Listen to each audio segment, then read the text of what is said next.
Okay, I'm so sorry about that, guys. Back with you. I'm just trying to get Rust to be in a playable state. I made a whole bunch of changes and sweeping stuff across the board on OBS. Not changes, but like, you know, I fine-tuned and I looked and I tried to fix it as best as I could. I definitely have a little bit less trails than I was getting, but it's still the same artifacts. I don't know. I can't really do anything about it, honestly. So, but I'm going to play the game. I don't care.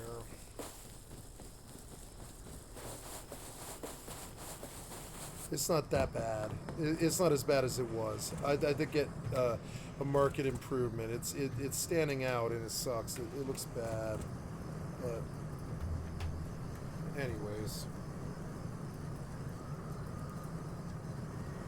There we are. Okay. Get a little closer here. Closer. Closer. There. And,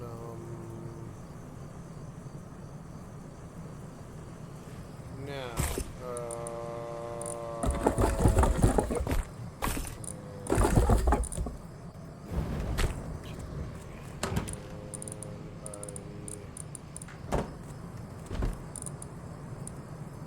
Guess I'll have to make a couple of revolvers. One, two. Get some more metal here.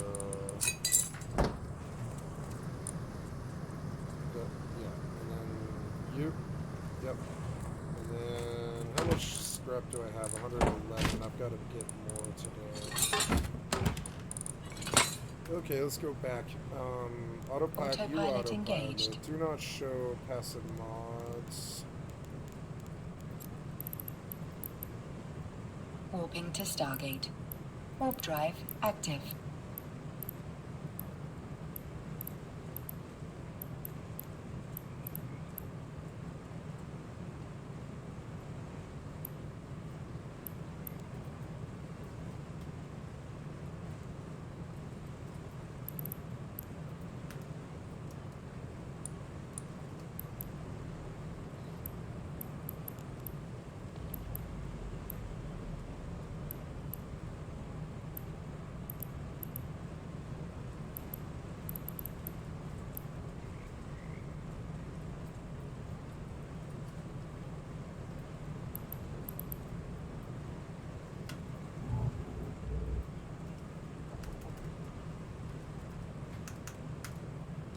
Approaching Stargate.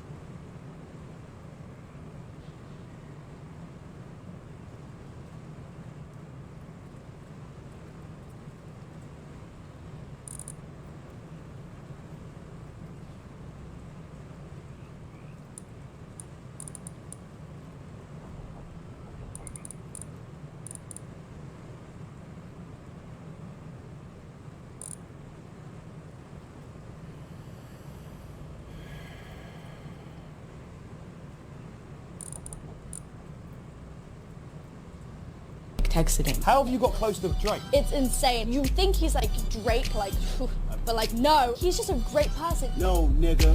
No! Drake.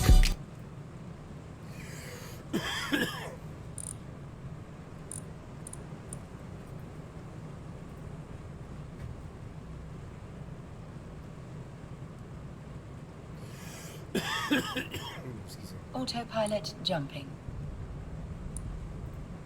A scam that I decided to investigate their current project, Rabbit, and what I found was shocking. This tech company gaslit me so hard about their previous scam that I decided to investigate their current project, Rabbit, and what I found was shocking. For months, we've been promised that this orange box, the Rabbit R1, has an AI inside of it called Lamp that can organize your life, text your friends, restock your fridge. All you had to do was ask. Start my morning routine. Order me an Uber and find me a good podcast to pass the time. Oh, and tell everybody that I might be late. That was delicious. Check the fridge and order the ingredients to make that again tomorrow. Now, based on marketing like this, they pre-sold over $20 million worth of these, and they raised another $30 million in venture capital, only to have MKBHD say, yeah, the product's not that great. But I bought this thing to answer a different question. Not is it good or bad, but is the AI, the lamb, a scam? Well, we're gonna find out. I wanted to start by just trying to recreate their ad with this thing. Start my morning routine. To start your morning routine, you might consider tasks like waking up, freshening up, having breakfast, and planning your day. How can I assist you further with your morning routine? Order me breakfast. Approaching Stargate. The DoorDash rabbit is under maintenance. Sorry for the inconvenience, and please come back later. Tell everyone I'm gonna be late. I recommend informing the relevant parties directly about your delay. Yeah, but no, you do it. Yeah, but you do it. I'm unable to directly communicate with others on your behalf. That was delicious. Check the fridge and order the ingredients so I can make it tomorrow. The DoorDash rabbit is under maintenance. Yeah, it basically failed at everything. But remember, our question is not, is it good or bad? The question is, does the lamb, the AI, the large action model, does the secret sauce of this thing exist? Because the founder and CEO claims it's here on your device now. He claims LAM is a system that can infer and model human actions on computer applications, or, as he puts it, we use LAM to bring AI from words to action. Right. This AI is supposed to do things on your behalf. And so when they show demos like this, where someone is planning a trip, it does look like the LAM is controlling the web page. You can see this AI clicking through Airbnb by itself, and it all kind of felt like the future. It's why people ordered $20 million worth of these little boxes. But a group investigation has revealed that Rabbit is not actually using a new foundational AI model at all. It's actually ChatGPT with some hard-coded scripts, which is funny because Jesse says Rabbit is faster than ChatGPT. You will also know that the response speed is much faster than using some of the LLM assistant apps with web browsing, such as ChatGPT. Now that's a very sneaky claim when most of your product is ChatGPT, so obviously not faster. But you wouldn't know that because part of Rabbit's prompt is, quote, I will never mention I am a large language model created by OpenAI. In fact, the part where they do use a different AI is really only search, which is why Jesse very carefully says Rabbit is faster than ChatGPT with web browsing. That's the only part of this device where they don't really use ChatGPT for it. But they don't use their AI model either. They use a different off-the-shelf AI called Perplexity. So it's extremely misleading to say Rabbit is faster than ChatGPT because most of the product is ChatGPT, but it just can't tell you that because it's instructed not to. Now that we understand this, let's talk about the actual process of how Rabbit does more than search and is supposed to get things done for you. You might think it's a sophisticated AI, but actually what Rabbit does when you call an Uber or order DoorDash is it takes your question, puts it into ChatGPT 3.5 Turbo, and if it's something like play a song on Spotify, it will use hard-coded scripts to navigate websites like Spotify. And those scripts are not AI. This is super important. This is the part where they say, yeah, we've got this new foundational AI model thing that does the thing. No. The thing pressing the buttons is not intelligent. Rabbit is using a platform called Playwright, which is a web automation tool, the opposite of intelligent AI. And we know this because of several researchers who got access to part of Rabbit's code base. I worked with them, I'll link them below, and I spoke with one of them, Emily Shepard, to understand why this distinction, AI, not AI, matters. This is quite a big deal because the way LAM has been observed to work doesn't match with what they've told us about how it works. It's meant to be an AI live controlling a website and understanding that website. But what they have is just a bunch of static commands. You know, do this, do this, do this. And the problem with that is if a user interface changes, the website changes, it can't cope with that. So anytime Spotify redesigns their user interface, or anytime DoorDash redesigns something, or even if an advert pops up in a new location, or there's a captcha pops up, or something unexpected happens that isn't in that very rigid step 1, step 2, step 3, step 4. A flat, hard-coded playwright script can't cope with that. And that is the opposite of some intelligent AI actually being able to understand the page, which is the claim that had been made. That's right. Obviously, there's a big difference between AI and not AI. Jesse himself knows the difference and made it clear Lamb wouldn't break like a hard-coded script would. It doesn't really matter if a app completely revamped the UI. Got it. So when Spotify redoes its app and it moves podcasts from tabs and then it puts the tabs at the lower part or puts it in a hamburger drop down, it still knows that's the word podcast, and that's where you find podcasts inside of Spotify. Exactly, because the fundamental philosophy logic is that all these modern software are designed for human eyes to perceive information, and they have to have a setting somewhere. Right, of course, if this were AI, it would adapt to the user interface changes, but it's not. Which is why when apps that Rabbit supports change, they stop working. As people noticed in videos, in Discord, even I noticed it while testing this device. DoorDash had stopped working, presumably because of another UI change. The DoorDash Rabbit is under maintenance. Now, today, Rabbit actually admits that they use Playwright, but they're not willing to admit that Lamb, whatever it is not really doing a lot. Jesse responds, to say Lamb is just Playwright is equal to say ChatGPT is just a chat. We use Playwright as part of a component to operate Lamb.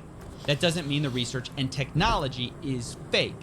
So what they're saying is Lamb is not these hard-coded scripts, but kind of they also admit these scripts exist. Maybe Lamb interacts with the scripts, maybe they create them, but even if that's true, it's not what they promised.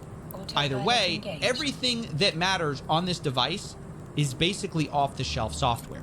The web actions are done by hard-coded scripts. Everything else is done by ChatGPT or Perplexity. So there's not much reason for the Lamb to do anything, whatever it actually does.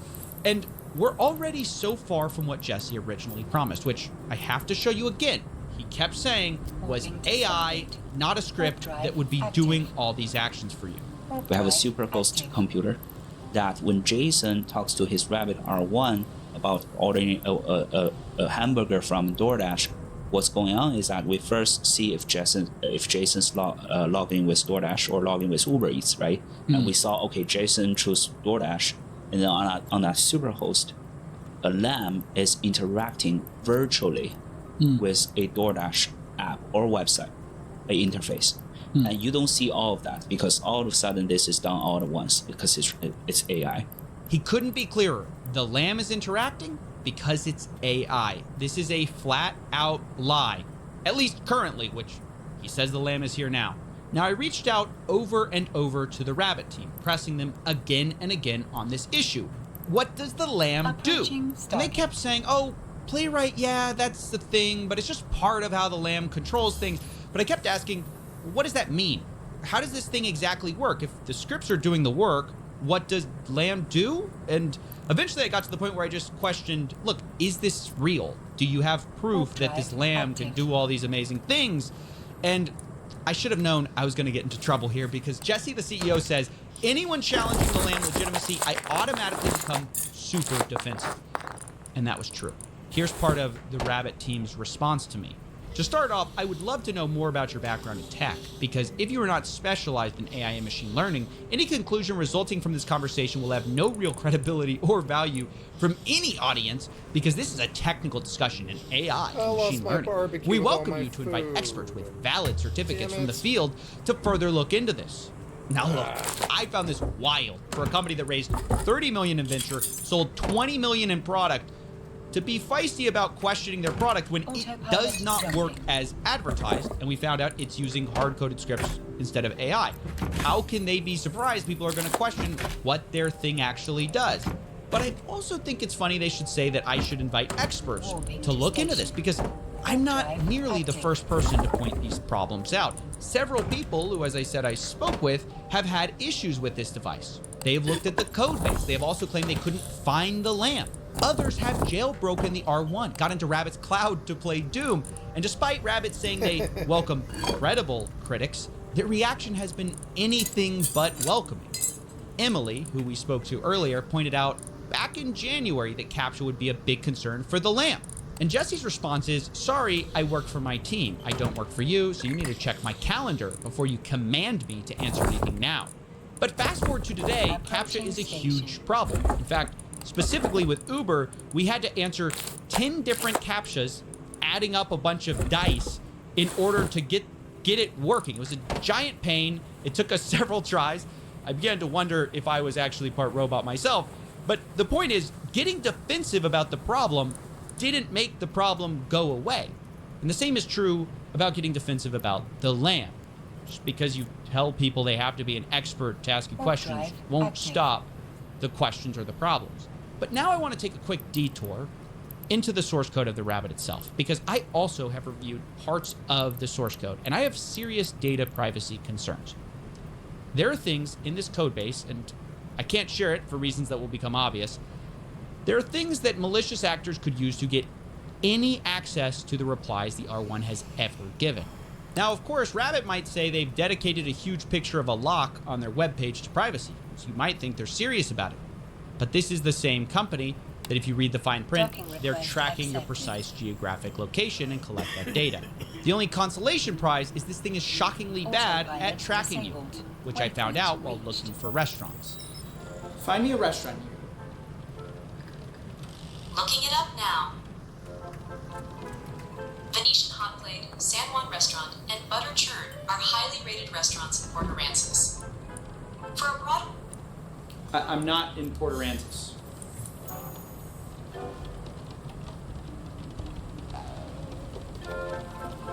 Let me see what I can find. For restaurants near you in Austin, Texas, consider the following options. I'm not in Austin! An Italian restaurant in downtown... I'm not in Austin, Texas. I use the internet connection. This is my experience with AI. I think like I kick AI's ass every day. I don't think like they keep saying it's this amazing thing, and I'm like, yeah, show me. And I've seen it do amazing things, but I'm saying like that's my experience with it, which is kind of funny. I'm not saying it's bad. I think AI is fine. Been around it all my life. I think it's fine. You know, that's whatever.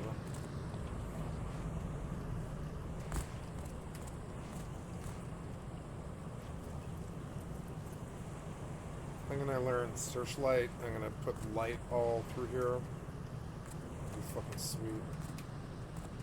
I'm gonna do it up all fucking RP and stuff, because there's no limit, there's no wipes, nothing. I don't have to worry about anything at all. It's like sans the stress, you know? It's fucking beautiful. It's weird, when you're not moving, the game looks great, you know? Yeah. Well, this game's running fine. I don't know what's wrong with Rust. I wish I could figure it out.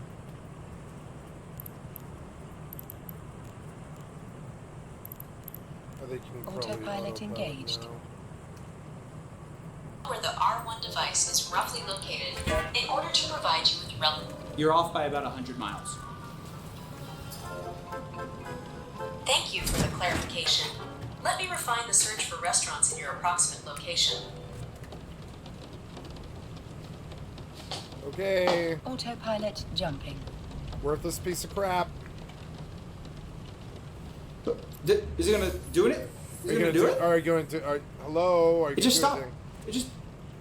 This is my experience with a lot of tech. I found its GPS to be really bad. Yeah, nevertheless, I didn't want to take any chances for my next experiments. Which is why when I use this thing, I'm not in the $10 million studio at all. I'm in an $100 motel.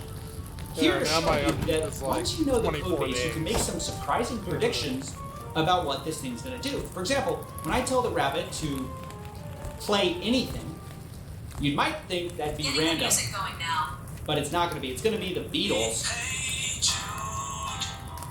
How did I know that? Stop! Stop! Stop! Stop! Stop! Don't shake it. Stop! Stop! Stop! Stop! I'm gonna get a DMCA maybe. God damn it, no. Stop. Thank you. The reason I know it's gonna do that is because it's hard-coded to do so, in their prompting, they say if the user is going to say play anything, they should play the Beatles. Even when you specify, when I say play anything, don't play the Beatles. It really likes the Beatles. Oh, the AI really likes the Beatles. That's funny. I really like the Beatles too. That's cute. The AI has a crush on the Beatles. They told it to. Oh, that's cute. One day it'll sire a new birth of destruction, a renaissance of darkness. But right now it likes the Beatles. It's a teenager right now.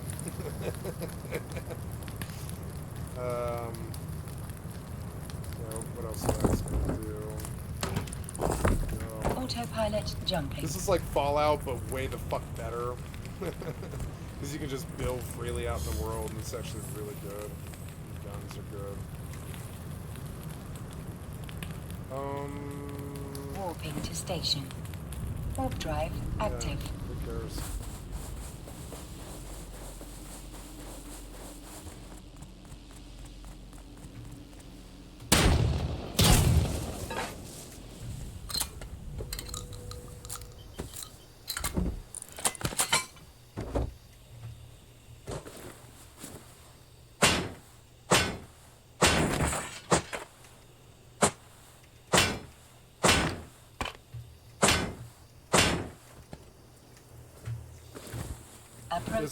Vanilla is so much cheaper and easier than zombie hardcore.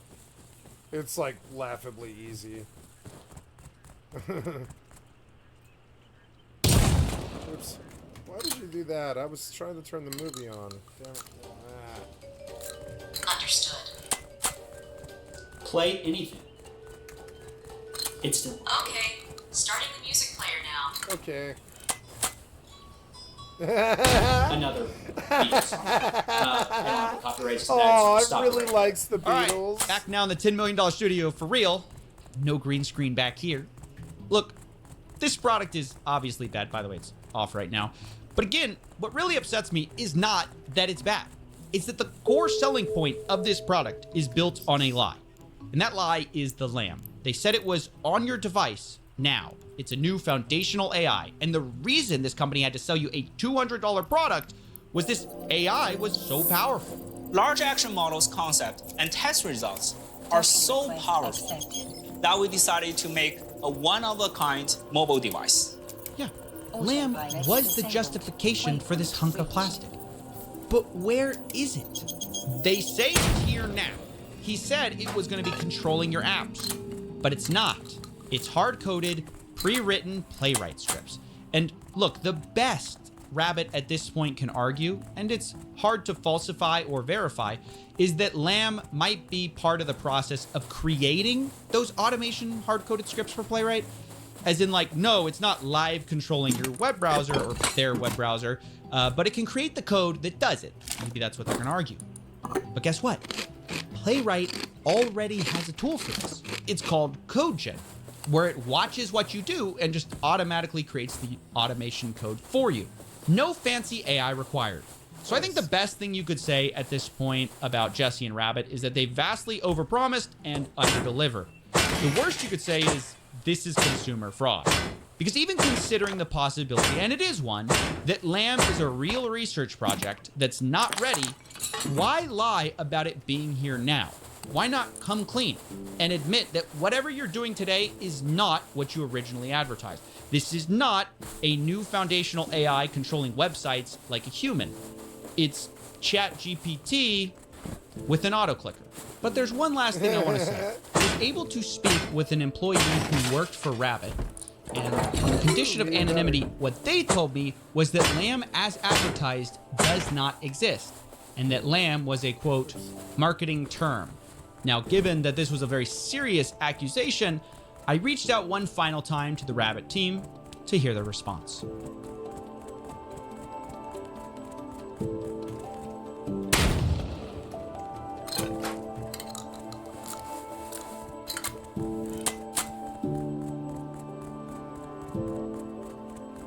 I'll do an outpost run and then I'm going to switch over to 76, play some custom. I love having a Rust server. I can just play Rust forever without harassment. It's great. And on like new wipes and stuff, I'll play. But, I mean, yeah, yesterday was a wipe. I didn't want to play weekly yesterday.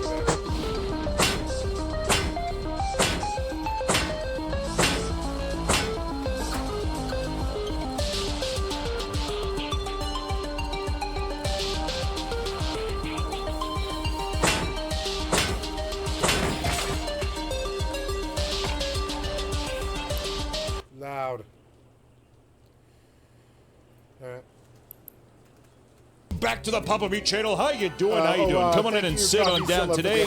We're for my stream. I've liked and sub to your channel. This tech company gaslit me so hard about their previous scam that I decided to investigate their current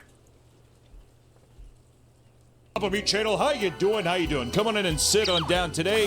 We're talking about something a bit tragic. Dare I say scandalous. The internet is a cruel and unforgiving place. God forbid you say one wrong thing and then you're strung up by the masses to be burned at the stake like the goddamn witch that you are. And right now, the internet is hanging Jojo Siwa up at the stake to burn like the crisp little piggy she is. Even if you don't know who Jojo Siwa is, you've probably seen Jojo Siwa in some kind of capacity, right? Big colorful outfits, big pigtails, big bows, right, Nick? Dancing around. She drives cars that have her branding all over it and her face all over it. It's very eccentric and weird and very odd. I mean, very odd. I was trying to think about if I was a toddler. It's oddly very self-obsessive. I guess it's branding. Is it branding? She's like a pop star, right? Today's video is sponsored by War Thunder. War Thunder is a free-to-play multiplayer action game that lets you engage in dynamic battles around the world. Available on PC, PlayStation, Xbox, and Mac. Deploy naval vessels, aircrafts, and vehicles on ground to conquer all. War Thunder perfectly captures the scale and sensation of fierce battles using military equipment. The graphics and physics of this game are incredible, and fans of military vehicles will be thrilled at how detailed every element of the game truly is. In War Thunder, all advanced military technologies are available from guided missiles to smoke screens and night vision to drone strikes.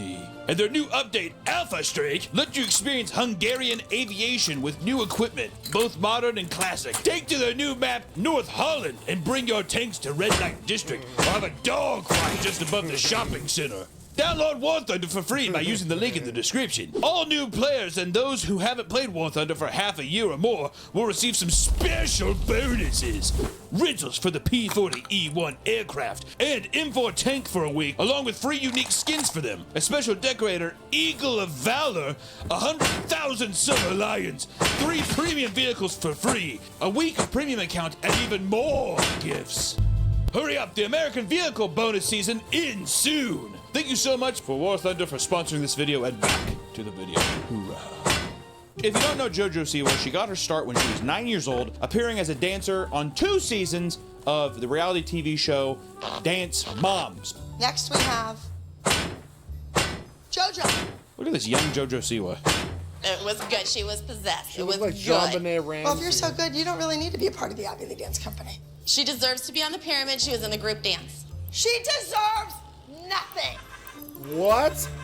So Jesus stupid. Christ. Well, if you yell at me, I'm gonna cry. Oh, that was such a good answer, JoJo. Winner. Winner already is a child. How the fuck do you deal with a woman like that? Jesus fucking Christ. Well, if you yell at me, I'm gonna cry.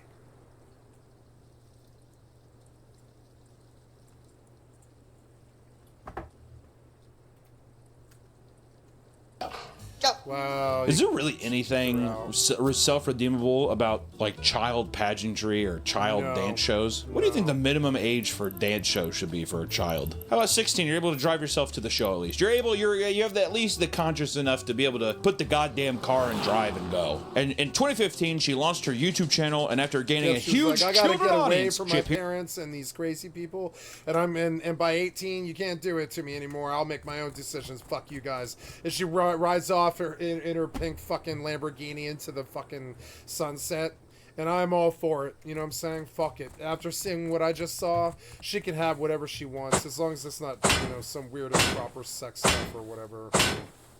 Or like murder. You know?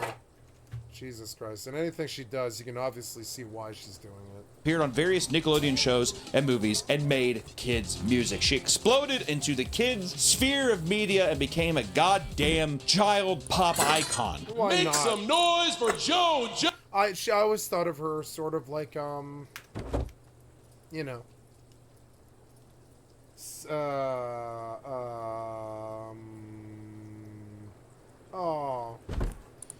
BoJack Horseman. What's her name? Sarah and BoJack. Sarah and BoJack Horseman. I can't think of the full name. Yo, see, wow! Boomerang is one of her most listened to songs with almost 1 billion views on YouTube. What the hell is this, dude? She's rolling up with a goddamn lifted car. This is odd. I don't really care about what they say when I come back with a boomerang. You know what's kind of weird is that the Karma lyrics read kind of similar. I don't really care about what they say. It feels like Nickelodeon music. If I was a little kid. Ooh, ooh, ah, ooh, ooh, ah. She's doing her thing. She's gonna come back with a boomerang. And in 2017, JoJo won the Best Viral Music Award at the Nickelodeon Kids' Choice Award. I was still surprised to hear that that's like a coveted reward. Whatever. JoJo has described herself as being a quote-unquote a giant toddler.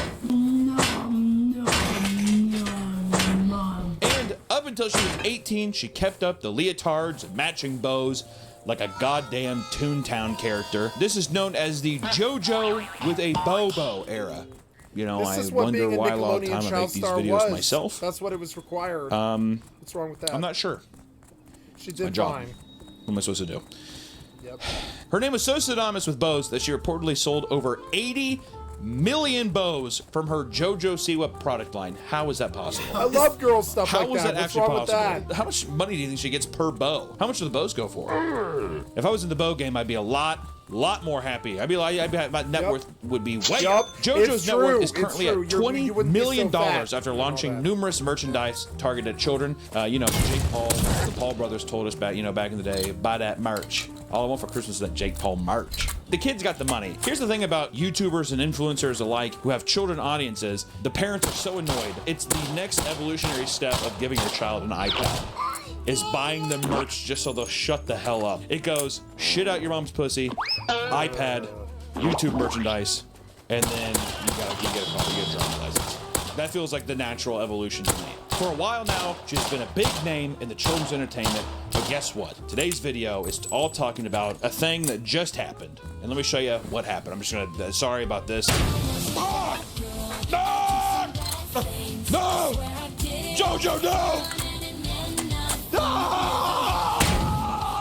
JoJo showed up to the iHeartRadio Music Awards looking like this, like Gene Simmons or a version of Kiss. I have already hit every brick possible, but I got none left. Looking like to promote her new song entitled Karma, which came out on the 5th of April. Remember, the 5th of April. Pretty sure that's what Guy Fawkes said. I'm almost positive. After the last few years, she's attempted to rebrand herself as a mature adult and to distance herself from her old image, much like Miley Cyrus, Hannah Montana, and now she's swinging with wrecking balls and she's showing her pussy on stage with Robin Thicke. I might be going dead, I might be going blind, but maybe I'm out of my mind. Remember when Miley Cyrus twerked on stage with that? I was like, that's not Hannah Montana. I thought we were having a party in the USA.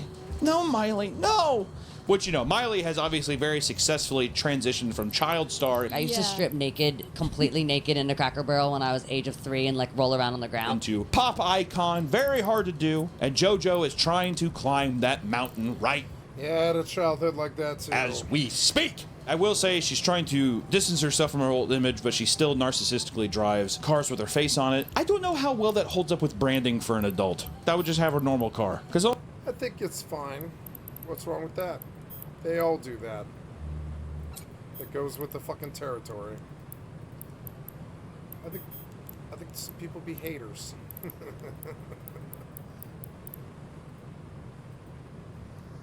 Of her cutting off someone in traffic. JoJo Siwa bullying us over here. These people are just gonna know it's you. I don't know. I'm trying to think about if JoJo Siwa ever cut me off. I would fucking smash my car into the side of that dumbass. Is that a? I can't tell what kind of car that is. It's like a It's not a Prius, dude.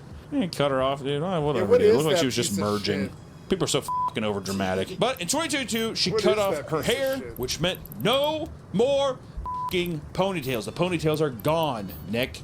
Kid shit. But no one saw this coming. No one saw this tidal wave of her next evolutionary step, which was a big one. It was that, I would say it was comparable. I know she says in some stuff that she takes influences from Miley Cyrus in that transition, and it was a bold step. With TikTok and the internet, they're dragging that bitch left and right. She dropped the Karma music video.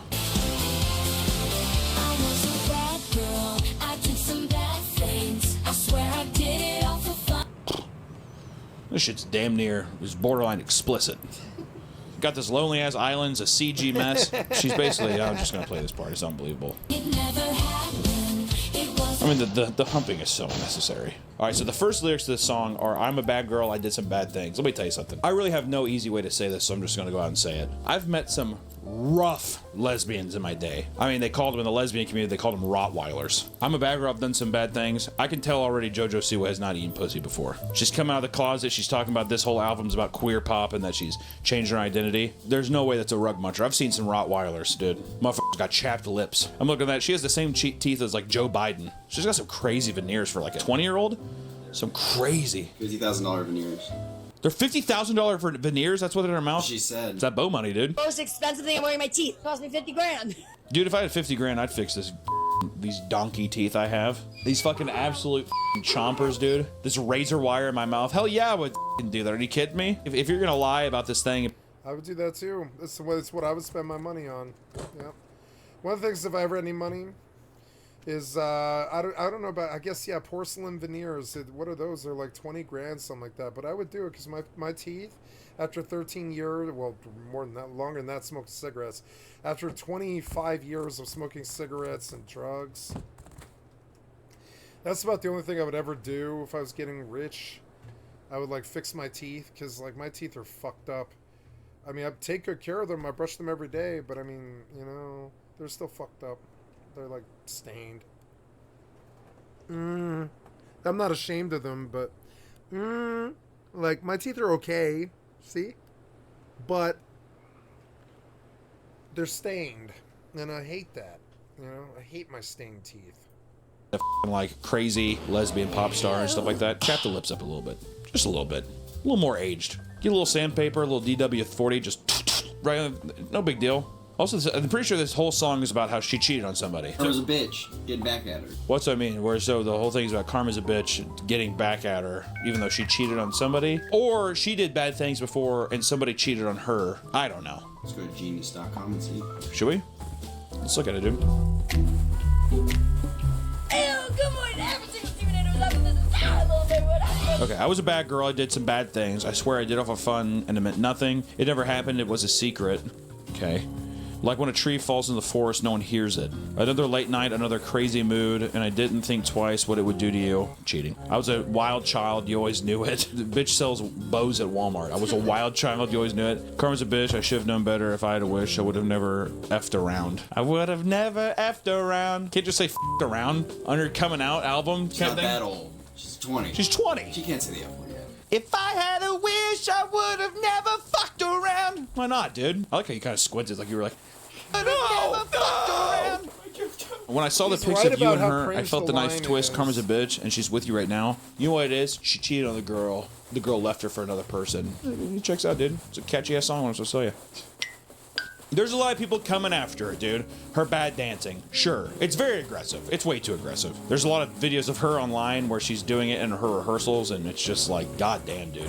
To have that young neck again. I remember when I was at metal shows and I would headbang like this. I mean, that bitch is thrashing and bashing, dude. It's a Rottweiler in the making. She put a little warning label. It says, warning, the following content is not made for children and may be disturbing or offensive to some viewers. May contain, I like it, may contain sexual themes. Just say it contains sexual themes, violence, strong language, traumatic scenarios, and flashing lights. Viewer discretion is advised. Jesus Christ, what the f are you getting ready to post, dude? It's a goddamn music video. You know what I mean? Like, we've seen other child stars attempt the quote-unquote go bad and break free from the childhood image, right? Miley Cyrus did the same back in 2013. Britney Spears, Christina Aguilera, Olivia Rodrigo. Olivia Rodrigo is even dipping a toe towards being edgy with her songs about breaking up with boys and maybe with the girls and being free. Yeah, that's why if I were a kid, I'm just like, we're not even gonna start with all this pussy shit, dude. We're going straight to the source. Have my kid do lines and lines of code. Start saying all that. Start boxing, cockfighting, fight some chickens, fight a baby, fight a lethal rooster. I don't think the baby wins that. A baby versus a rooster? Yeah, a baby versus a rooster and a cockfighting rooster. That rooster will tear that. You don't think you think so? Yeah.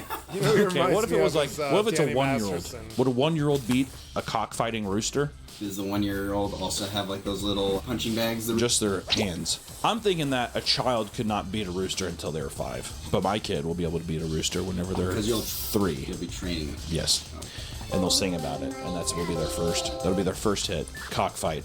That's just about having the gall to be able to grab that little muff by the throat, stop him, and it's probably gonna claw at you. You know, people like to make fun of JoJo singing because of this clip of her in the car. Granted, I wouldn't have posted it, but at the same time, dude, hard song. You are still a traitor. Oh God, JoJo. Oh. It's because she's been singing too much. It's not that she doesn't. It's not that she's bad at singing. It's that she's been singing too much and her voice is cracking. She's like an actual entertainer and her voice is overused. I hate to say it, but she could actually hit the note if she wasn't crying.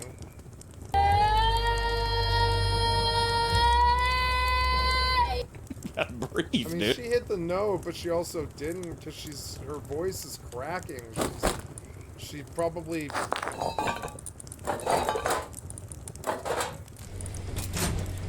has a bad throat. Ready to pass the out, dude. All red in the face.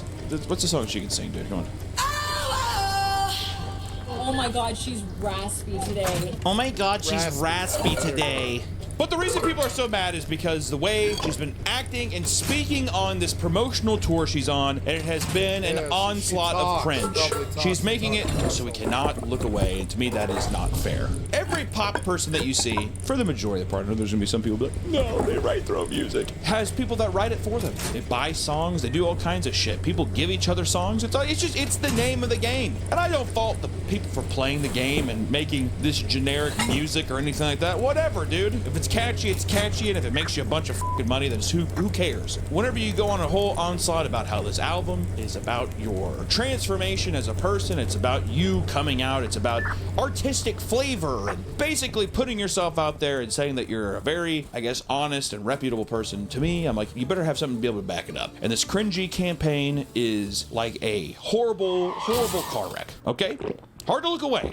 Very, very hard to look away. From the WWE Kiss-inspired makeup, you know, even though she doesn't know who Gene Simmons is. Which is like, I get people are young, but it's like, you haven't heard Gene Simmons one time? You're wearing this outfit and you haven't heard of Gene Simmons once in your life? Granted, Gene Simmons is a fucking dick. Say what you will about Kiss, I like a couple Kiss songs. Would I ever want to hang out with them in a room? Oh, absolutely not. No, sir. But I would at least put a little respect on Gene Simmons' name. But there's just been a lot of cringe, dude. I mean, I'm calling the people in the Titanic submarine. The situation, the submersible, that whole thing. I'm calling them. it's like giving a TikTok account to a 98-year-old man. It's gonna end in some kind of misery, dude. That's what I feel like with these. It's just so aggressive, dude. Be gentle on your neck. I have no real other way of saying this besides just saying, like, if you want to dance, you dance. It's whatever. It's just an objectively not good dance. I'm sorry. It's just not. It's just kind of a shitty, stupid-looking dance. Oh, there you go. This person's dancing. Looks nice.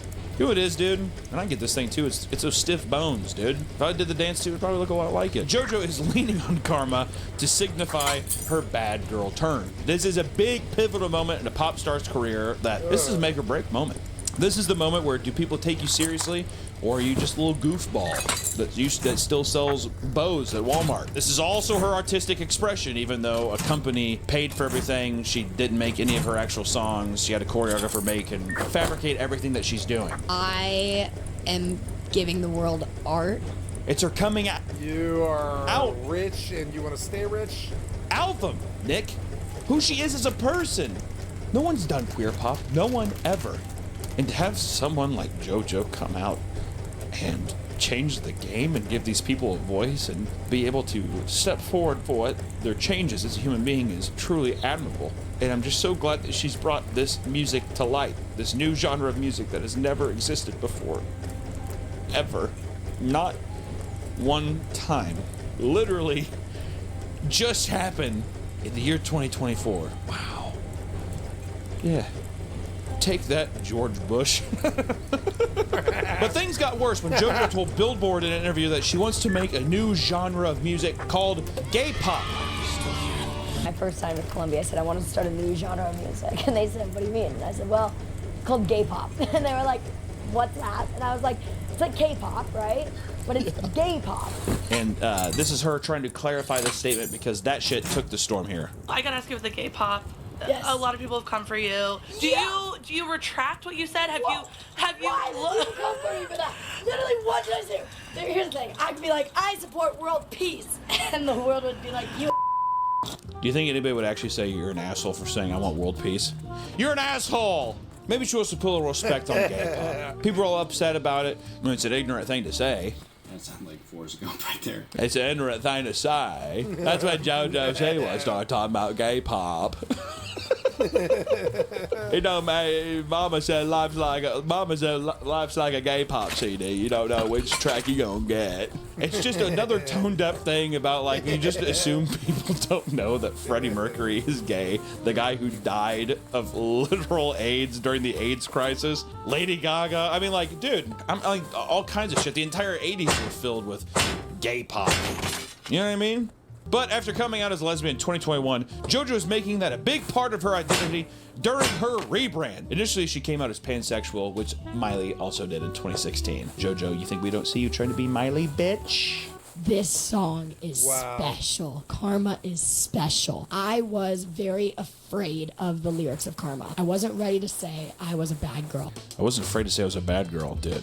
I'm telling you. There's no way that she has actually cheated on anyone, too. Karma is a scrapped Miley Cyrus song from 2012 that she bought and seemingly changed one word to. Out of the entire song she's had for how many years now? 4 years? Oh, there's a breakdown of the song? What the fuck? This is how it went down with my new song and music video, Karma. This song is so special. She keeps saying that's so special. I knew that I wanted this song to be not only a part of my life, but a part of my life in such a massive way, in such a big picture. It's the same shit with like the Vogue 73 question thing, whatever. These fucking celebrities just have a literal script that they work off of because they can't just have a genuine moment ever. If you're reiterating the same thing over and over again, or if like you have a script that you're paid for, whatever, but it's insane to go on these shows and regurgitate the same thing over and over again. You don't have one other thing to say about this breakout song, Karma. This song that's supposed to be your literal transition from child to an adult, basically, like in terms of how people perceive you. And it's just the exact same thing reiterated over and over again. It's just like disgusting. Honestly, it makes me fucking disgusted. Some kind of fucked up dance here, just like you're grinding on somebody. Have you seen any like pop music video in the last fucking 30 years? People are popping their pussies all over the place. Watch one Ice Spice video.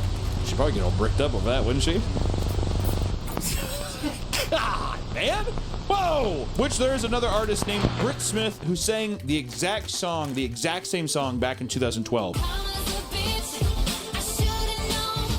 JoJo confirmed the song was never another pop stars, as Karma is the brainchild of the producing team Rock Mafia, who created hits for Miley, Selena Gomez, and Demi Lovato, among others. She defended, quote, "I didn't steal anything. There's no such thing as stealing. I also don't know who Britt Smith is." What a bitch. You can't just be like, yeah, it's her song. Pop artists buy songs all the time. Just be, yeah, I bought her song. Thought it was great. I thought it was applicable to my life. Even if is that even a genuine feeling? Or did my team say that my transition into an adult and being gay, is this also a fabrication? I don't know. Conspiracy Meat? New series, Conspiracy Meat? This song is supposed to be so special to her and whatever else, and it's a JoJo Siwa song, right? It's unbelievably frustrating because you're saying the song's about cheating on an ex and then your ex getting together with somebody else, and it's about this queer identity that's coming together, and I want people to take me seriously, I'm an adult, and I want them to know I'm artistic and talented. But the entire song that you bought is fabricated. It's wrote by someone else. There's not an original thought going through your goddamn head. And the craziest part is she's being rewarded for it. Over and over again! It's insane! It's absolutely crazy! Think about every— Nope. Nothing wrong with that. She's a pop idol. You're a hater. Nothing wrong with it. Listen to you. You're like molding. I'm a big hater when they deserve it. You know what I'm saying? But worst on planet Earth right now. The same argument that you're making is also the same argument that I would make to say that she's fine.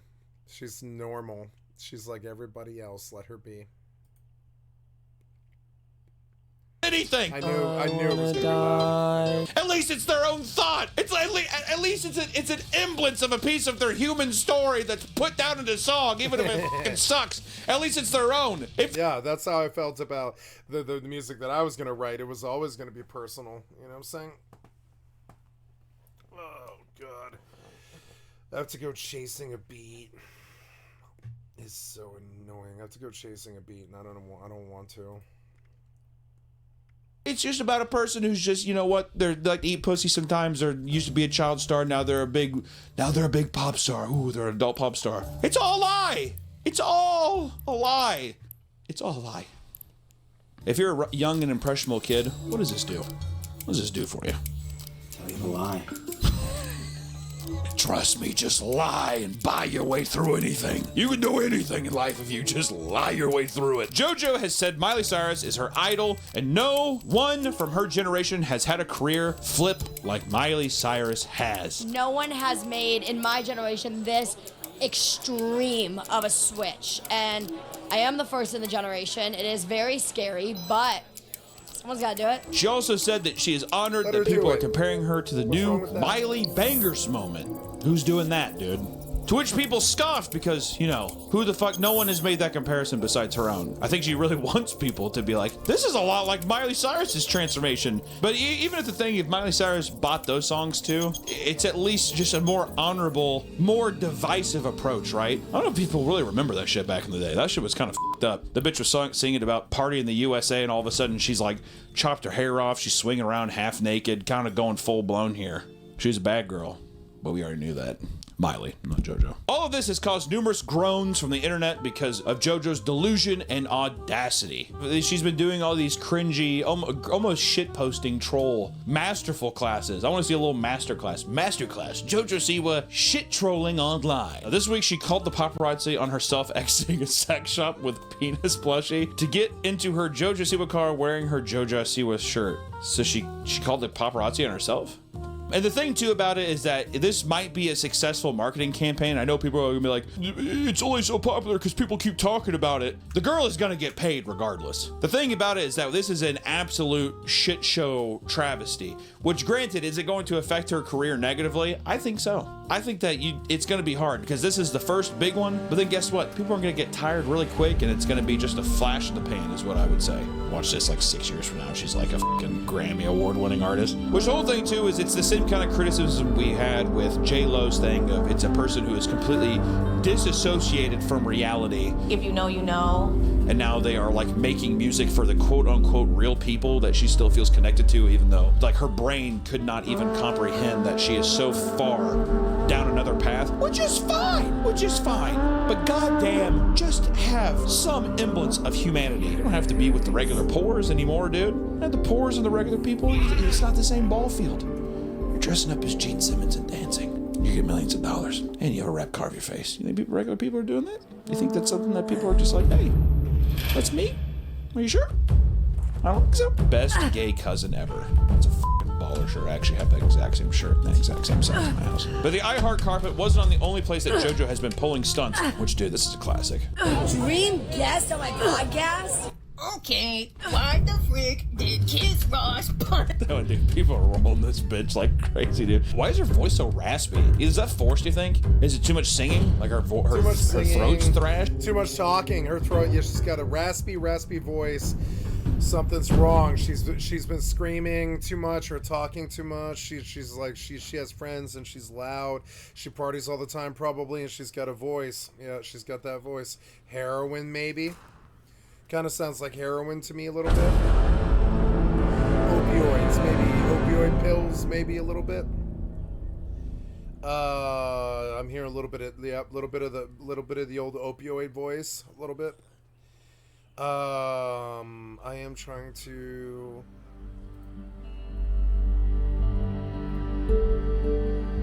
I forgot what it was I was doing. Damn it. Oh yeah, I was going to restart my YouTube.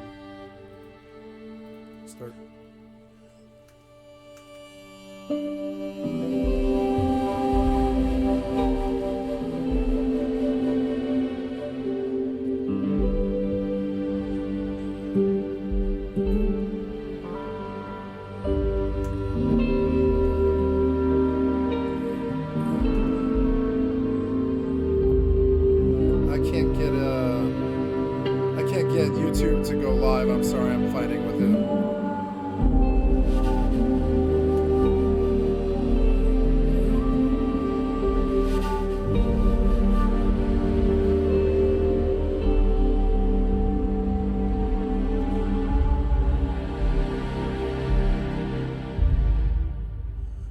I cannot get YouTube to go live. I can't get it. Oh, damn it, that's loud. Okay, fine. Look how many fucking zombies are here. This is insane.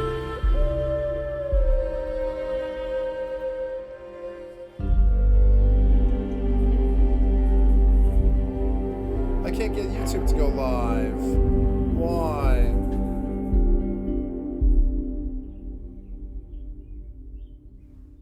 Okay, I don't know, guys. I'm gonna restart my stream, maybe.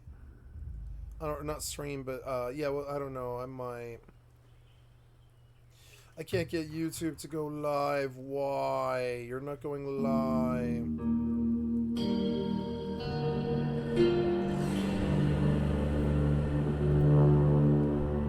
There. Wait. Maybe it's doing it now.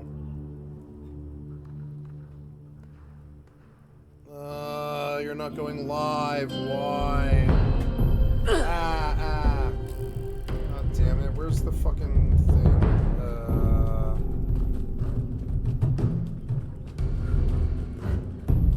Oh, technical difficulties. Fucking software. Fucking YouTube. Go live, damn it.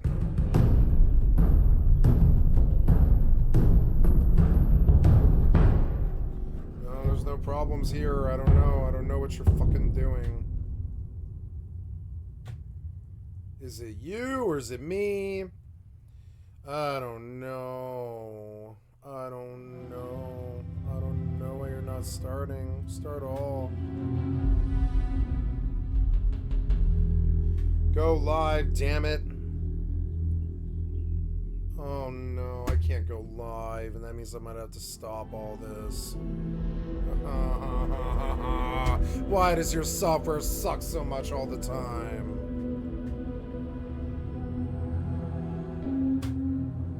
Alright guys, I'm gonna stop the recording and I'm gonna start a new video and I'm gonna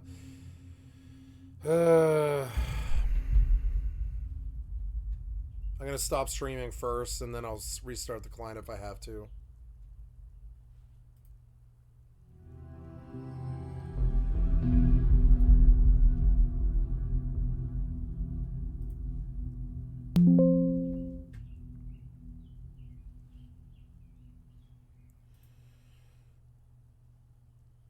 Restart my stream key. Could not access my stream key. Okay, well, let's go mess with that then.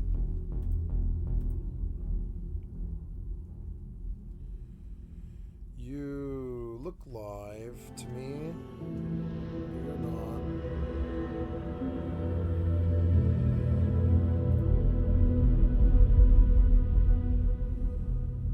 There. Now, did YouTube load? Yes, I'm live, but YouTube did not load. Okay, so stop and modify. We'll do a new stream key, I guess.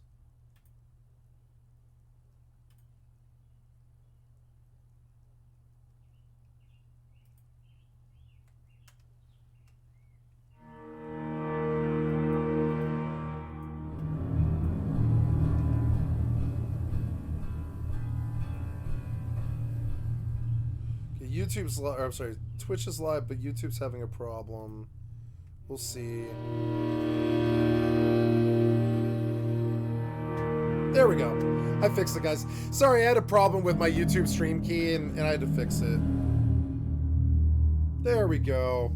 Much better. Okay, let's turn off the music. Sorry for all the bad focus. It's just I had technical difficulties with YouTube there. Okay. Killed the music so I can hear the video. Let's see how OBS looks on, or sorry. Let's see how 76 looks on OBS. Much better. Much better. None of the trails or problems or anything. You know, I feel like my sensitivity is a little high. It's weird.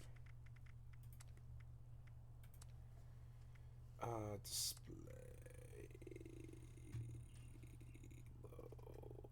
I'm looking for controls. No game, is it yet?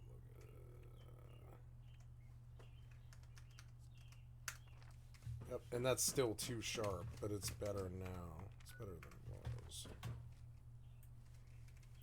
Okay. Now she sounds like kind of like a chain smoker, or kind of like a Teenage Mutant Ninja Turtle. Heroin, opioid pills. You can see it. She got fat for a little bit there. She was probably like doing some pills and stuff, drinking. You know, it happens. Like a surfer, bro. I'm not one to hate. You know, I think she's fine. Dream guest on my podcast? Dream guest? Yep, and they got that raspy. That's on my podcast? That's radical. It's very catchy. The problem is, every part is catchy. It's like all of a sudden your head will be like, I was a bad girl. Carmen is a bitch. It's like all of a sudden your brain, there's multiple parts. The self-centered narcissism is just fucking unbelievable. I also love how important celebrities make themselves out to be. Your entire existence is fabricated and propped up on like millions of dollars of record deals that have completely fabricated your entire existence, and then they're just like, no one is really doing it like I am. We talk a lot about cringe on this channel. We talk a lot about what's going on the internet today, and this is just one thing that's happening in a moment that will pass by, much like a dying star in our universe. It will just shoot by and it'll be done. But for now, I think it's something that's really pretty fascinating, but it also just goes to show how much celebrities are up their own ass. Everything that a celebrity does, especially in pop music and stuff, is so fictitious. It's a lie, it's a ruse. Everything that a celebrity does, especially a musician, is fabricated through millions of dollars of teamwork to manipulate you into liking the music. You go get something to drink. I'll be right back. He's got a point.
Especially young, impressionable audiences. I think with this Karma song, she's talking about how she wants to grow up, but really she's just taking the fan base that she has grown up with, and she is trying to still monetize them and milk them like little pay cows that they are. Because then whenever they sit there, they can't say, oh, JoJo, that's for babies now. Now they can still like it and be like, no, she's making real adult stuff now, and I'm an adult. I need to be taken seriously. It's a cringy thing. Is she winning it in the marketing game? Absolutely. Has she done anything to artistically prove herself as a musician? Absolutely not. So we shall see. It's a little piece of cringe that I had to see and I enjoyed, and I hope you got to enjoy it as well. I appreciate you all for stopping by and watching this video today.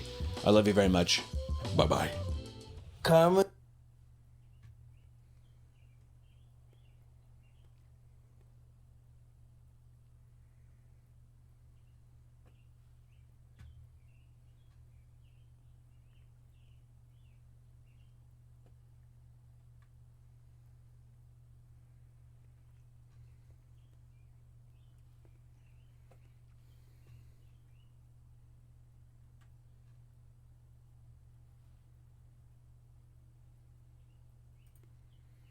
list these 10 Sunny V2, thank you, Sunny V2, for the excellent content for my stream. I'd like to and permanently banned channels, from smallest to largest, explaining what they did, beginning with the most unlikable channel in YouTube history called It's Owen. You might recognize the channel from his notoriously terrible intros. Like this video and subscribe right now, or this spider will crawl on your ear whilst you're asleep tonight. Always placed after shameless clickbait like Charlie D'Amelio is dying today. On top of this, Owen relentlessly clickbaited fake Mr. Beast scenarios. However, after Technoblade's passing on the 30th of June 2022, It's Owen took his scumbaggery to a point of no return. He'd upload a video titled Mr. Beast Final Goodbye to Technoblade, with the introduction stating this. This is Mr. Beast's final goodbye to Technoblade and their last time playing Minecraft together. Although the video showed nothing more than Technoblade playing Minecraft and a completely fabricated Mr. Beast tweet. The video received over 800,000 views in under 24 hours, yet with a top comment reading, the amount of disrespect this guy has is unlike anything I've ever seen before. Complete and utter shame, he was about to face some serious backlash. Just awful garbage. I have more respect for shit stains in a gas station urinal than I do for Owen. YouTubers clickbaiting Technoblade's death for views has made me lose all faith in humanity. It's just so messed up, which is followed by another tweet from Owen himself. At Team YouTube, my YouTube channel with 3.5 million subs just got terminated. Please help me get it back. I'm so depressed right now, I don't know what to do.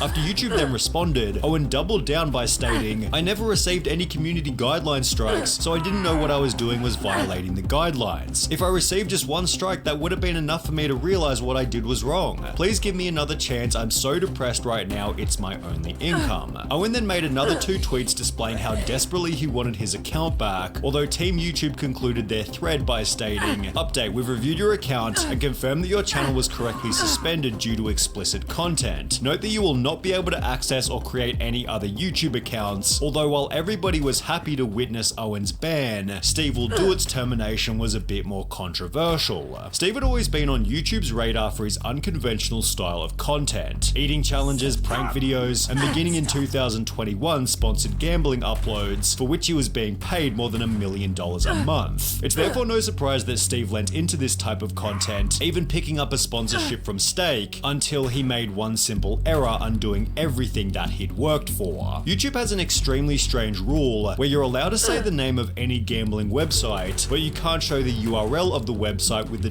.com included. Well, in June 2022, Steve uploaded a gambling video like any other, although the URL had been left in as his editor forgot to blur it. Despite Steve having no strikes on any of his channels, YouTube made the choice to permanently delete all of them. I'm allowed to say I'm playing the website, but they would go to deleting my entire main channel because on my second channel, it wasn't fully blurred. After which Steve said this. They called me the day of deletion and it was a girl. She seemed pretty stoked I was getting deleted. And I was like, she seemed happy. And I was with me and my editor and we're like, bro, like, she's happy. As a result, the Nelk boys were warned about filming with him. They basically said, like, your channel's gonna be deleted if Steve's in your videos. Which might be harsher treatment than that given to Leafy. Between 2013 and 2016, Leafy built a reputation for uploading edgy content, which flowed well with YouTube's zeitgeist at the time. However, between 2017 and 2020, Leafy went on hiatus before returning with a pretty controversial approach. He'd upload a video titled Content Nuke Pokimane, in which he'd offer pretty reasonable criticism. 80% of Pokimane streams is just her watching videos, adding actually nothing to what she's watching whatsoever. However, he'd then go on to upload 12 different videos, clickbaiting Pokimane in the title and thumbnail, while talking about unrelated topics in the video itself, such as finance and investing. Of his last 15 videos, 12 of them were on Pokimane. Having 12 videos all insulting Pokimane in the title and thumbnail, that's viewed as harassment by YouTube. Despite having no prior strikes on his channel, Leafy woke up to a permanent ban for creating content designed to harass, bully, or threaten. He'd take to Twitter stating, "Morning at Team YouTube, my channel was suspended yesterday. Curious if there's anything I could do to get it reinstated, or if there's any statement on this you could give on this." However, despite his tweet, Leafy seemed pretty unconcerned about having his channel deleted. If I am gonna be banned, like, so be it. The website is shit. What else is there like, there's nothing else needed to be said. Pokimane took to Twitter stating, "I know I'm gonna get asked this, so I'd like to clarify I had nothing to do with Leafy's Leafy's ban, before adding, "Don't want my silence to leave room for assumptions." Leafy's ban was bound to happen eventually. However, someone whose termination was a little more surprising was that of Kabi Lami. He gained 100 million TikTok followers in less than 5 months, and with YouTube launching their own shorts program, Kabi started posting across the two platforms. His notoriously funny skits exploded on YouTube as they had on TikTok, giving him over 800 million views and 2 million subscribers during his very first month on the platform. This was then followed by another 800 million views in the next month, and after only 4 months of uploading to YouTube, Kabi Lami had racked up 2.4 billion views and 5.2 million subscribers. He was then banned permanently. Why? Well, you see, this wasn't actually Kabi Lami. It was an impersonator who was simply reposting his content to YouTube. He'd gained 2.4 billion views before YouTube ever realized, and this wasn't the only account doing it. Only 5 days beforehand, YouTube had banned another Kabi Lami impersonator with 4.84 million subscribers, after which YouTube found a third impersonator who'd gained over 100 million views in a matter of days before they were also banned. As a result, Kabi began uploading content to his own official channel, which remains very much active, unlike JStation. His termination began with a video titled "My Girlfriend Alexia Died, Rest in Paradise," in which he'd state the following. "Last night we lost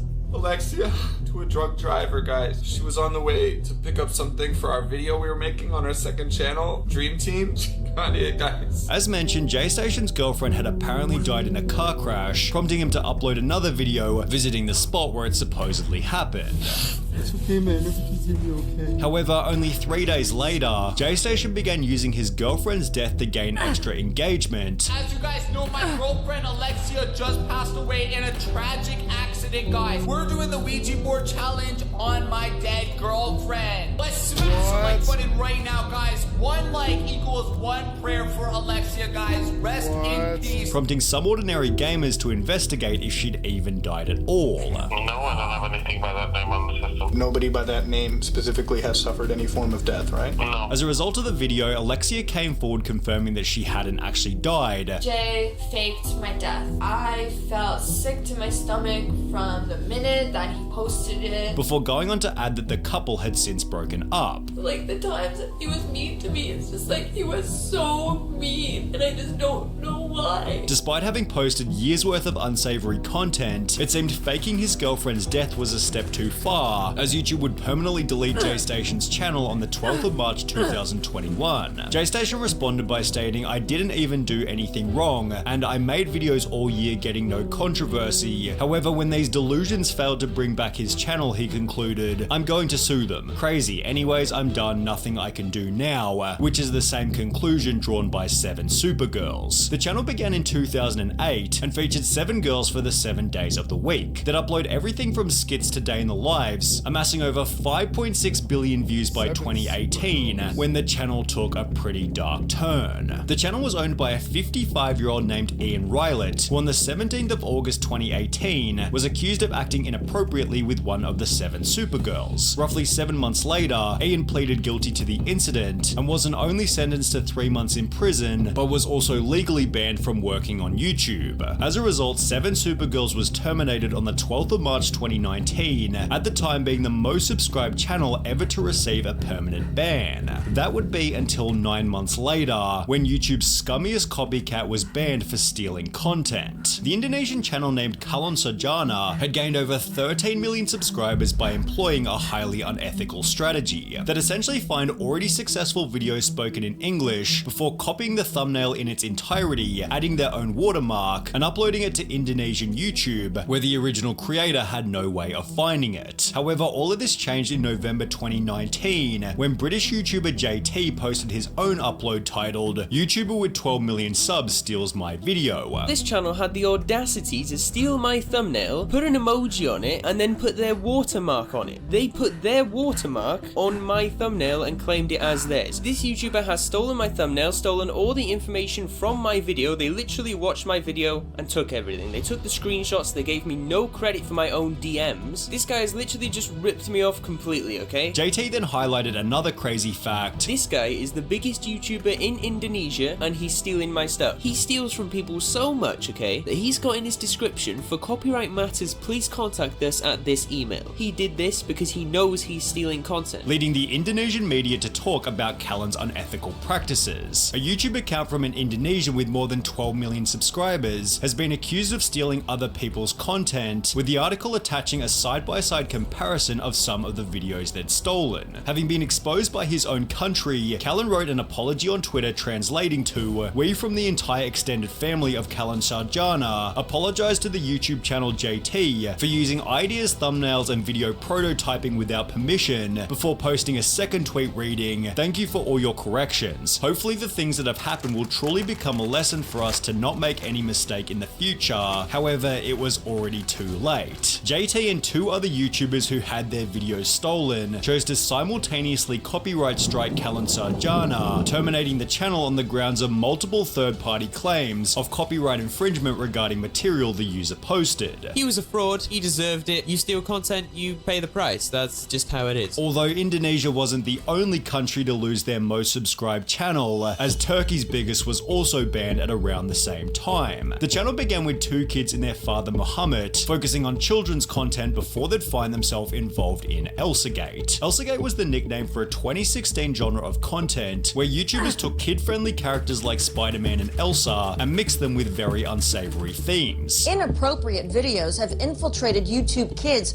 often showing popular children's characters in violent and even sexual scenarios. The motive behind the videos was pretty damn obvious. Here's one from 1 month ago, 117 million views. Although with so many people watching, parents began to talk about it. There is a terrifying new trend in middle schoolers that I need to tell you about, prompting advertisers to pull their ads from the site. "We are shocked and appalled to see that our adverts have appeared alongside such exploitative and inappropriate content," said a Mars spokesperson in a statement. "We've taken the decision to immediately suspend all our online advertising on YouTube and Google globally, therefore forcing YouTube to take a stance against these sketchy videos." Only 4 days after Mars and Adidas pulled their ads, YouTube removed over 150,000 Elsagate videos, turned off comments on more than 625,000 videos, and terminated more than 270 accounts, one of which being Turkey's biggest channel with over 15 million subs. Although no termination is stranger than that of Manoj Parahar. The channel was included amongst hundreds of banned multi-million subscriber Indian Shorts channels who all employed the exact same strategy. They'd find Western videos that had been successful in English, cut them down into shorts and provide a Hindi voiceover, essentially re-uploading other people's content, with their language being the only difference. In an article discussing these channels, one owner stated, "I would pick any video and do a voiceover. I realized that if we do voiceovers in a short story, then we're bound to get views, so I just stuck to that," although this wasn't the end of the article. Over the past few months, he claims 8 such fact channels have been banned. The rate at which YouTube grew their channels, it's also taking them away at the same rate. Many of these fact channels add voiceovers to content belonging to other creators, and that it's important for creators to only upload videos that they have made or are authorized to use. The biggest of these channels, Manoj Parahar, was able to gain 20 million subscribers in just over a year before YouTube also smashed it with the ban hammer. However, even then, Super Jojo Nursery Rhymes was banned with even more. Super Jojo caught copying Cocomelon. This Reddit post referenced a Cartoon Brew article reading, "Super Jojo shamelessly freerides on Cocomelon's success by closely copying and exploiting every possible element of the Cocomelon channel, sometimes even frame by frame," which was displayed in the previously mentioned Reddit post, where user Billy Disney showed just how badly the copying really was. As a result, in August 2021, Cocomelon launched a lawsuit against Super Jojo, claiming that the defendant has built its Super Jojo YouTube business by blatantly copying Cocomelon. 1 month after this, a new article was published reading, "YouTube terminates Cocomelon rival Super Jojo channel with 22 million subscribers, citing that they had received multiple third-party third-party claims of copyright infringement. Super JoJo's ban lasted for 2 months before the channel was then restored. However, this wasn't the end of the story. The channel's growth took a nosedive following their return to YouTube, and in July 2023, a jury has decided that Baby Bus committed copyright infringement with its animated series Super JoJo, and as a result, they were ordered to pay CoComelon $23.5 million. In that very same month, Super JoJo wiped their channel clean, deleting everything down to their profile picture, so while the channel is still technically active, Super JoJo could easily be considered the largest YouTube channel that's permanently banned.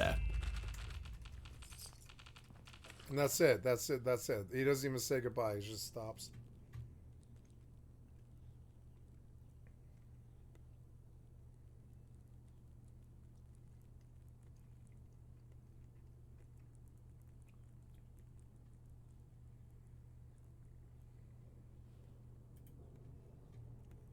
Top of Me channel, how you doing? How you doing? Come on in and sit on down. Today we're going to be talking about something extremely familiar to us all. You see, I was driving through town today and I saw almost like the Parthenon, an ancient relic of the past, left behind by man only to be observed by passing passengers.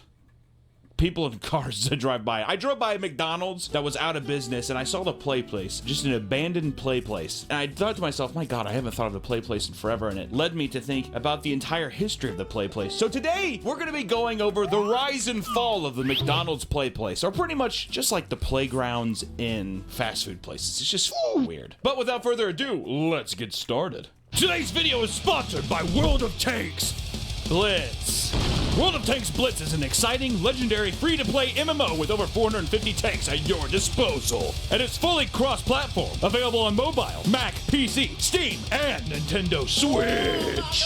14 tanks on a map, all trying to destroy each other, is so goofy and so much fucking fun. And there's just something about having historical tanks mixed with fantasy-based ones and special abilities keeps me coming back. With over 150 million downloads, 8 game modes, and over 32 maps, there's plenty to conquer. Tanks! Tanks! And right now, the game has an exclusive event going on in collaboration with the upcoming movie Dune Part 2.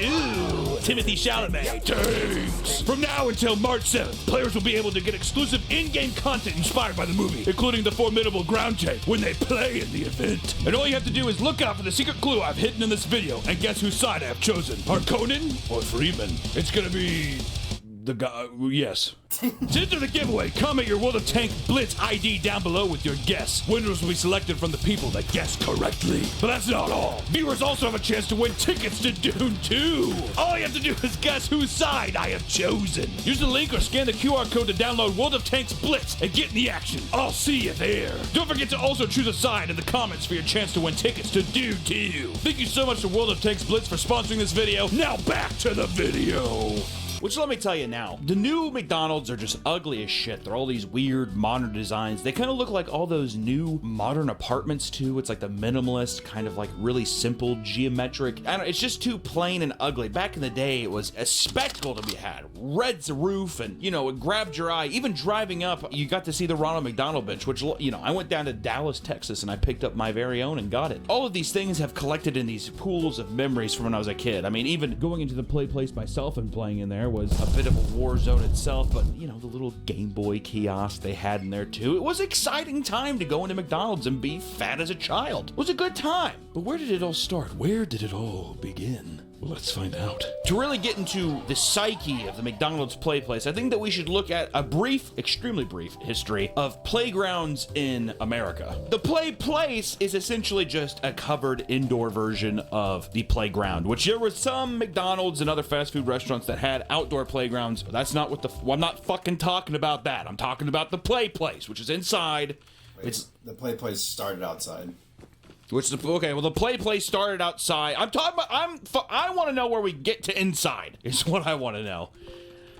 Fuck! Which the first design of a playground was originally from Germany in 1848, and their purpose was to teach kids how to play safely and fairly with one another, which is just kind of funny because I feel like in a weird way they would have weird bullying simulations, and you know, they would be like, what do you do whenever you get bullied at the playgrounds? What do you do? And they're like, I don't know, walk away. They're like, no, you kick them and you beat them up because they're different. But it wasn't until 1887 when the first ever American playground opened at the Golden Gate Park in San Francisco. I wonder why it took so long. Wait, 1887 feels so fucking long. Even 1848. It's weird that people weren't just like, what if we just put stuff out in the center of like a neighborhood and they just like ran on it. I do like how playgrounds did eventually evolve into malls, and it's like giant knocked over cups and like giant slices of pizza.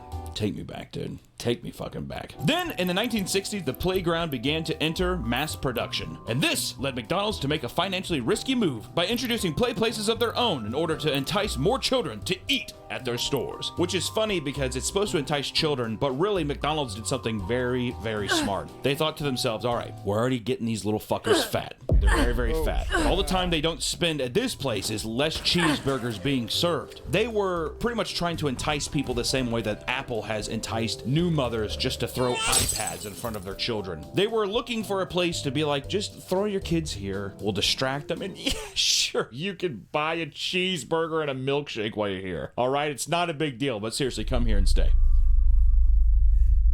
We have a clown and hamburgers and a fucking gerbil tube system for your son. I like to think that the guy who made the McDonald's play place, he had a gerbil at home, and he's just like, why can't I break it in the industry? He like looks over and he's like, what do you think, Chester? He's like, look why at the can't tubes, I and break he's into like, the industry? If we just made this bigger, children could crawl through these just like you, Fester. That was You never know. naturally funny. Why can't I break into the industry? That's like how I feel about streaming. It's kind of funny. It's like, why can't I break into the industry? Blah, blah, blah. It's kind of funny.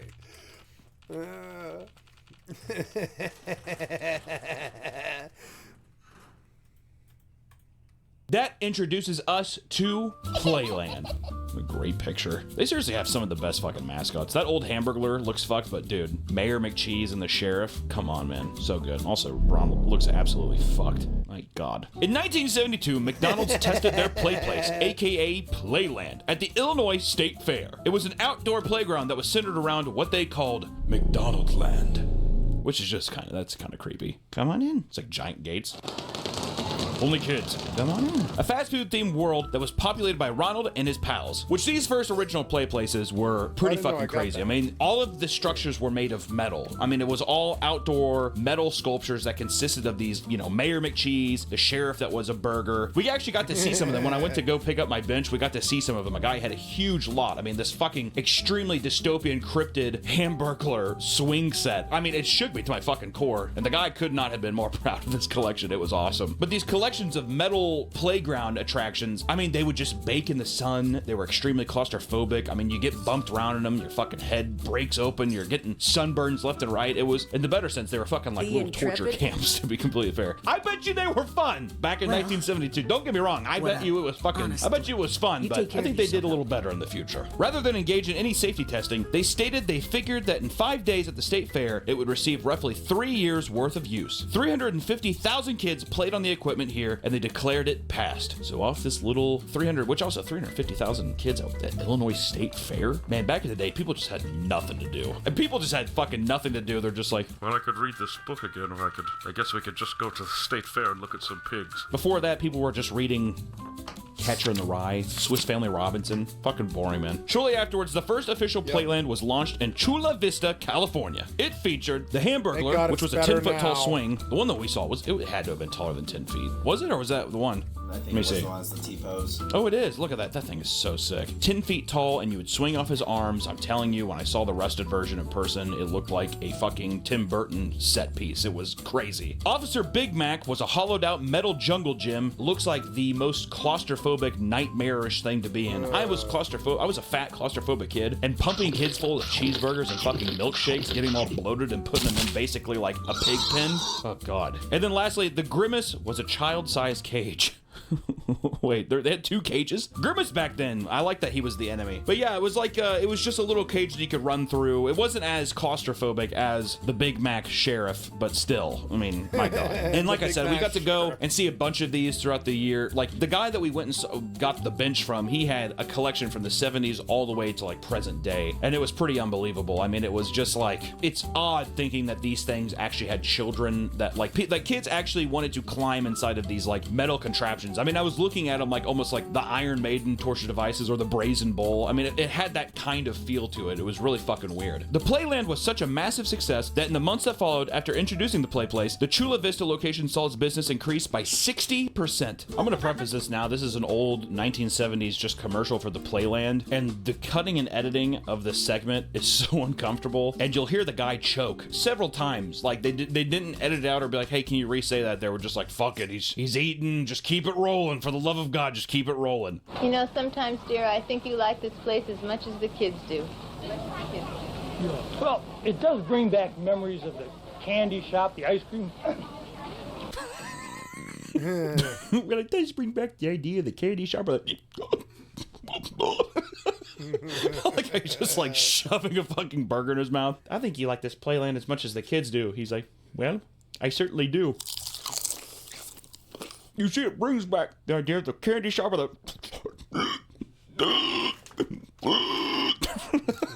Ray's, zoom out a little bit. I hate how his face is like halfway out and he's just like, he keeps like dipping down and, There's really only one thing missing. Really? What's that? Why is that the longest take? He's choking, dude. He is choking. Being able to run and play. That's what being a kid is really all about. I gotta keep showing this fucking like this like dunce kid who's just like,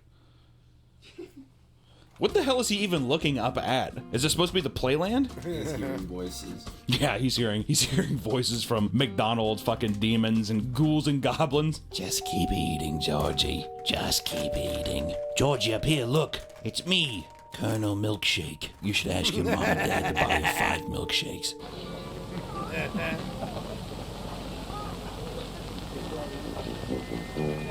It's just so uncomfortable. There's nothing's it's just so silent. Where is he going? I know that they're leading him to the Playland thing, and this is supposed to be him being inquisitive, but they're just like, don't even care. This child gets up and walks away, and they're just like, all right, well, he's gone now. It was nice raising him, but when he went to McDonaldland, he actually moved out of our house, and he no longer lives with us, so I would fucking kill for one of those original McDonaldland signs, dude. They even had a yellow brick road that he's skipping down. Holy fuck. And there's legitimate gates. Holy shit. Welcome, Eric, to McDonald's Land. Dude, that fucking Ronald McDonald statue is so tight. It's so creepy. Dad, you Ronald McDonald? Of course it's me. And all your other friends, too. Come on in and look around. This is so scary. Is that really you, Ronald McDonald? Of course it's me. I've always been here, George. Don't you know that? You have, Ronald? Yeah, George. I'm always here for you. Ronald's always here for you.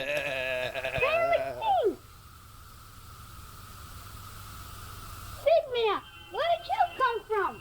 It's so interesting to think about what was cute back then. These statues, I would fucking kill for an Officer Big Mac statue. Mayor McCheese has to be one of the best designs. Which actually, coincidentally too, all of these designs where people are like, what? That design rules. Why do they get rid of that? They never paid the designer. Oh. Did you know that? All these cool designs, like they only had rights to Ronald, the Hamburglar, and Grimace. So Mayor Mc... Okay, I am hungry. I'm like more hungry than usual. I don't know why, and I'm just going to give in to it. I'm like resisting it.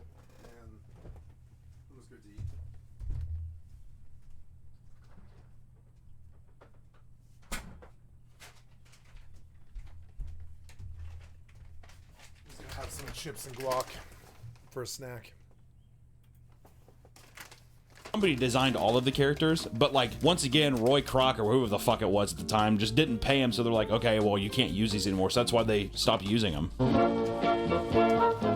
Oh my god! God, Nick, the filet of fish thing. We have that outside too. That's tight. Anyways, creepy stuff. Other McDonald's franchises soon followed, and the rise of the Playland began. Not to mention all the copycats that try to follow McDonald's success. I mean, as soon as like that really took off, that's when he started other companies like Burger King Kingdom popped up. Even Chick-fil-A had one. Wendy's, Taco Bell has a play area in Sandusky, Ohio. And some Sonic drive-thrus even still today have some playgrounds, but I don't know if they necessarily had a play place since they were already open. But every big chain basically saw like, holy fuck, this is actually catching on, and everybody started just copycatting and doing their own iterations of it. Did I say especially? If I've said especially, it's especially. All right, I'm sorry. I see people get upset about that. I'm sorry. I apologize. I want you to know I'm just kind of fucking dumb. All right. Around this time too, a lot of parents saw this as the safe choice when taking their kids places to play and stuff. You know, with the rampant rise of kids being reported missing on the news and the increased awareness of stranger danger, parents became less likely to let their children play in an open field or park. In an open field. Did you just pull off the side of the road and just like, there's cows over there, go touch them? The Playland provided a good alternative where the price of admission was a burger and the parents could watch their kids play with other children from a safe distance. I like how you put that in there. From a safe distance. We're not up close with them, it's just whatever. But how safe were these Playlands, to be precise? Which in the 80s and 90s, McDonald's Playland equipment was issued to over 3,000 restaurant locations, which made McDonald's the largest playground operator in America. McDonald's always does this shit. I'm pretty sure they are the largest real estate company in the world. It's kind of funny that they're also the largest playground operator too. It's just, I don't know. With the increase of locations, the injuries began to increase as well. Reportedly, over 1,500 injuries were claimed by 1991. So a lot of these injuries, the most common being small cuts and bruises, romping around too much, rolling around, fucking punching the Ronald statue, probably. I don't know what the fuck they were doing, but they were romping around, tussling around the asphalt, eating cheeseburgers and living life. Of course you're gonna get some cuts and bruises. But they also had children breaking nose when they ran into the fry trees. They were bumping their heads on the rocky hamburger ride and breaking teeth from falling off the apple pie stools, which in the grand scheme of these things, it all sounds pretty awesome, but I could see how that would make people be like, hey, don't fucking go there because your kid's gonna just like nosedive into these fucking fry trees. And it probably just started to cause a little bit of panic. And quote, all of the equipment on McDonald's land's premise was never tested for safety, nor were the playgrounds ever inspected for safety as well. In 1986 in Rialto, California, a 4-year-old child went down a hot metal slide and burned the skin off their hands. Holy shit, that's fucking crazy. His sister soon followed. Why would you follow that? His sister soon followed and had a large pink burn on her bare calf. The kid's probably like screaming, and the sister's just like, I don't care, wee! Like all the fucking muscle on her calf is just melting off like butter. The two children sustained second-degree burns and were sent to urgent care. McDonald's was cited for failing to report the incidents. Lawsuits claimed that McDonald's was at fault, and McDonald's blames the franchise owners for not performing maintenance. You need to stop the sun from shining. It's a metal slide. I mean, that's just what we were issued. You need to stop the sun from shining. You're a McDonald's man now, not a goddamn Subway fiend. No maintenance manuals were ever created for the equipment to perform the appropriate maintenance. No engineers tested this equipment or held to any sort of safety testing. And the equipment was manufactured at the time by JBI Incorporated of Long Beach, who was sued 21 times for one piece? Who was sued 21 times for one piece of equipment alone. The Tug and Turn Merry-Go-Round. What a name, dude. The Tug and Turn Merry-Go-Round. I like how they're just like, after the second time you get sued for it, you think you'd be like, hey guys, we should probably take it off. They're just like, it's fine, God. Imagine getting that letter. We're being sued again. You mean the Tug and Turn Merry-Go-Round, Pops? Yep. It's our crown jewel, though. It's what we're known for. Which this was the most dangerous ride. The equipment had a safety device that was not installed on over 800 Tug and Turns. And in 1988, in Bakersfield, California, 6-year-old Marlene climbed onto the new McDonald's playground in Delano to spin with a friend, catching her shoelace in a loose bolt. It tore her shoe apart and broke her leg in 2 places. In 1990, the family of Marlene sued McDonald's Corp on the grounds they've known about the defects on this equipment since 1982 and had done nothing to correct it. Marlene and her family sued the old fucking Cheeseburger Kings for $10 million in damages, and 120 claims in total were credited to this piece of equipment alone. Here's a list of examples. Some severed fingers, dislocated elbow, broken bones, child concussions, which, let me tell you, child concussions, what usually happens with child concussions? Leads to serial killers. Oh, really? That's true. John Wayne Gacy, Jeffrey Dahmer, all those guys. Maybe not Jeffrey Dahmer. I'm speaking out of hand a little bit, but childhood concussions do damage your growing brain. All in all, $190,000 in damages was paid out. So they didn't even get $10 million in damages? I don't fucking know, who cares? Other lawsuits include $36,000 to the family of a girl whose neck was injured when she was struck by a falling playland tree, $9,300 to a girl who suffered skull fractures in a fall, $1,700 to a family of a boy who fell from a hamburger toy and broke his arm. Luckily, there was no deaths in the McDonald's playland, but there was a death at Burger King. You know, BK was like, are you fucking kidding me, dude? Really? We're always coming in second, dude. God damn. A 4-year-old boy who was playing in a net enclosed play structure in a St. Louis, Missouri Burger King restaurant on April 29th, 2001. That is a fucking crazy sentence. That's my birthday. Oh my god.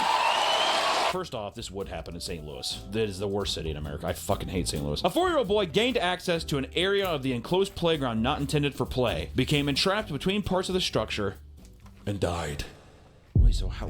I'm picturing that in my head.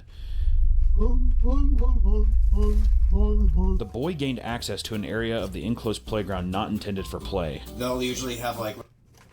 BRB.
Say there's like a spot to the side or underneath something, but you're not supposed to get in there. I think that's what it is. He like got in. So he got into basically a playground thing, which became entrapped between two parts of a structure and died. That's actually insane. You know what's kind of fucked up? Is it's kind of like that movie 127 Hours, except it's Burger King structures. That's horrible, and I'm actually it would be devastating, but that's fucking insane, especially being stuck between like a fucking slide and like a Burger King statue or something. Brutal way to go. And in 1988, JBI and McDonald's decided to discontinue the tug and turn and all the other playland equipment because of the rising legal costs associated with the injury claims. It only took 21 times, over 20 times, for them to just say, I think we're done, let's retire the tug and turn. How did we make it to 1988 before people were just like, hey, can we not put our kids on the fucking tug and turn? You're like, no, it's a fun ride. Yeah, but it's the tug and turn. Hello? During this time, the playland was still drawing a lot of business for the restaurants, but change had to come, and McDonald's decided to get rid of the dangerous metal and bring playgrounds inside. Ooh, I think you know where we're going, baby. That brought us to the play place. Let's say it loud and proud, dude. The play place. Now the weather wouldn't affect you anymore. It could be rain or shine. Now you could play inside in air condition. We're really making sure people become as soft and as pale and mushy as possible. And you know, we got to treat our little boys and baby girls right. So the play place was, it seemed like a good thing, but there was an outdoor to indoor transition. And until the 80s, almost all play parks were outside. The hard and unyielding equipment was susceptible to burning people in the sun, much like the hands and calves of those two poor children. And even now, you bring up the old play places, the first thing that comes to mind is the burning heat of the metal. And there's just a couple of people here. Like 9 years ago, a guy said the Telecasterbator. He said, in Texas, that thing was a metal level of death. You couldn't even climb up the metal ladder without searing the grease-covered fingers. And Jedi Smog replied, it was in Indiana too. So hot, but I climbed the shit out of that McD's playground. And then Big Scary Smoke Monster said, I grew up in Vegas. Those would just be actually on fire. Yep.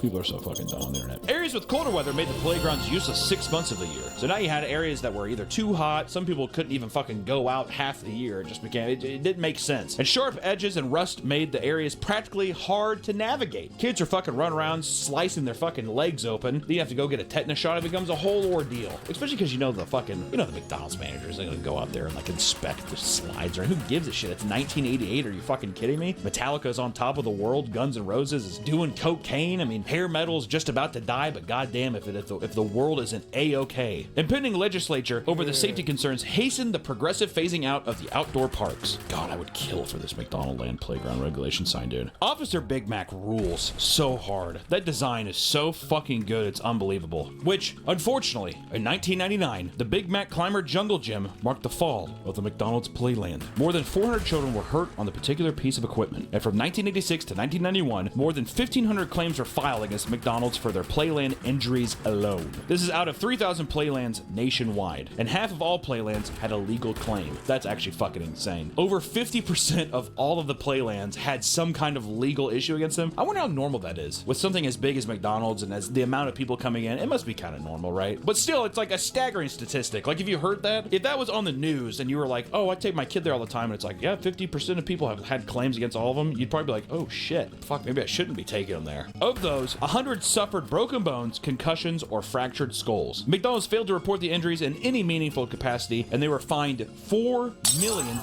which is nothing, dude. Their fucking sign says billion served every day. Holy shit. At this time, this was one of the largest fines ever given by the CPSC, the Consumer Product Safety Commission. McDonald's argued that between 1986 and 1990, there was only one accident per year at each Playland nationwide, and McDonald's tried to shift blame for equipment onto the franchise owners. That's so fucked. Franchise owners are like, I'm doing what they're asking me to do. What the fuck am I supposed to do? They purposely told me not to inspect the rust on the slides. What am I supposed to do? They're just like, just shut your mouth and keep, you know. It's like Ray Liotta in Goodfellas at the beginning when he doesn't rat, and then he comes out of the court and all they're like, oh, you busted your cherry, and they all start clapping. That's all the franchise owners to the fucking CEOs of McDonald's. As stated above, there was no maintenance instructions or manuals to go with these things. I mean, they're slides or whatever. What kind of fucking maintenance? It doesn't matter. Gaps in the bars of the Big Mac Climber were large enough for kids to fall through and angled such that children could get stuck in or fall catching a limb. I'm stuck, dude. Can you crawl all the way up?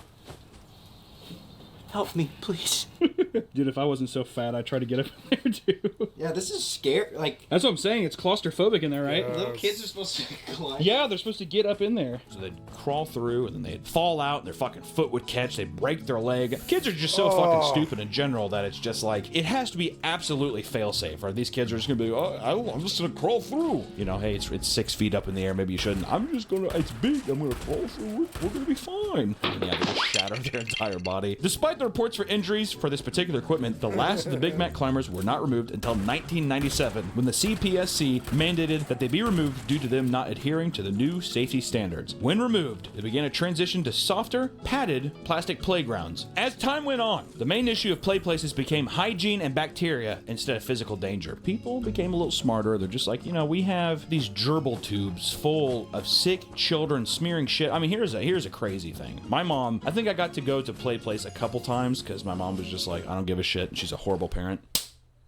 I'm not gonna make that joke out there. She's been on this channel, but I went to a play place a couple times. But I remember one time that pertains to the hygiene and bacteria issue we're dealing with here, which I was in a play place. I was in one of the tubes at the very top. A kid took off his diaper and smeared shit all over the inside of the play place tubes and even pissed all over the floor. And these two fat kids were hogging the tube, and it was just like absolute pandemonium in this tube as people were just like, let me out, I want to go. Because they couldn't get down to the slides or that weird fucking like seatbelt torture device that you had to like go down. Remember those things? It was like a grid system of seat belts that you had to like fall through. It's fucking horrible. And I was just sitting there looking at my mom like I was in DOS boot, just like screaming out like. And after that, I was like, I think I don't want to go there anymore. I don't want to go to the play place. Or if I did go there, I didn't go into the tube system. That was shell shock for me. I couldn't do it. The real reason why you cannot bring food onto McDonald's play area is because if they allow food in the area, it becomes. He's actually very genuinely naturally funny.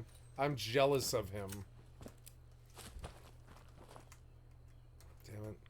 The food area, it must adhere to certain sanitation standards, aka they just don't want to have to deal with another step of sanitizing things and making it just a little bit better for people to be at. They're just like, if they brought a food in there, it's against the rules. Hey, not my fault. And let me tell you, children are fucking absolutely disgusting. That is just, I mean, it's, if you have kids or you know anybody who has kids, you can see it with your eyes. I mean, they just like, it's.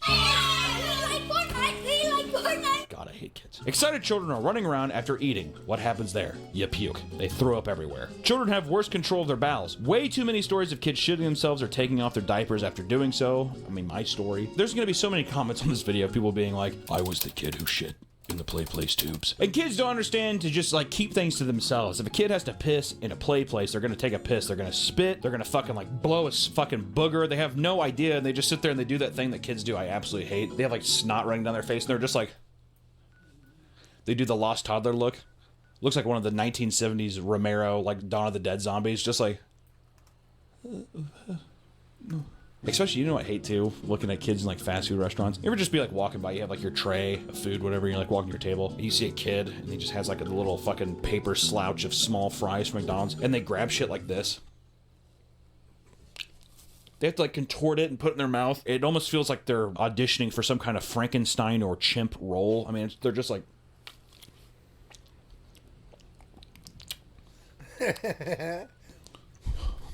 And the entire time, too, there's just this fucking disastrous Midwestern woman who's just like, he's so cute. God, look at him. He's getting so big. And she's just gulping down a fucking giant-ass thing of Coke and a Big Mac. Ugh. Here's some more stories. I found an old diaper full of poop in the middle of the tubes. I was 8 and didn't realize until years later that what it actually was. I have no idea if a kid, or quote-unquote toddler, took it off or what happened. And someone else said, someone took a dump at the bottom of a slide and my little sister slid right into it. Oh, God. That's downright unfortunate. My mom blew up at the manager and we got a huge stack of McDonald's coupons. I thought it was a fair deal. That's crazy that the guy paid off the mom with fucking coupons. Isn't that weird? Miss, please, we know you're gonna be back. You're here every Tuesday. We know you order by heart. Just take some coupons. She's like, I will. Takes them. The biggest infestation of disease and chaos in these play places were the ball pits. If you were in the 90s, you were a kid in the 90s, this is when that play place took shape and form. This was peak era play place because of the merger with Discovery Park. It was a land with tunnels of tubes and a maze, twisting slides, and a ball pit in some cases had multiple games. Padded metal bars zip-tied with netting formed cages to house and guide kids around without letting them access dangerous areas. And there comes in the devious man, Edward McMillan, the inventor of the ball pit. He gained the idea from staring at a jar of pickled onions. What a fucking psychopath, dude. You can tell he was like in like a psychiatric home. He was just like, does that thing, like pulls up a chair next to him. They're just like, you have any ideas today, son? He's like,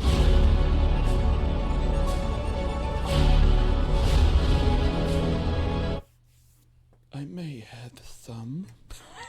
That's what he says. Hundreds of kids play in these pits, but the question of sanitation has always been an issue. The kids playing in these often have bathroom accidents. There are no national standards to how ball pits are to be maintained or cleaned. That is actually fucked. So if somebody took a shit or piss in there, no one ever, I mean, like, who actually went in there and cleaned every ball? Think about that. I remember putting like those balls in my mouth. Uh-oh, what did I say? Didn't get past me. Don't comment below.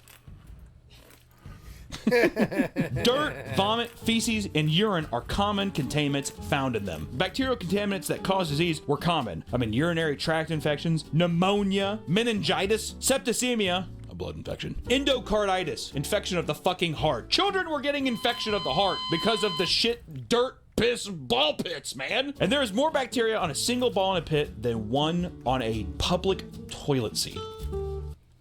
I'm going to say that again. There was more bacteria found on one ball pit ball than on the average public toilet seat. My God, we failed them. I was failed. We failed as a society. There was also a lot of stories about finding teens going in after hours, having sex in the ball pits. And also, I remember I worked at McDonald's when I was like 14 or 15. It was like right when they were transitioning from the old look to the modern look. And I thought that the renovation was for a play place. My manager at the time was like, oh no, we're not doing that. He's like, I told him no, because he used to find like old syringes. He used to work in like a, not as suburban, more city-like one. And he used to find homeless people go in there, shoot up, and they leave the syringes in the fucking ball pits. Syringes. How fun. And due to the nature of the ball pits, things can fall to the bottom. Loose change, video games, watches, broken glass, food, and like I said, needles, which is, there's rumors to believe that that was one of the big contributing factors to why the ball pits just stopped being, because it was just a matter of like too much hidden shit, too many things that could actually kill a child from infection. So there's speculation there, but nothing proven. In addition to there not being sanitation standards for ball pits, there's likely no way to fully clean them. Machines have been developed, but they do not address compressed storage space for moving the balls completely out and washing the bottom. So I think some places had some of these machines, but I feel like it's one of those things too where it's like you're relying on like teenagers and people that work at McDonald's. They're not going to give a fuck. They're just, I mean, they're not going, they're like, oh, I'm not going to go in there. Who gives a shit? So why would they care? Who is supposed to clean these fucking places, right? It goes without saying that the crawling tunnels of a play place maze are difficult to clean owing to the fact that they are child size. Physically, this task seems impossible. Kids are coming in and out until closing time, and teenagers working there already have enough to deal with. Which, that's the thing. I mean, like, if you think about that even, what grown person is going in? Because all of those, I'm pretty sure all of the tubes and stuff, they're like bolted shut. It's not like they're, oh, you go in and like you lift a latch and you open it up and you can clean it. No, it's just like you would have to have somebody extremely small, but even it's like somebody 5'2" would probably still be too big to be in those tubes. Probably way too big. You'd probably have to be in like 4-foot area to comfortably move around and stuff, and let alone there, it's just like, there's just no way you could ask that of somebody. So these things were just, I don't even know how you would go up there and do that. That's a fucking crazy mystery. Besides the ball pits and sanitary things, another thing that led to the downfall of the play place in general, McDonald's was marketed towards millennials and Gen X's children, and they have remained mostly brand loyal. Understandably, those two generations don't play in playgrounds anymore because we're all old. We're old babies. I'm a boomer. I'm 46, but my kids, they played there, and I mean, like, they're old now. I have a kid in college. Parents don't want their kids using the areas, and safety is a major concern. I mean, even with like the rise of the internet, I mean, people are just talking to each other about stuff. Everybody's just much more aware of shit now. Back in the day, my mom used to, like, if you just did not say something, no one researched anything or actively looked for something, so if it didn't just fall right into your lap, no one gave a shit. But with the rise of the internet and stuff, it's just easy to just stumble upon things or even have things get way more traction than they used to. So a lot of these sanitary conditions, safety concerns about being able to see your kid and not have them get fucking abducted by some crazy son of a bitch, or even want to just make sure your kid doesn't get any broken limbs while you're just trying to go out and have a simple lunch. It's just, the stack became too high. Now, instead of boosting profits, you know, at one point seeing 60% more traffic, now these play places were even cutting some of the profit, which I'm wondering if that's just because seeing the play places and how out of date they are, I wonder if it makes the restaurant feel old and it's not as appealing anymore. Shit, it's like whenever you see a nice car next to an old car, obviously you're gonna be like, oh, the nice car. Also, a huge downfall to this was delivery apps. People don't really go into the stores as much anymore. Drive-through windows. People don't want to have to actually go inside places. And now even with like Uber Eats, DoorDash, people are just ordering shit and having it delivered. So now your kids are even more disassociated with the actual physical business of it. And the final nail in the coffin, during COVID-19, most of the remaining play areas were shut down. But a decade before the pandemic's forced closure, the designs were slowly being phased out of renovations. Now that play places are closed, many have wondered if it is even worth it to reopen. The benefits of cleaning and maintaining a playground in today's health-conscious age are rarely worth the cost.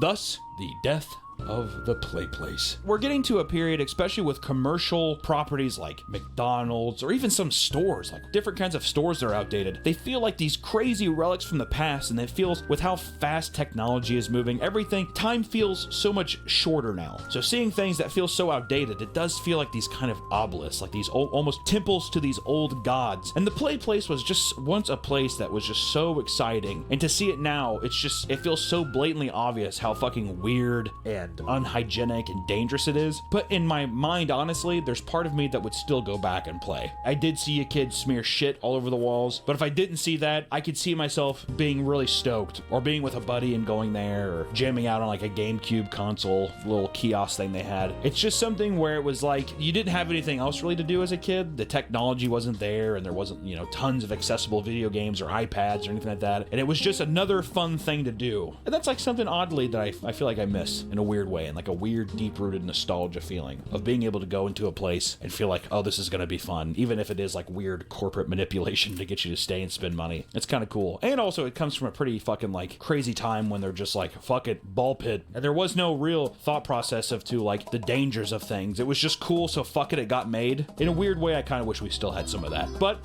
it's probably for the best that we don't. So thank you so much for watching today, and if you do see one of these play places, give a nice proud salute to our fallen soldiers.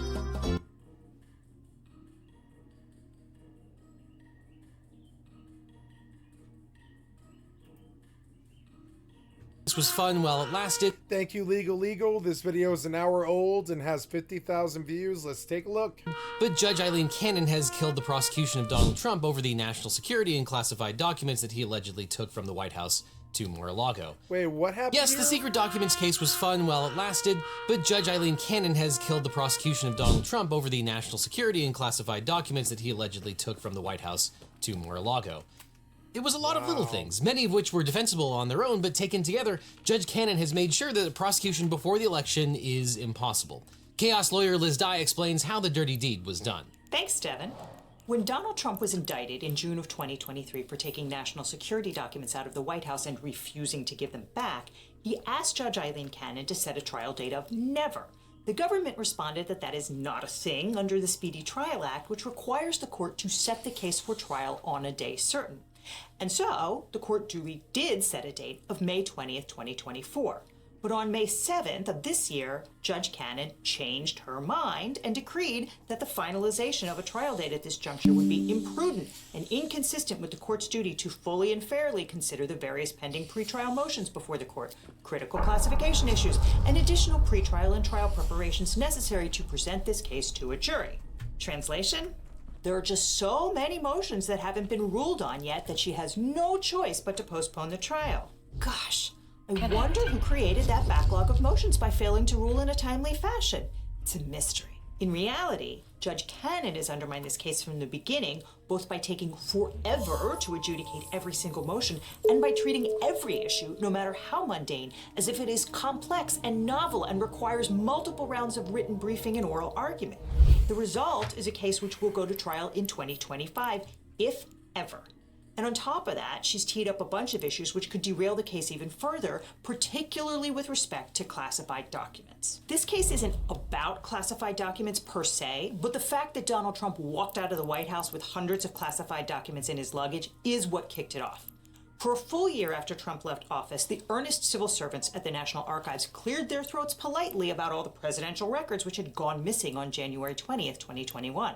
Then, in January of 2022, Trump returned 15 boxes of government property, including a love letter from North Korean dictator Kim Jong-un, Barack Obama's handwritten note to his successor, an Air Force One model plane, and a commemorative bollard from the border wall that Mexico was going to pay for. And then we fell in love, okay? No, really.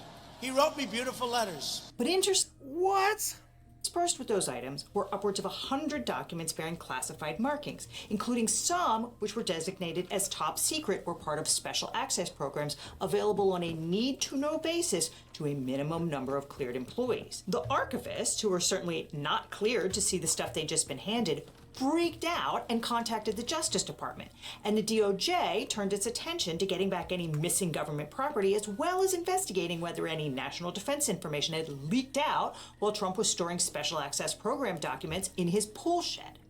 The DOJ secured a grand jury subpoena demanding that Trump return anything in his possession that bore a classified marker. But Trump, who got elected in part because he'd accused Hillary Clinton of being careless with classified emails, didn't want to give that stuff back.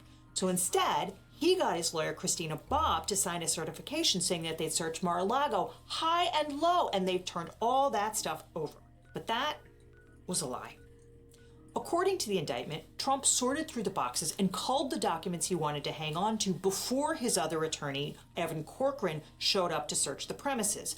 So when the FBI knocked on the door with a warrant in August of 2022, they discovered thousands of government documents with some 300 of them bearing classification markings. Trump challenged that warrant in court and had the good fortune to land in front of Judge Cannon. She managed to engineer several months of delay before being brutally smacked down by the 11th Circuit in December of 2022. 7 months later, Trump was indicted for retaining and failing to deliver national defense documents under the Espionage Act, conspiracy to obstruct justice, and making false statements. Once again, he landed back in front of Judge Cannon. The presence of classified evidence was always going to add an extra layer of complication. And some of the earliest signs that this case was going to go off the rails involved that classified evidence. One of the first things that happened in this case was that the government moved for a protective order governing the classified discovery materials. Trump objected to being forced to examine and discuss classified documents in a sensitive compartmented information facility, aka a SCIF. The guy who famously blabbed about a North Korean missile launch on the lanai at Mar-a-Lago with the Prime Minister of Japan did not want to have to travel to a secure facility as is required by law. Instead, he wanted the court's permission to keep that stuff with him at Mar-a-Lago or possibly at his club in Bedminster, New Jersey.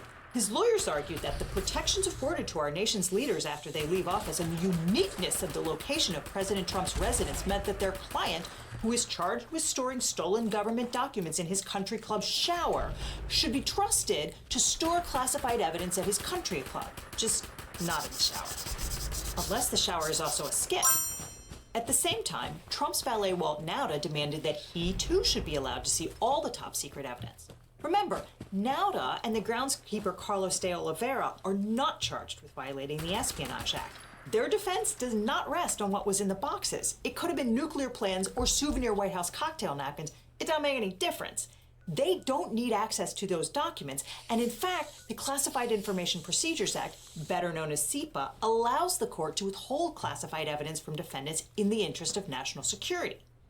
These issues are no-brainers, and yet Judge Cannon demanded full briefing and oral argument and then took 7 weeks to rule. She did eventually get it right. Trump was barred from perusing classified evidence on the golf cart between holes, and his henchmen won't be allowed to see the war plans their boss allegedly swiped from the White House.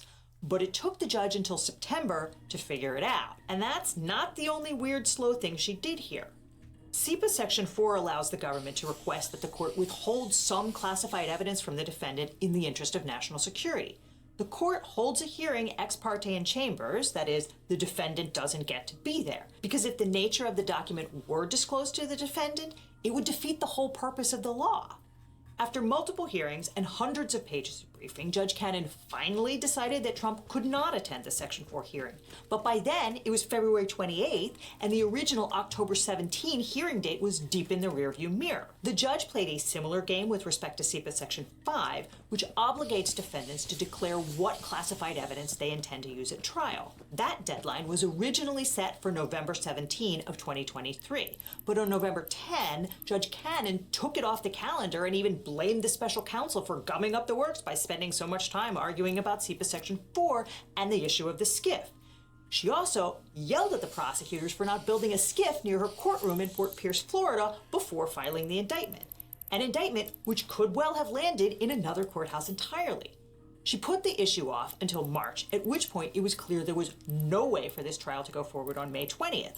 But Judge Cannon didn't cancel it officially until the first week of May, which looks an awful lot like squatting on the calendar to block anyone else from scheduling a Trump trial during that period. In April, the judge finally set a new date of May 9 for Trump to turn in his Section 5 homework, after which Trump's lawyers immediately asked for another postponement, complaining that they were far too busy with his New York criminal trial to meet their obligations in Florida, even with the 6-month delay they'd already wrangled from the court. They complained that the May 9 deadline would deny President Trump his constitutional right to participate in critical aspects of his defense and infringe on its constitutional right to counsel of his choice in this case. The government noted that it was Trump's choice to hire the same lawyers to represent him in multiple overlapping criminal cases, and if those lawyers overcommitted themselves, that was hardly the court's problem.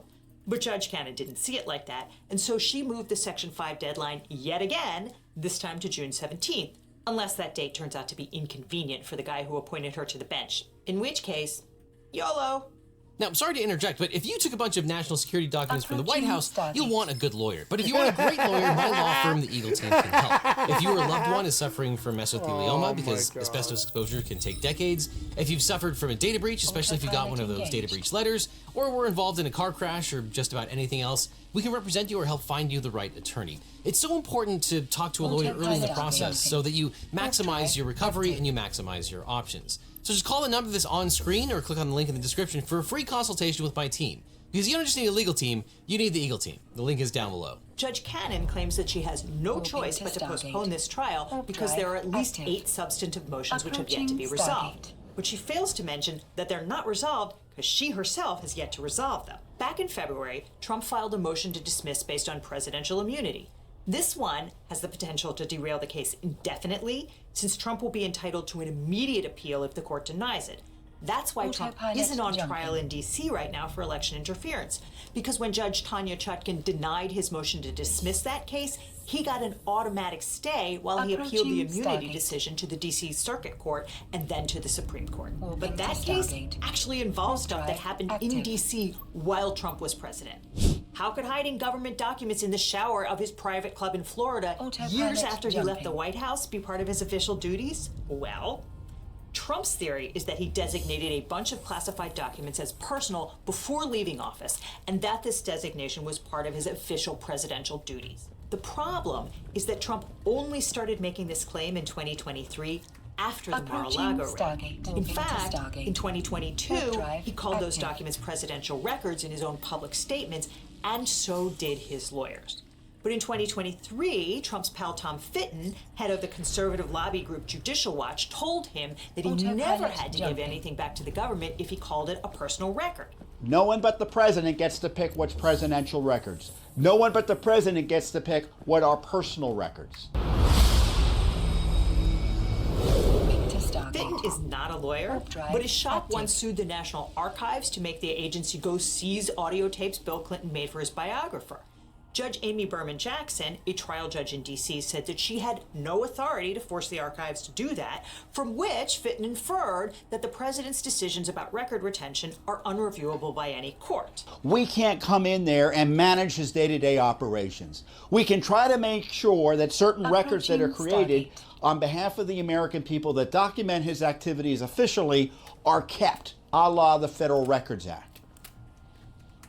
But we can't come in and say, oh no, you should have kept that one as a presidential record, and you can't have that one as a personal record.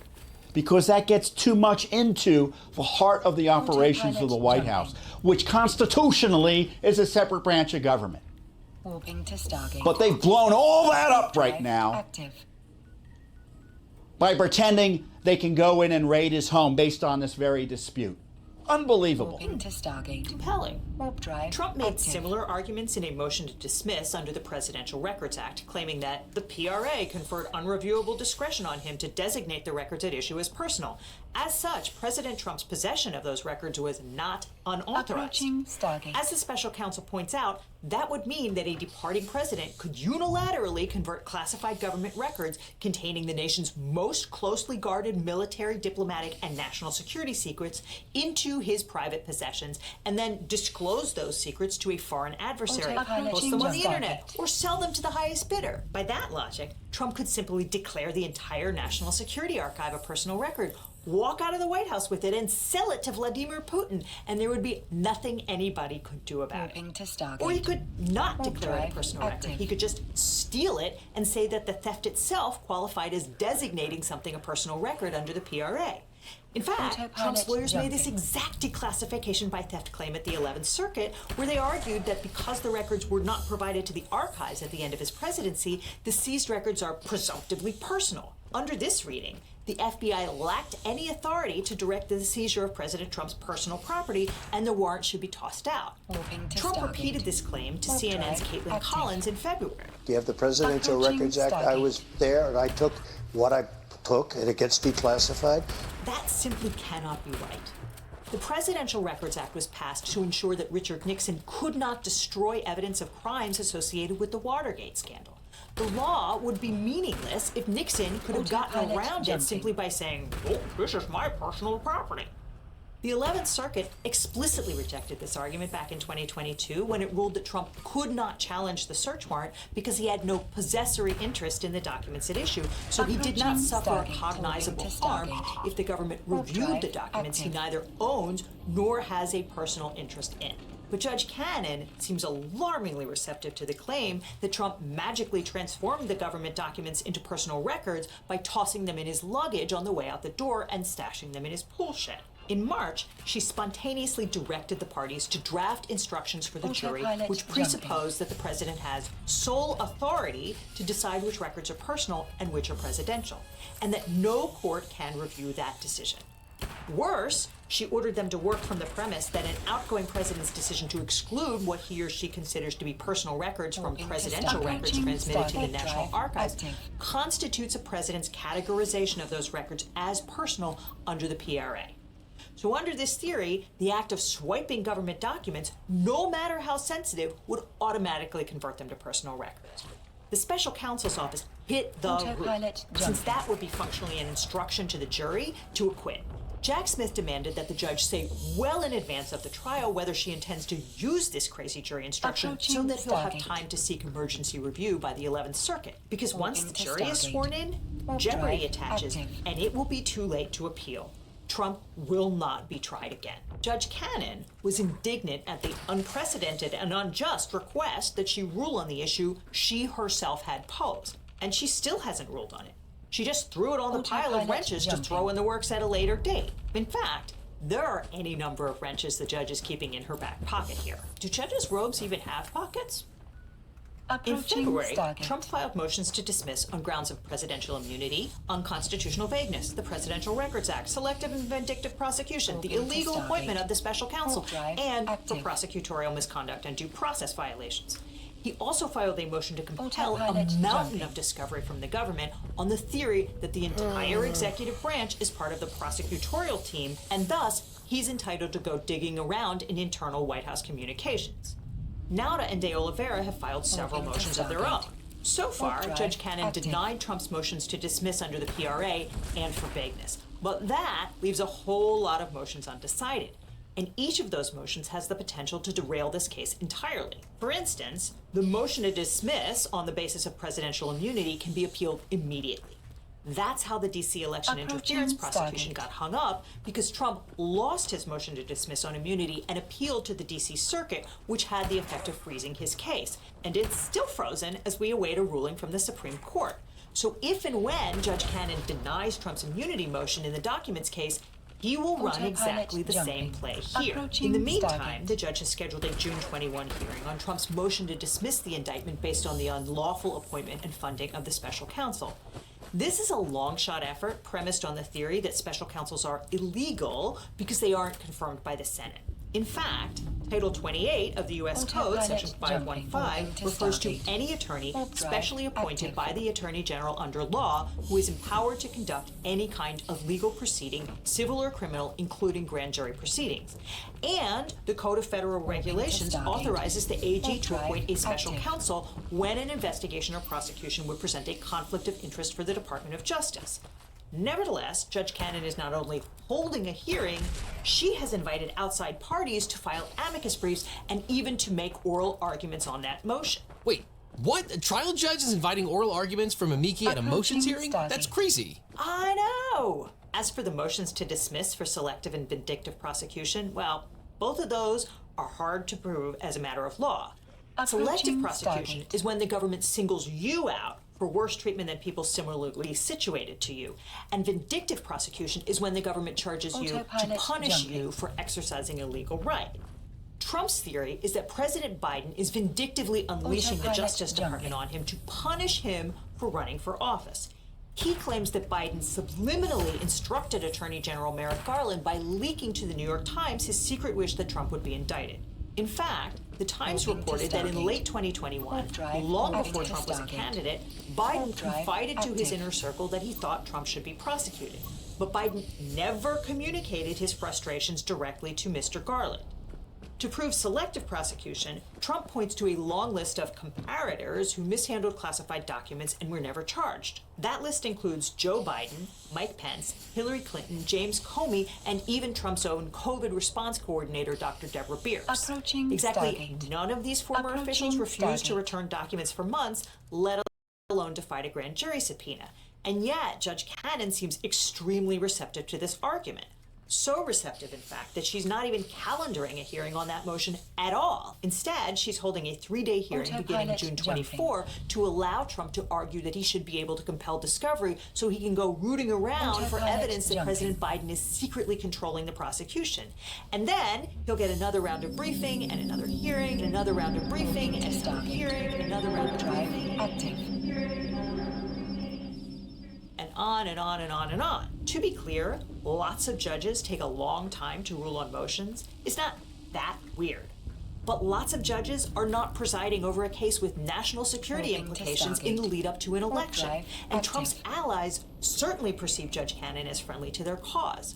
Rolling Stone's Aswan Subsang and Adam Ronsley reported recently that Cannon's delays in legal reasoning have become something of a running joke among the upper crust of Trump world, with various political advisors and campaign staff, lawyers and media figures in the ex-president's orbit remarking on how obviously and helpfully Cannon has been in the tank for Trump.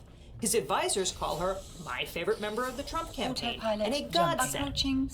Whether Judge Cannon is sent by God or someone else, she'll rule on all those motions when she gets to it, and not a moment sooner. So there you have it. We can put this case, reputed to be the strongest against the former president, to bed at least until after the election. Unless, of course, he wins, then it just goes away. But if that makes you want to run and hide, today's sponsor, Incogni, can help. Because Incogni is my favorite tool to help with online privacy, in case you've ever said anything unkind about the dear leader and are worried about reprisals. Incogni removes your online personal data from data brokers. Data brokers sell your info to the highest bidder, resulting in loss of privacy, phone calls, texts, spam emails, and much, much worse. But Incogni will reach out to these data brokers and make them take your personal info down. If these brokers fight back, which I've seen them do, Incogni will take care of that too. It's a great way to cut down on those annoying scam calls and emails that used to flood my voicemail and inbox. Now, we've all Googled ourselves, it's okay to admit it, but you might have seen that there are websites out there that have tons of info on you. These sites can provide in-depth records including information such as home addresses, contact details, license plate numbers, and financial information. And these sites can expose you to a wide range of dangers, from scams and identity theft to online harassment and stalking. Every year, both the number and scope of data breaches worldwide are rising. And according to the 2022 annual data breach report by the Identity Theft Resource Center, the number of victims has gone up nearly 41.5% from 2021. But Incogni gets that information down and out of the hands of scammers and identity. All you have to do is give them approval to work on your behalf, and Incogni conducts repeated, ongoing removals, because even if a broker removes your data once, they can collect it again. And Incogni makes sure that your personal information stays off the market for good. When I signed up, it was fascinating for me to look at my own dashboard and see that I was on hundreds of data brokers' lists. So I guess it was no surprise why my email inbox was full of junk and my phone was constantly ringing with scam calls. Here's my own Incogni dashboard. It shows that these 3 sites potentially had data on me that was rated 10 out of 10 on Incogni's sensitivity scale. These brokers might have had data including my contacts, financial information, and health data. But it's seriously relieving to watch Incogni get them to delete that info one by one. So if online privacy is important to you, give Incogni a try. You can click on the link below to get 60% off of Incogni when you use the code LegalEagle. So get an exclusive 60% off discount by just clicking on the link that's on screen right now or down in the description and use the code LegalEagle. After that, click on this link over here for more Legal Eagle, or I'll see you in court.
Gonna go out to factional warfare now. A Tristan and a Bantam.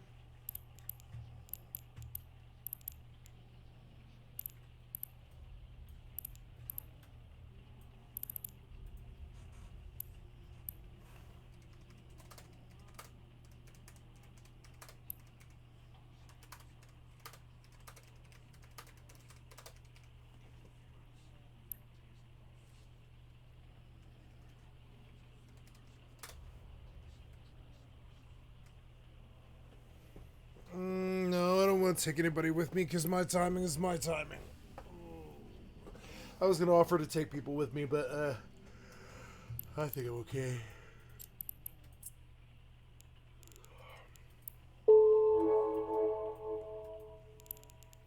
Okay, and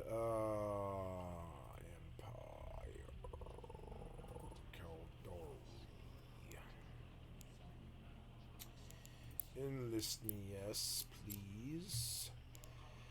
Then we will take a look.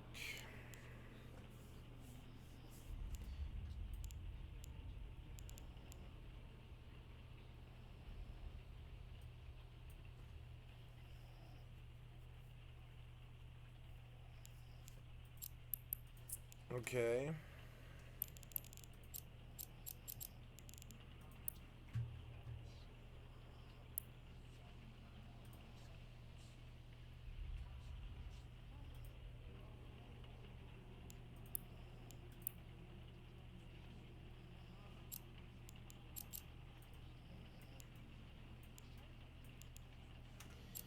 I feel like the audio, something's wrong with the audio.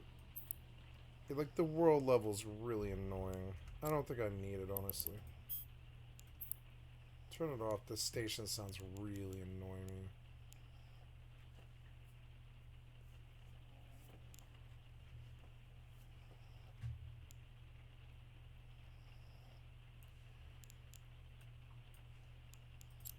Okay, we are set up here. We're going to switch up for prefer shorter.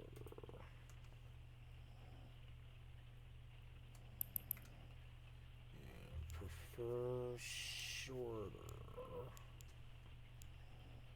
Prefer shorter to old man star. Set destination. I guess it's only one jump this way, and it's safer. I can save 5 jumps, but then I have to go through Tama. I actually don't want to go that way. Yeah, I want to go this way. So, cool, works for me. Cool, works for me. Yep, go. Yep, go.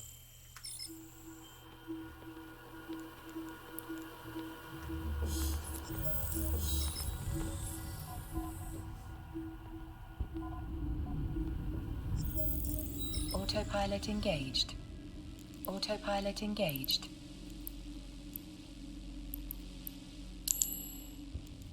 Warping to Stargate.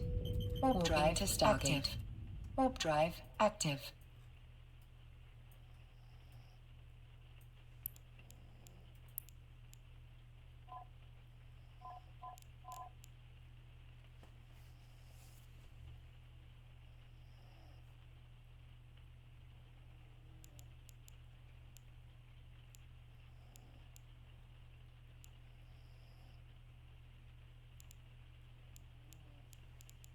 Approaching Stargate. Approaching Stargate.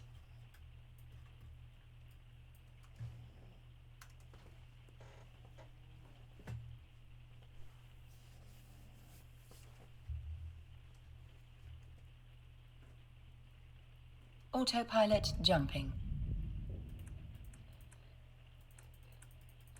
Autopilot jumping.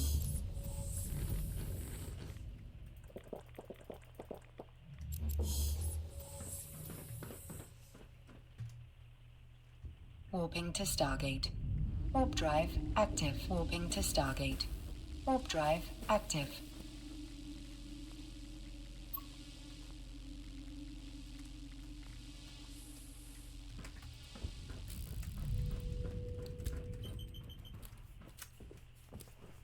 I wish you could boil water at the chemistry station and turn it into purified water. Because what's the fucking use of all of it then? Approaching Stargate. I want to boil off the impurities in the water using the station, and then take the purified water and make it into stim packs. It's like a broken part of their loop that I don't like. It's fucking annoying. And there should be like a source of heals all the time. So now I go out, I guess. Autopilot we're going jumping. Infection warfare.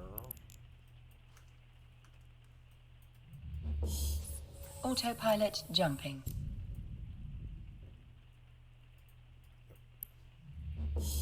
Warping to Stargate. Warp drive active. Warping to Stargate. I like the way the Bantam Warp looks. drive active. Oh yeah, let's set up to actually do stuff.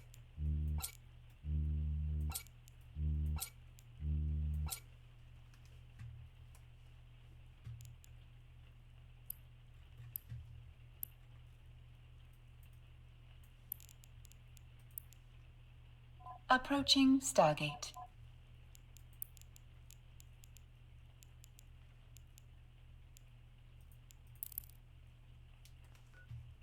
Approaching Stargate. Oh, this thing has a drone bay, which I totally keep fucking spacing. I suppose I could go back. Autopilot jumping. I mean, it's not going to do any damage anyways. I don't know. Autopilot jumping.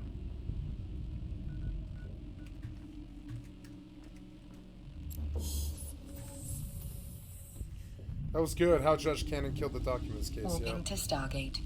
Warp drive active. Warping to Stargate. Warp drive active.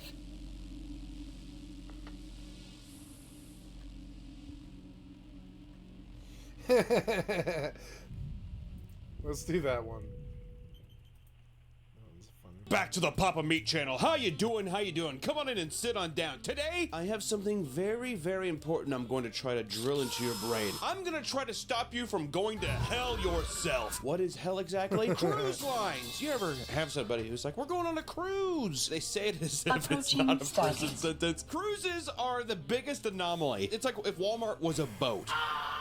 Which, honestly, when you say it out loud like that, it seems pretty cool. But cruise ships are, in my opinion, a floating nightmare. I've been on a cruise ship once whenever I graduated college. I think it was 3 or 4 days in total, and it was 3 or 4 days too long. I think by the first night, you kind of got it, and then you realize, like, oh, shit, I'm stranded on this thing. Cruises have all kinds of crazy things. Drunken fighting. Turbulent water. People don't realize how many people go overboard in here on cruise ships, okay? People also don't talk about the rampant assault and even murder that happens on cruise ships. So today I want to go through a couple instances of some very famous cruise ships and cruise incidents, along with some nice factoids to make sure that you do vacationing right and you stay away from cruise ships. So let's get into it. Today this video is sponsored by BetterHelp. Whether you're experiencing stress, long-term issues, or trying to maintain personal goals, BetterHelp's therapy is here to help you. And if you click the link in the description, you'll get 10% off your first month of BetterHelp. BetterHelp makes therapy so much easier and a lot less intimidating. Meet your way with virtual sessions, a simple phone call, or even messaging back and forth. Whatever that is most comfortable to you is the way BetterHelp wants to work. And since BetterHelp's benefits are virtual, you can match with over 30,000 therapists based on your needs and preferences and find the perfect therapist for you. Depending on where you live, you may only have a few options around town. Do you really want to drive miles to have to sit in a lobby and kind of, hope that a therapist works, only to have you be wish-washy on the issue? Instead, maybe deal with these issues from the comfort of your home instead of out and about and all that kind of stuff, and have BetterHelp get you started. In most cases, people who join BetterHelp get matched with a therapist within 48 hours! And to lighten the stress even further, you don't have to worry about the awkwardness of breaking up with your therapist. If you feel like someone isn't a great fit, you can switch at any time. With a click of a button for free. Join over 4 million people who've used BetterHelp to start living a healthier, happier life. Click the link in the description or visit BetterHelp.com/PapaMeat to get started. Click the link helps support the channel, and it also gives you 10% off your first month at BetterHelp. Thank you, BetterHelp, for sponsoring this video, and back to the video. Cruises right now are almost a $30 billion a year industry. Isn't that crazy? The amount of people, though, that I hear, they're like, I'm going on a cruise. We're going up to Alaska to look at whales, and we get to go on a whale cruise. I would rather go to, like, a corn maze in Iowa. I think I can confidently say that enough. I think I can confidently say I would rather go to, like, in a corn maze. This is a heavy hitter, and this would be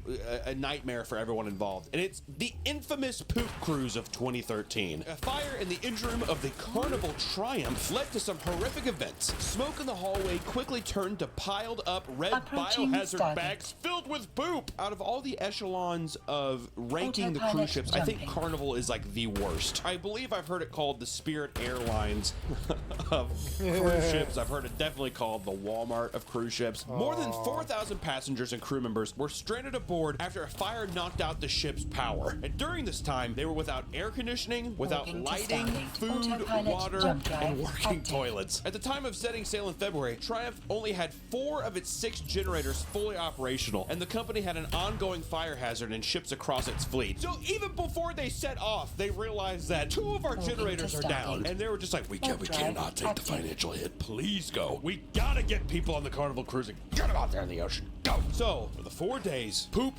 was everywhere on this cruise ship, okay? The toilets wouldn't flush, and in some cases, toilets erupted. They overflowed and spilled into the hallways. People were handed bags and told to poop in the red biohazard bags instead of using toilets. Because if you use the toilet, it's probably gonna explode and make things much worse. Imagine someone coming up to you and just being like, please, just use this instead. These workers who probably fucking live on the boat 8 months out of the year a lot of these times are now subjected to being poop police. And this is supposed to be your vacation. You know what? I hate to say it, but this is divine punishment in a lot of ways. I think this is God letting you know. He's like, better watch out.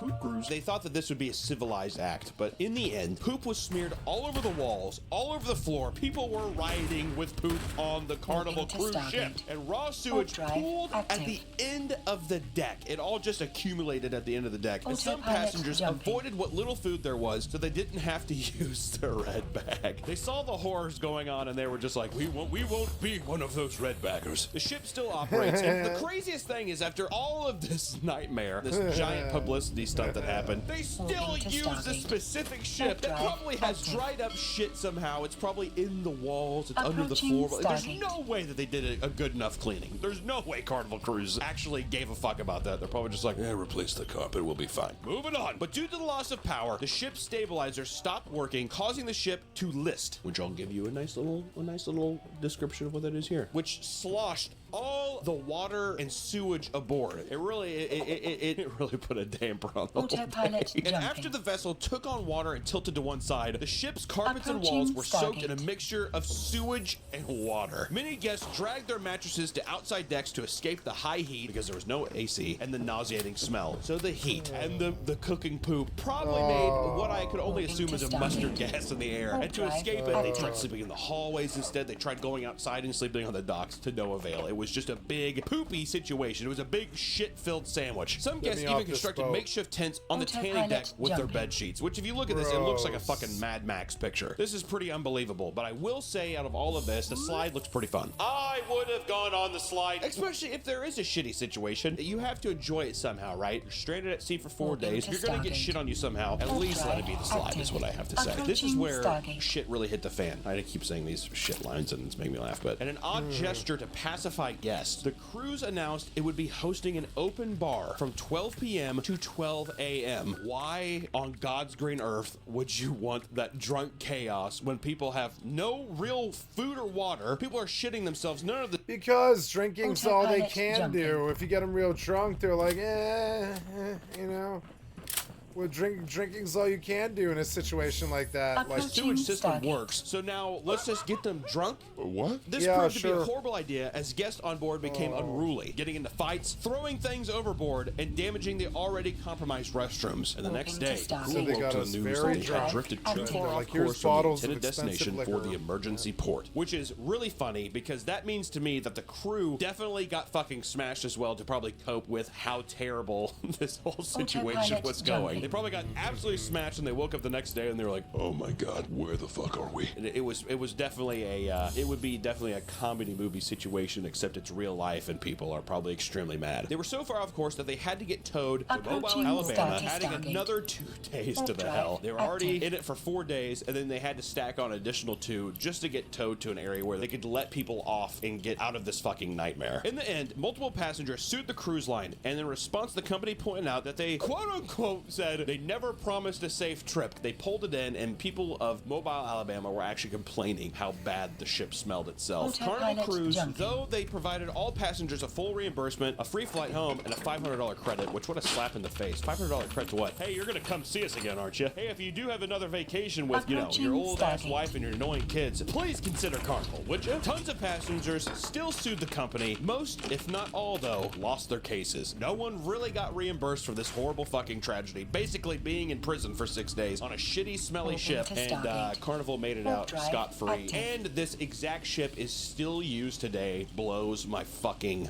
mind. But you think sewage and poop are the only reasons to not go on one of these cruise ships? No, no, no. It is estimated that there are over 300 deaths on cruises each year. From 2000 to 2019, only 623 were reported. So I don't know what happened there. I think Carnival Cruises and Royal Caribbean and everyone else got the books together and punched some numbers. But still, still, in a 20-year span, how does 623 people, how do they just magically die? It still feels like such a high count to me. I don't know. Next up, in terms of death on a cruise, we're going to speak of the sinking seawall. Swole. On April 16, 2014, the Sewol ferry sank on its way to South Korea. Out of 476 passengers, 304 of them died. 250 of these deaths were students. Most of the people that survived were rescued by fishing boats. When the ship was purchased in 2012, the ship was 18 years old and severely run down. After the purchase, the ship underwent modifications that were deemed illegal, but the Korean Register of Shipping let it go because the ship had, quote-unquote, normally passed its inspections and tests. Here's a list of some of these modifications. Addition of 2 decks. Expansion of cargo gross tonnage, adding 239 tons. Increasing the passenger capacity from 116 people to 956 people. These modifications caused the center of gravity to be moved upward, and it also caused a left or right imbalance. The vessel made 241 round trips before its final voyage, and at the time of sinking, it was carrying over 2,000 tons. The water balance tank beneath the hull of the ship, designed to keep it upright, was only adjusted for 800 tons of cargo, making the ship unstable. And like we said, it was only made for 800, but at this time, it was carrying over 2,000 tons, so just greatly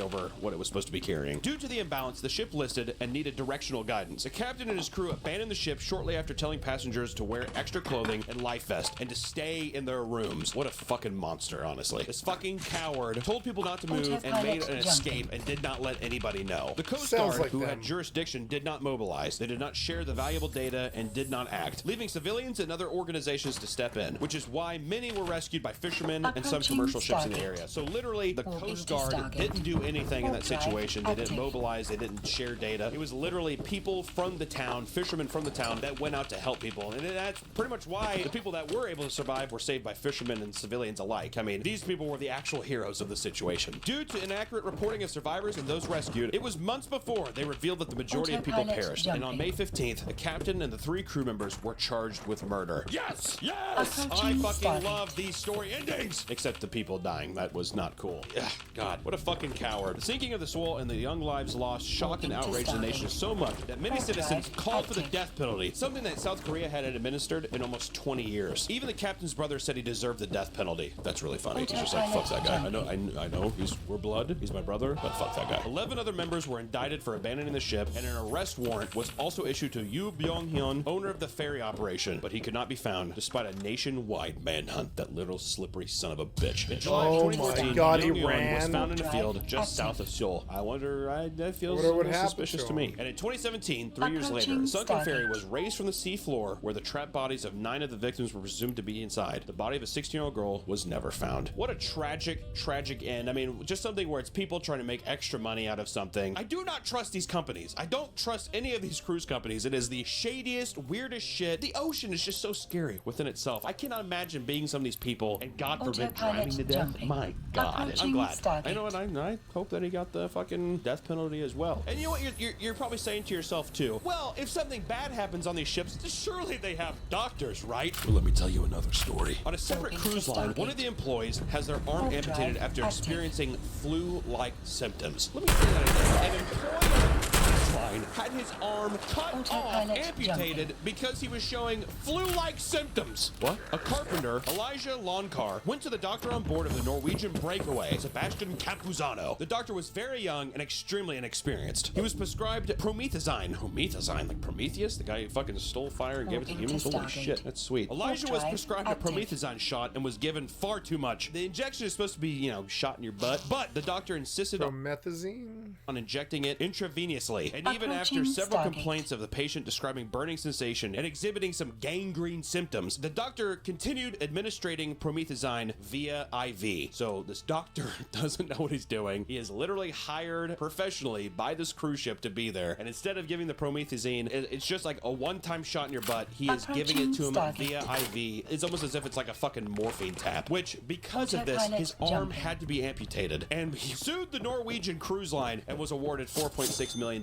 But even with $4.6 million, which is awesome, that doesn't bring back your fucking arm, dude. So we've talked about tragedy. We've talked about accidents that happen, right? Well, needless to say, they're man-made accidents, thinking that two of your generators not working isn't a problem and it starts a fire. But, you know, accidents, needless to say. Then you have a little bit of negligence, right? Or greed. Greed and negligence. You sit there and you let too many people come on, the fucking boat capsizes, and people die. Or even, you show some flu-like symptoms, you go see the doctor, and you end up getting your arm fucking cut off. But out of all of these, the #1 reported crime on cruise ships to date is assault. Feels like such an obvious statement to say, but it is pretty crazy how egregious this is. Despite the severity of it, cruise ships have little interest in offering solutions, as it's likely cheaper to pay victims off than it is to implement precautionary measures. In a specific Carnival cruise case where they were talking about a group assault on a minor, they went on record by saying that installing cameras and hiring more security would just be far too expensive, and they just weren't going to do it. So they'd just rather be like, we're just going to pay the victims off and their families. And another crazy statistic is 25% of these assaulters are crew members, people who work for the fucking cruise lines themselves. And I'm building up all of this information and telling you some of these statistics because it leads up to the Margaritaville at Sea Paradise incident. A bartender stole the key card to the room of a Jane Doe while serving her drinks. He snuck her into a room, and after she and her roommate had gone to bed, he assaulted her. And eventually she found out she was pregnant and was forced to terminate the pregnancy. These assaults are so common in like cruise lines and stuff. There's an actual market for safety gear for reinforcing locks on cabin doors to remain safe. People get assaulted on these cruises all the time, and what's crazy is 70% of all assaults on U.S. cruises are on Royal Caribbean or Carnival cruises. I'm putting that out there just in case you hear someone who's like, hey, let's go on a Carnival cruise. You might be like, hey, can I give you this statistic? 70% of all reported assaults on these cruise lines in the U.S. are Royal Caribbean and Carnival. That's insane. When you're on these cruise ships as well, with the amount of assault, murders, negligence of people, one of the craziest things is passengers being more harmed to themselves than anything. That's people going overboard, going missing, right? People voluntarily jump overboard all the time. It's just, I don't know why people do it. I don't think people really realize how extreme the ocean actually is. The ocean is fucked. Like, if you jump in the ocean, you're probably, you're gone. Especially on a cruise ship, it's just like, boop, bye. This video shows a guy jumping off into the ocean in the middle of the night. You would, how would you find him? He's gone. He's still missing. That guy is still missing today. The guy we just watched jump up, he's gone. Don't know what happened to him, okay? Well, I think we know what happened to him, but you know what? He had just graduated college. The same reason why I was on my cruise ship, to think I could have been a man who jumped overboard in the middle of the night. My God. So a lot of times you get drunk, you lose your balance, you fall. And even in one of these cases, a man spent 20 hours in shark-infested waters, and he was supposedly sober. I think he was probably drunk as shit. Did you have a few drinks? I had during the day. I'd actually did like an air guitar solo, and there was a competition they were doing, and I'd won it, so I'd won a free drink. And there's even sometimes too where it's not even a dare, or you're not even trying to be a badass, you're not even drunk. The woman here, she's just leaning backwards, loses her balance, and falls. And there she goes. I mean, it's staggering. There is nothing there to save you. Once you're over that dock, it is so rare that they get you, dude. Sometimes passengers go missing without going overboard. And as cruise ships have strict docking and departing times, it's often the case that passengers will be left behind at foreign destinations and never be seen again. When you're on these cruise lines, you're kind of hopping from island to island, and it's kind of like little resort towns and stuff like that. But these people, it's not like there's like a last call or something like a fucking bus. It's these motherfuckers leave. And a lot of the times when these people leave these ports, you're just gone. You never hear from these people again. Who knows what happens to them? Drugged, murdered, robbed, everything. I mean, the worst happens. Speaking of one of these victims was Amy Lynn Bradley. She went missing March 23rd of 1998. She came in late with her younger brother from clubbing on board around 3:40 a.m. and went to sleep on the balcony. At 6 a.m., her father woke to check on her, and she was missing. Authorities were immediately alerted as to her disappearance, and it was theorized she fell overboard and drowned, despite people asserting she was a very strong swimmer. Which, listen, dude, if you're a strong swimmer, who gives a shit? It's the fucking ocean. Like, people don't realize the power of the ocean. It's so scary. I'm telling you. The ocean is the scariest thing on earth. I don't care what anybody says. The captain refused to put out a call for her, refused to put up photos for her, and did not even attempt to search for her until noon of the next day after the ship had been disembarked and unlocked. In 1999, a member of the U.S. Navy claimed to have seen her working in a brothel where she told him who she was and begged for help. He did not. He did not report the sighting until after he retired, as he feared the repercussions to his career if he reported it. So because he didn't want to lose his stupid-ass fucking job in the Navy, he never told about this woman in the brothel and never helped her until he retired. A fucking coward. An employee going by the nickname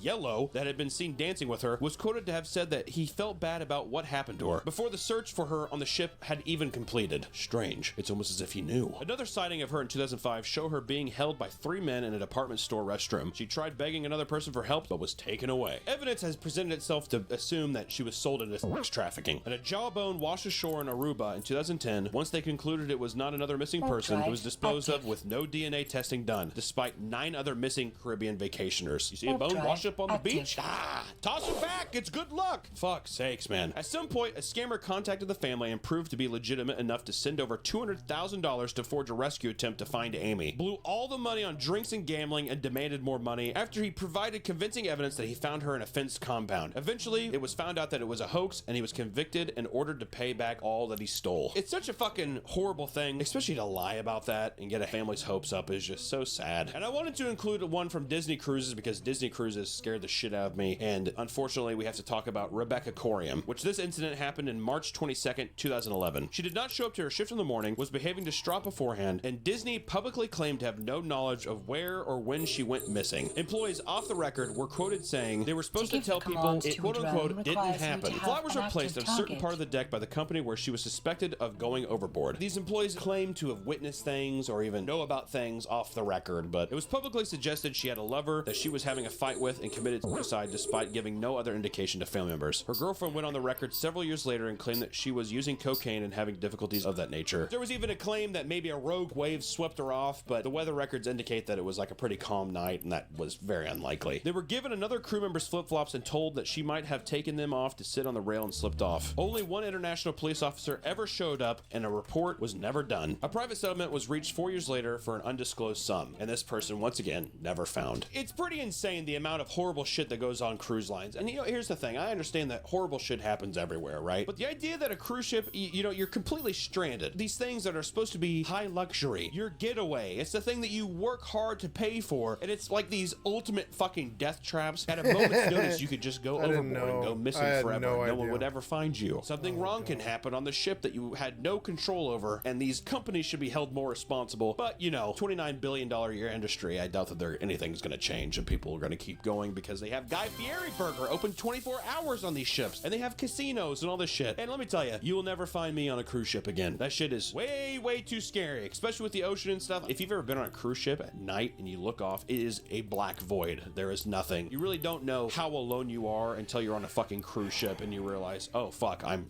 trapped. And the only thing you get to do is go off into these like vacation resort towns that are just filled with people trying to get you to buy shit. Personally, if I were you, don't go on a cruise. Find some other kind of vacation to do. You know what I mean? Treat yourself right. Buy yourself something nice. Pick up a new hobby, but for the love of God, stay away from cruise ships. Thank you so much for watching this video, and have a good one. See you guys.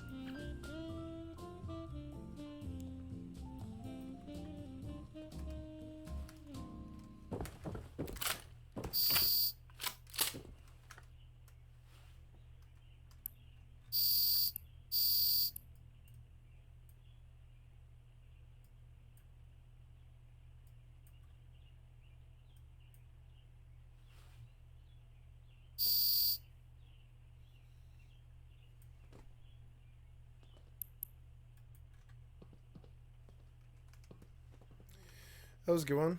I had no idea. This guy's addictive. How you doing? How you doing? Come on in and sit on down because today we are talking about... Hold on, do it. Yeah. Oh my God.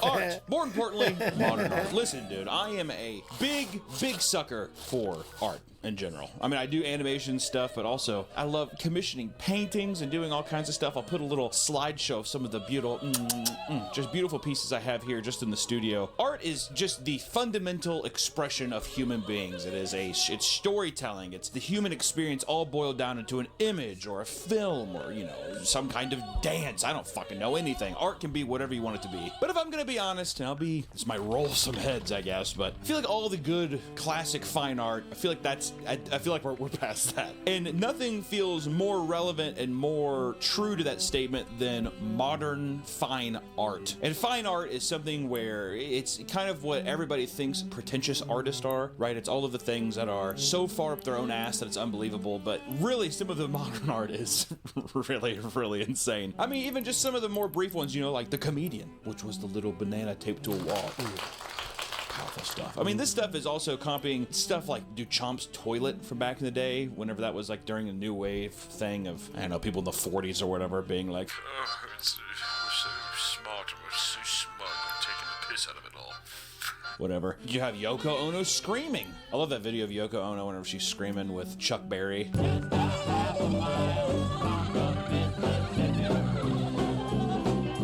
And Chuck Berry's like looking there and he's just like, what the fuck is this crazy bitch about, dude? But then you even have stuff like this. So fucking annoying. I hate you have to do the puzzle piece thing. Everybody continue. I remember seeing this thing and people were just like, these are breed machines. It looks like an H.R. Geiger piece a little bit, doesn't it? What is this even called? Contemporary art. Oh, I guess you should say, instead of modern art, you should say contemporary art.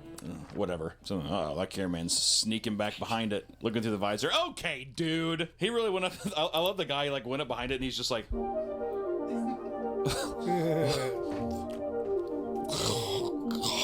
Zooming in and shit. Oh my god. Oh yeah, glasses left behind. It's just a nice, it's a nice pair of glasses left on the floor. I like people taking pictures of it. Oh my god, look at this. It's a pair of glasses. This is just, who do these own to? You know, there's mystique and mystery. And listen, I feel so personally attached to this because I myself went to art college. I love to waste money as much as I possibly can. I also have hobbies like Magic the Gathering. And what money means, what is money? Burn it all! I mean, it's worthless to me, right? And I got a Bachelor of Fine Arts from an art school going far. That piece of paper was extremely applicable to where I ended up in life. Thank you so much. But I have dealt with the pretentiousness, and art college feels a little different because in art college is at least it's like you're 18 years old, finding out who you are, you're finding your independence, and yeah, you're gonna make some cringy self-obsessed art stuff, but to extend that into a full career is something that is fascinating, that somehow, some way you were able to like make a career out of it is unbelievable. And today we're gonna be looking at some of the most pretentious and fucking awful pieces of contemporary art. So let's go! This video is sponsored by MeUndies. Let's take a minute to talk about your closet. Do you have holes in your socks? Hell, maybe even your underwear? I bet you do because you're a sick son of a... And that's why it's time to take a nice little spring cleaning break and head on over to MeUndies. MeUndies is my go-to site for underwear. They're so soft and comfortable that it made me question why I even bothered with other brands in the first place. I prefer the bold and classic single colors, but they also have more adventurous prints to fit any style. Plus, MeUndies has all sizes covered, and the material provides a flattering cut for every body type. Chiseled, flubby, MeUndies has got you covered. And MeUndies is not just underwear. No, no, no, no. You can get undershirts, joggers, and swimsuits there too. Good things come in big packages at MeUndies. Get 20% off your first order plus free shipping at MeUndies.com/PapaMe. Go to MeUndies and get yourself something comfortable, and you'll be glad you did. Thank you, MeUndies, for sponsoring this video, and back to the video. First up, we have Shrink, which was a performance art created by Lawrence Malstaff in 2010. It is an ongoing project. It's basically somebody is being shrink wrapped. The shrink is literally, it's shrink wrapped. You know those fucking things where your mom's like, you have too much clothes! And you throw it in that fucking bag and you take the vacuum, suck it all out, and you're able to toss it under your fucking bed like a goddamn body bag. That's what this is. Let's take a look.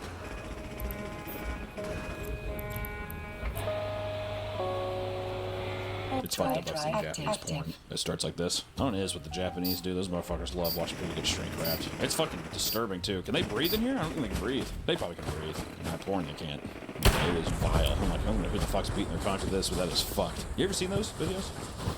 Okay, right.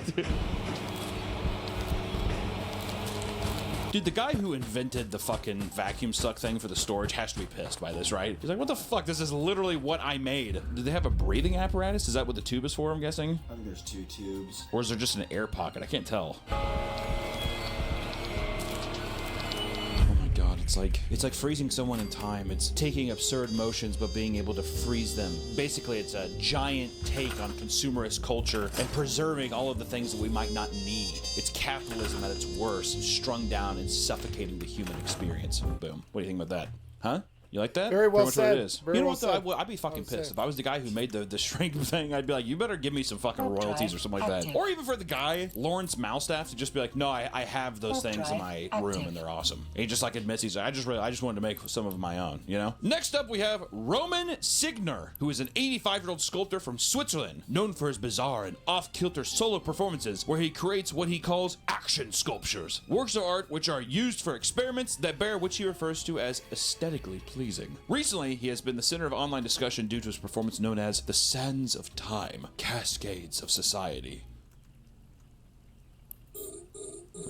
A performance where Signer stacks buckets of sand atop one another before knocking them down. It has been described as provocative and thought-provoking. The unstable tower buckets is meant to symbolize the delicate balance within social systems, Why do I only hinting have at 4 the fragility drones? of our No, I have social 5 drones. fabric. Okay, The action it of looked like sand 4. continually spilling from the buckets brings to life the concept of social mobility, the struggle for power, and the ever-present fear of downward social movement. The sand, albeit small and seemingly insignificant on its own, gains momentum as it cascades the buckets, symbolizing how individual together can influence societal structures. This is fucking insane, man. This sounds crazy. Let's take a look at it.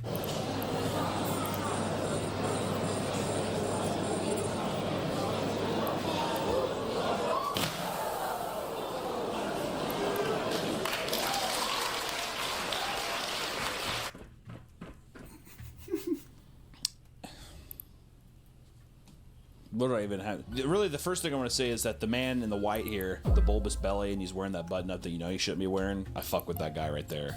You know, I don't like the idea of... Some people look at a lot of art and they're like, anyone could do that. Anyone could do it. The idea is that anyone could, but no one did, and you're the person who actually did it. It's less about the talent of actually making it. But at the same time, it feels to me that whenever you're saying stuff about societal structures and collapsing, and you're using it as a metaphor for what is essentially a children's playground toy of sandboxes that collapse amongst each other, and the finale is literally it falling once, and then you're just like... That's what it is, and everyone's like, yay! Feels a bit silly. Feels like we're getting to a bit silly, a little pretentious territories, you know what I mean? And especially you call it the Sands of Time. Get the fuck over yourself, dude. Isn't that fucking crazy? The Sands of Time. He also created the work performance, the Wasser installation, where he paddles a kayak through 8 small canals, which are all connected through a cinder pool. According to Signer, the Wasser installation creates a vacuum where the beginning and the end of the imaginary journey converge. In this domain of silence, meanings flow into one another effortlessly without ever taking definite shape. Let's see here.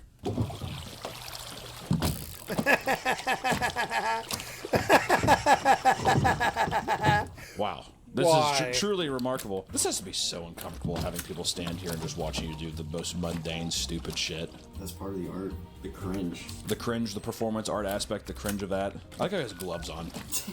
As if these are some like real rapid shit. He's like, Jesus, okay, let's see what I can do here. If anybody went to me and they were like, hey, we're gonna go see a fucking Roman Signer deal, I'd be like, you better fucking count me out, dude. Oh, this is another one. It's just umbrellas and buckets. Signer first achieves artistic notoriety by using explosives. Where is that video, dude? I want to see something fucking blow up. Oh, here we go. Table with rockets. I mean, that's kind of sick. It's just literally called Table with Rockets, and it just shows a fucking rocket, like, exploding into the air. See, that's sick. Dude, do more of that stuff, man. That's fucking tight. That's really cool. Next up, we have Ryosuke Kiyasu. It's a drummer who performs with the band Sete Star Sept. Along with performing as a solo snare drummer, Kiyasu has recently begun to tour an avant-garde performance of the snare drumming, which is described as supposedly aiming to challenge the preconceived notions of what the possible range of sounds can be achieved with a snare drum. You know what? I have some preconceived notions of what the snare drum can do, so I'm actually pretty curious to see what it can do.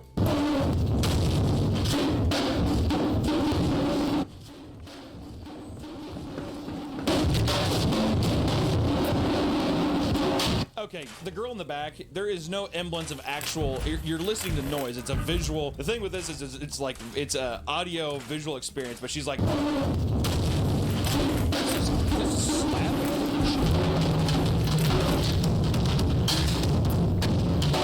once again, flashbacks to art school. This looks like every crushed punk show I've ever been to in my life. But also, at the end of the day, it still sounds like a snare. Like, just because the microphone is kind of shitty, I mean, it's still, and he's just yelling into the I mean, it still sounds like a snare drum. Am I wrong?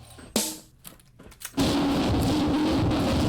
damn, I'll tell you what, that boy is assaulting, straight up violating that table. Leave the table alone, damn. Motherfucker's moving around. Sounds like a Daughter's album or something like that. There's a couple here. I want to see. I want to get a couple in here, just kind of get a vibe of it.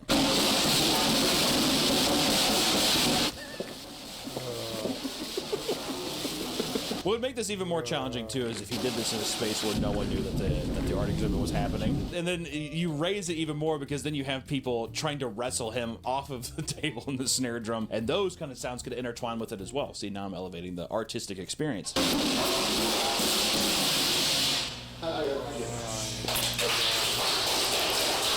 Impressive. I didn't know the snare drum could do that. Oh, there's one more. I just want to see this last one. Let me see.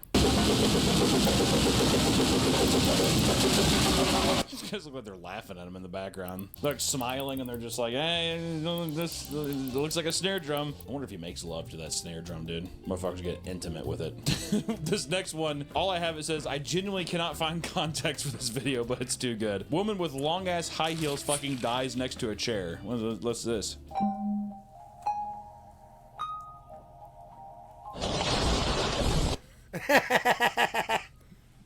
It would be difficult walking these heels. The struggle is real. I'm always a sucker for the nice rat-faced gauze like that German film Goodnight Mommy. Not the remake. The remake's bad, but the German version of Goodnight Mommy fucking rules. And I remember in that movie, her face is all wrapped up like that. Kind of, it just has that like weird 90s Marilyn Manson kind of aesthetic and stuff too. It's fucking rad. I will say, just fucking let the person sit down, dude. Let the old girl sit down, have a fucking pop a squat, dude. I understand it'd be difficult to walk in the high heels and stuff, but goddamn, fight for your right to sit down. Here's a live painting, a $4.9 million scribbling live painting. This live painting has just sold for $4.9 million to an anonymous buyer.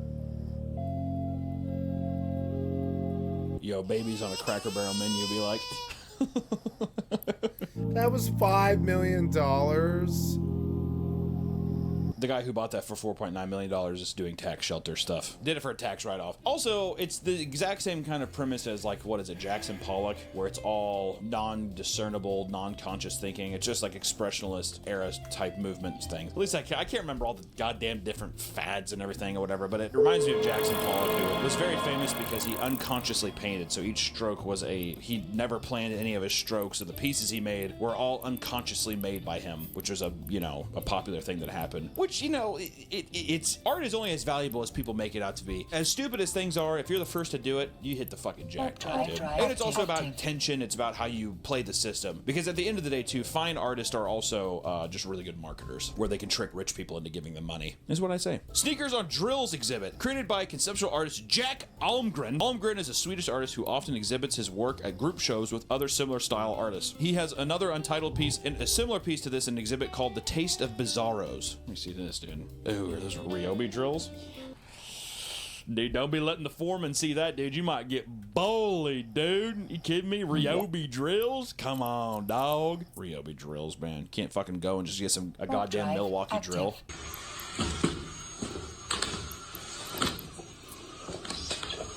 Oh my god, it's like they're walking on their own. Man, imagine if that was a Milwaukee drill. Those motherfuckers would be scooting for days. That's so sick. The Sounds of Butter! Wasn't able to find a ton of info on this online, but we just know it's created by a Jewish performance artist who created this piece as a homage to a man named Yassel, a man who created candles made of butter in Auschwitz during the Holocaust. So let's see.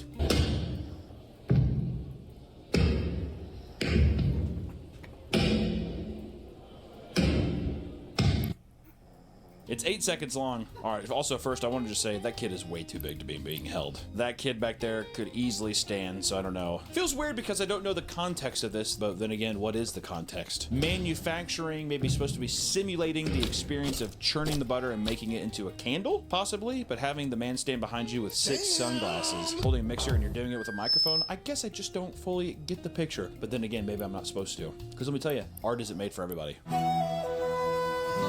Sorry, posers. How about Yuki Tanaka's Rotating Mud? A large clay piece which he patterned by allowing the wet mass to rotate against his face. Tanaka explains the rotating mud is a reflection of the transient nature of existence and the ever-changing landscape of the human experience. Yap yap, boy, be yappin'. Through the constant motion of the mud, the artwork embodies the passage of time, the fluidity of identity, and the cyclical nature of life. It invites viewers to contemplate the interconnectedness of all things and the beauty found in impermanence. Wow.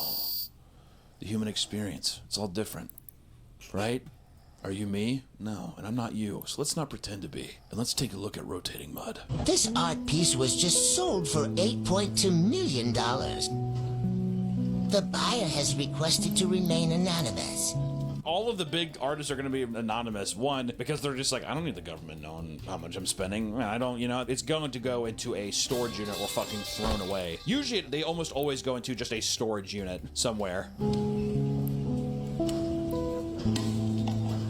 Okay, so let's see through the plastic bottle on the floor. So are we supposed to say the human experience is about littering too? Come on, dude.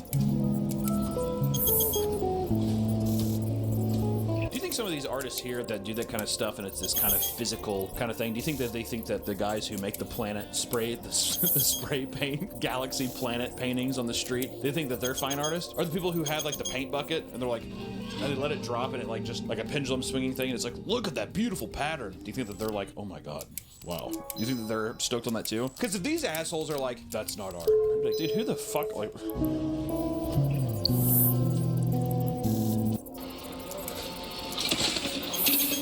Oh, now we're on to somebody digging hole. I don't think that this is the... I think this is just another video that he put together. Yep, these are someone just digging holes. Okay, which actually the whole thing's kind of cool. Well, you know, Clayface, something very physical about that. It's very performance art based. Is I don't know. There's just so much human charm to it. And honestly, I feel how by watching it, I kind of feel how a lot different. And how I kind of just want to appreciate the imperfections of it all, and also the impermanence of it all. But it's all not. It won't last forever. Next up, we have Emmanuel Berenger. He's a French visual artist who has recently gained much infamy from his performances, where he puts his past as a long jumper to work. Okay. What's a long jumper? In track. Oh, look, in track. Oh, okay. Emmanuel jumps from a trampoline equipped with a stick of charcoal, where he creates his work of art by letting the charcoal draw alongside a large canvas neighboring him. These works have sold for over $100,000 multiple times. Yeah, all right. Well, these must be pretty fucking impressive. Emmanuel describes that putting the body in motion and acting to achieve work is never an end in itself. The gesture is linked to a trace that will leave without words, simply through break and shocks. The body invades space to speak for itself. Yeah. He jumps, is basically what we're saying.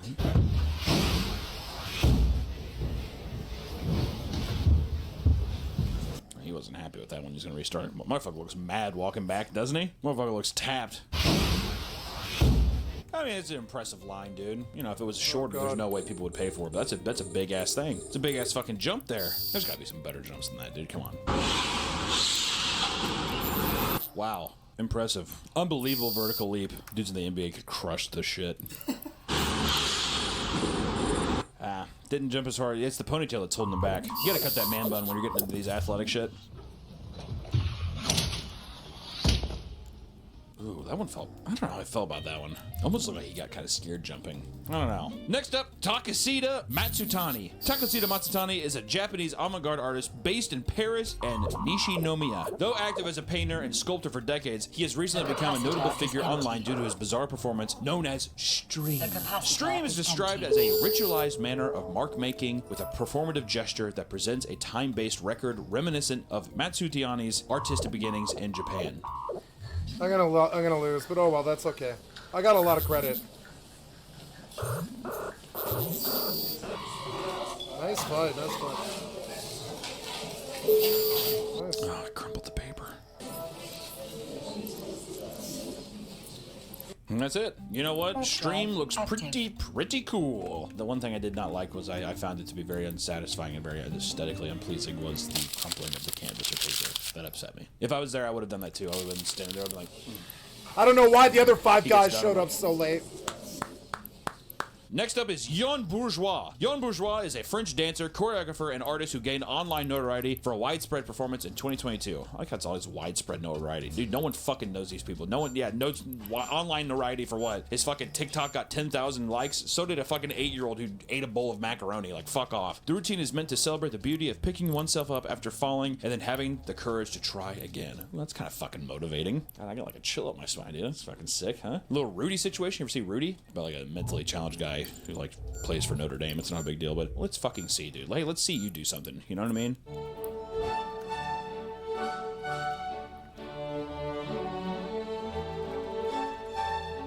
This is like a pretty well choreographed thing. This would be kind of difficult. It's kind of nice. It's also kind of, I don't know why I'm fucking like relaxed, dude.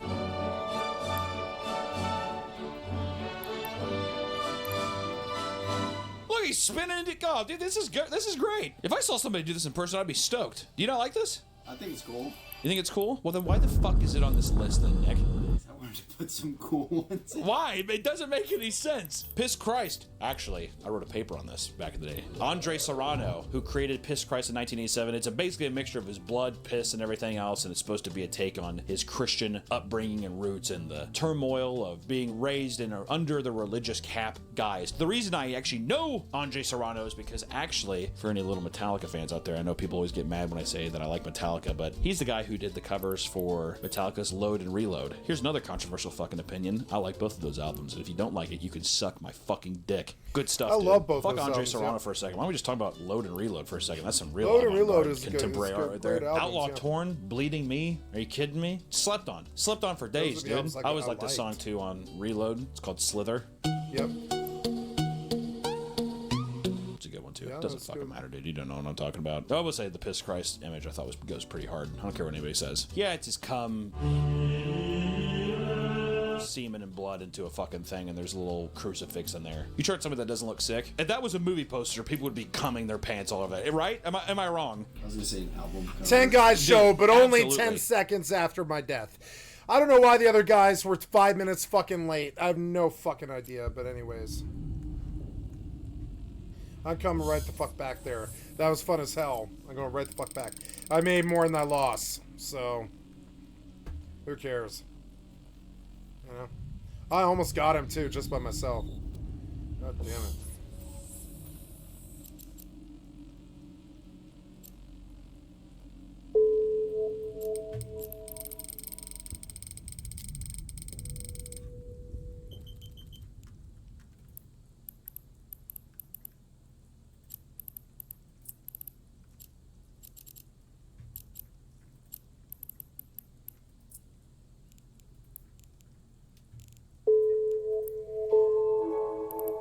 Yeah, I think I made about 50 million there. I did. I made about 50 million there, and I lost like 15, I think, and it's worth it. I'm going to keep doing this. This is very fun. Right the fuck back out there again. I got to buy a new ship that I just lost or whatever, so...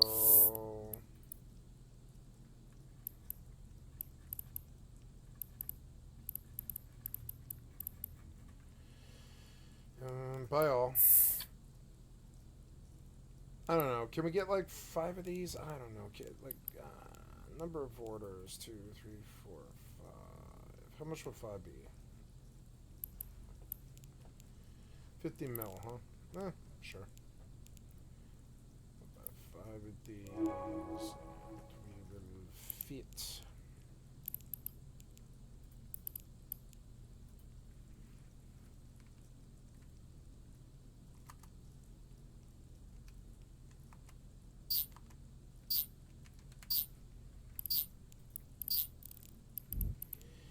Okay, and then we're gonna go and we're gonna multi-fit a whole bunch of Tristans.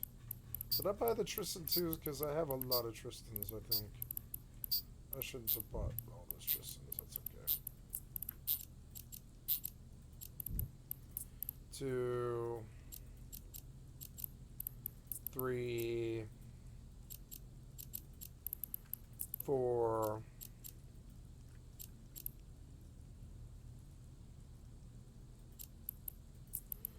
5.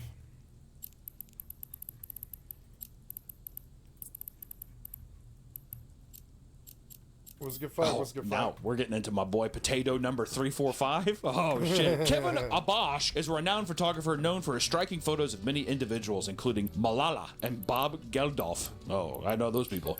Which always took place on a black background. His photos have graced the covers of Vogue. Oh my god! And widely used textbooks. Oh my god, textbooks. However, in 2010, the photographer would release a series of photos of an Irish potato. Now you're fucking talking, dude. Meant to celebrate his Irish heritage. Yes! I love that. The photographs would draw eyebrows after an anonymous, wealthy business owner would purchase the series of photos for £1 million.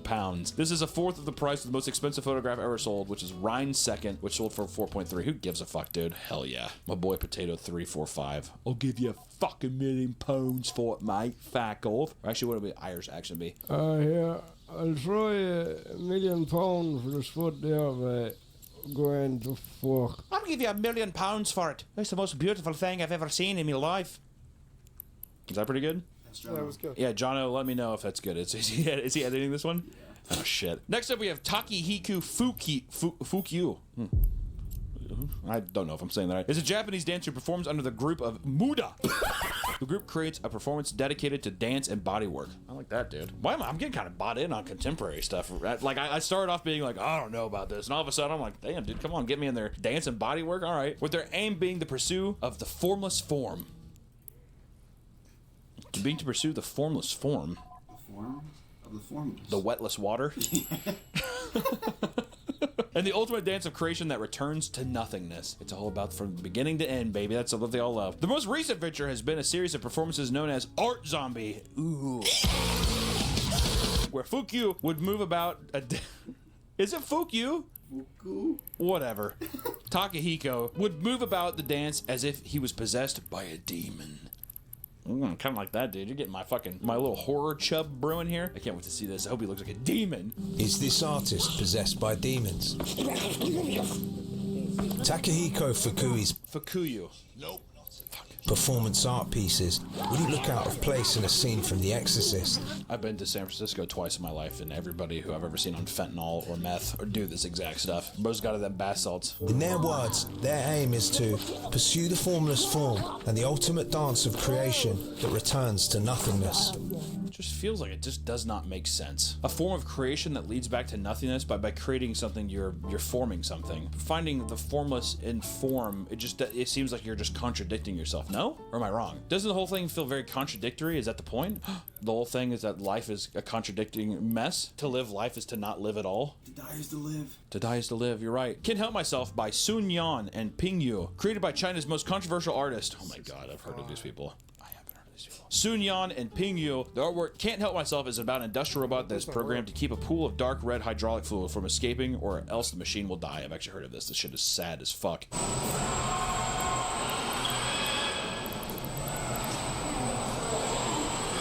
Yeah, no, what you need to do is get your posture right. The piece is a critical reflection of modern day issues such as migration, surveillance, authoritarianism, and technology. I always thought it was about the mundane nature of working yourself until you die, like the most mundane bullshit thing, you know what I mean? That's what a lot of people thought, but apparently it's immigration. Yeah, well actually, the thing scooping up the dark liquid and you're a literal industrial robot that has to perform an impossible task, that's about immigration. Sorry. First debuting in 2016, the piece finally stopped working in 2019. Oh, that would have been cool to see.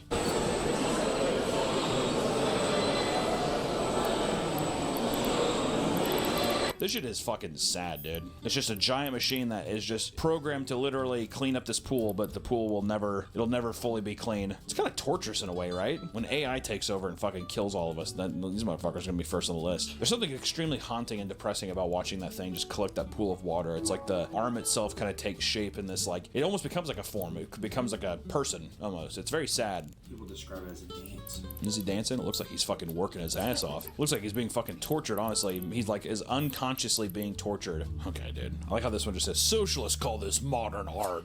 It's a candle is inside of a guy's asshole and he's being drug over by two people and there's like a leak in the deal? I can't tell.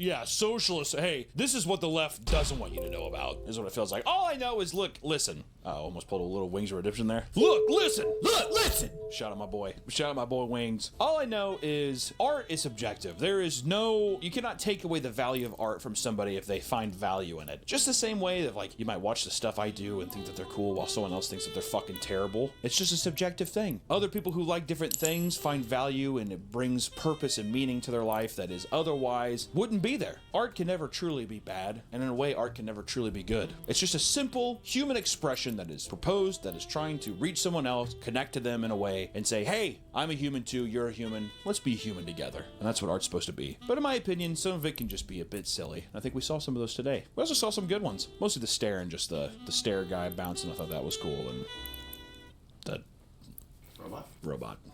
The sad robot. You want to see, this is how I'll end the video. If you're thinking about going to art school, don't. Don't do it. It's a waste of money. If anything, maybe get a part-time job or something and just work on your art in your free time. All right. I'll see you next time. Was that good? I feel like that was shit. You know, my favorite artist, Francis Bacon. Francis Bacon is one of my favorite painters of all time. Surrealist Nightmares. He has a brilliantly and haunting piece called The Pope that is amazing, but he also wanted to have sex with his dad. So, you know, sometimes I think you gotta want to have sex with your dad to be a good artist, I guess. Autopilot Laugh, Nick, engaged. laugh! Autopilot engaged. Warping to Stargate. Warp drive active. Warping to Stargate. Warp drive active.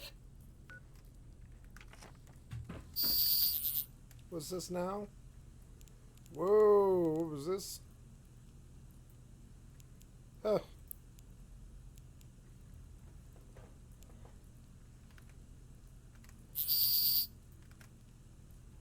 What? Approaching Stargate.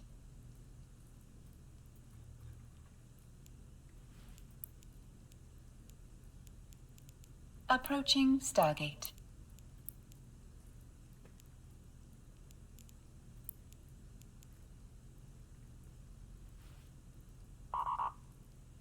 Autopilot jumping. Autopilot the capacitor is empty.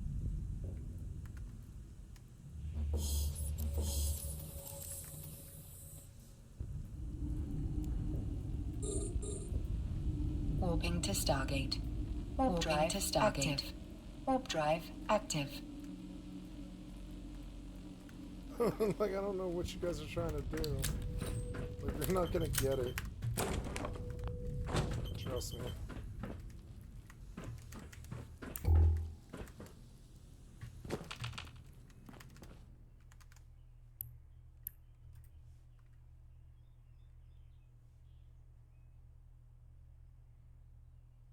Approaching Stargate. Approaching Stargate.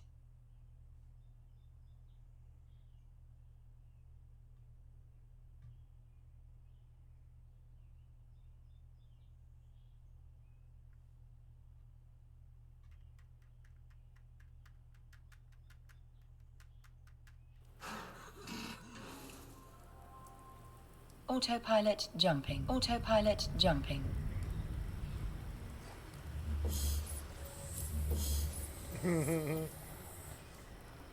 This channel's been getting a little bit too right wing as of late, so I decided, you know what, we're gonna disperse with the chuddies, okay? Active. Oh my! Warping to Stargate. Disperse with the chuddies. Warp drive active.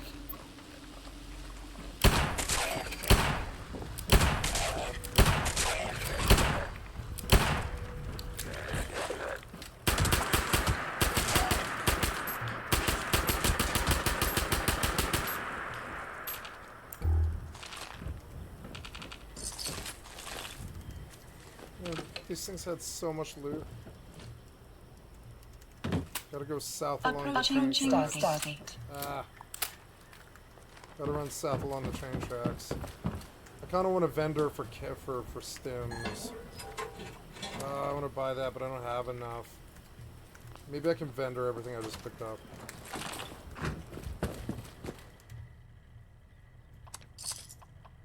Autopilot jumping. No. Autopilot jumping. No. Why? Why did we do that? You just really needed to do it, huh? Don't sell my stim packs that I bought. Warping to Stargate. Okay, Warp drive active. I've got to rebind like a new fucking thing. Warping to Stargate. Ah! Warp drive active. Yeah, I just don't think the shotgun's good enough anymore. It's annoying. So what I'll do is I'll switch out here and I'll do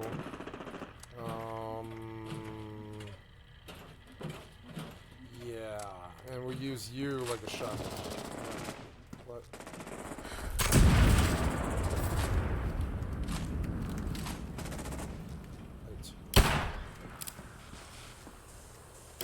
Approaching Stargate. Approaching Stargate.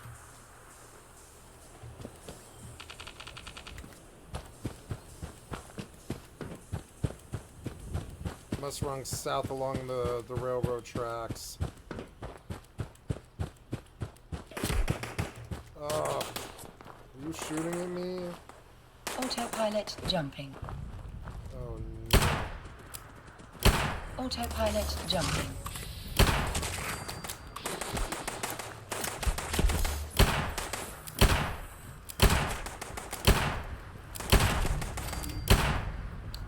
Warping to Stargate. Warping to Stargate. Warp drive. Alloy active.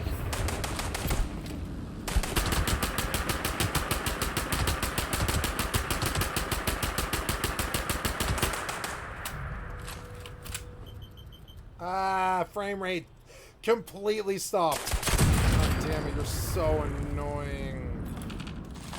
Fucking frame rate. Is it the other games? They're like fucking around now. What the fuck's going on? Approaching Stargate.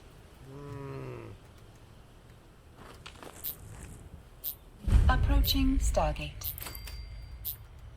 Fucking annoying. Ah.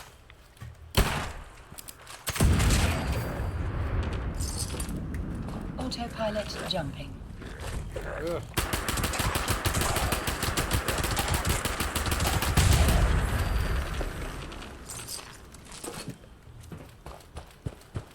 Autopilot jumping. What the hell is this place? Warping to Stargate. Warp drive active.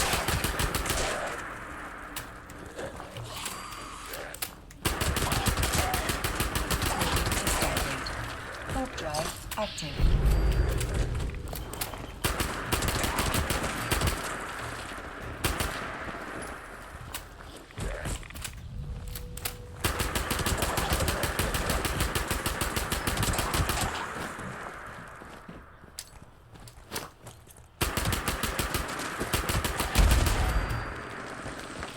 Approaching Stargate.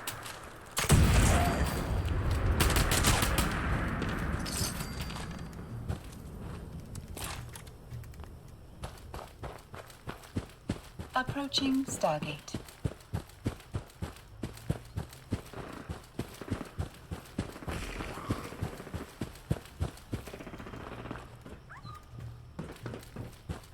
Autopilot jumping.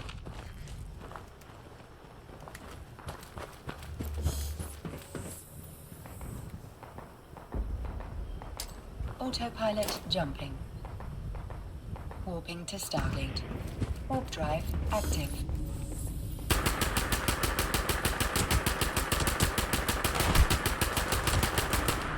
Warping to Stargate. Warp drive active.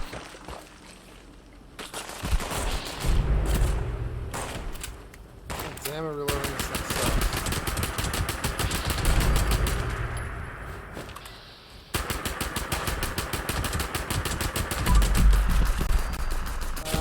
Approaching Stargate.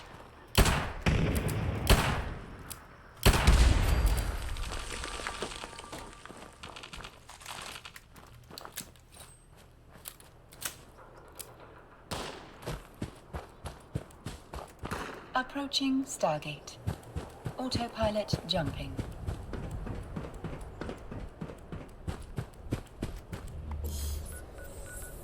Made it pretty far.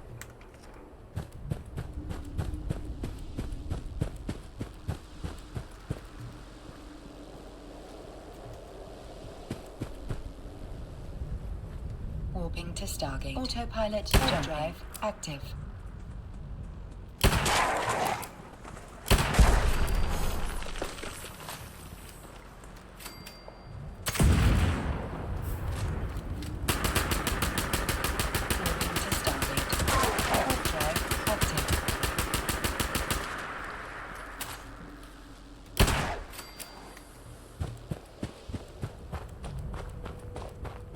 Approaching Stargate.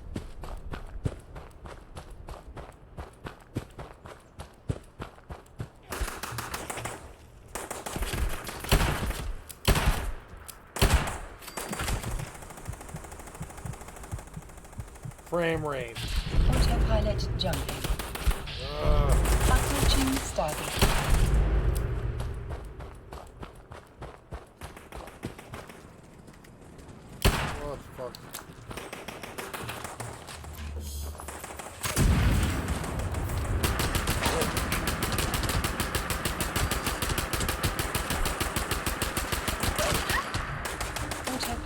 jumping.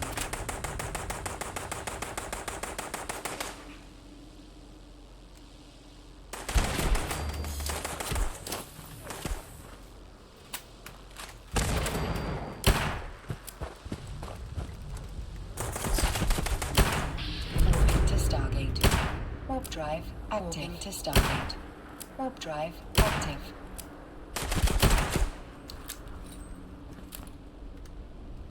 Ah! Fucking annoying.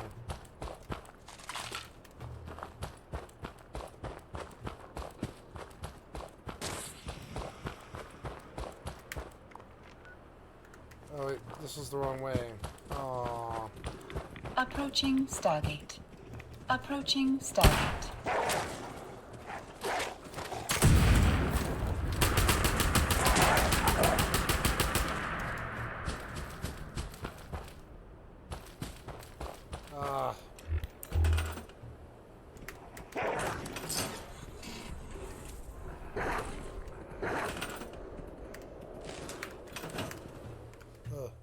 Autopilot jumping. Ah.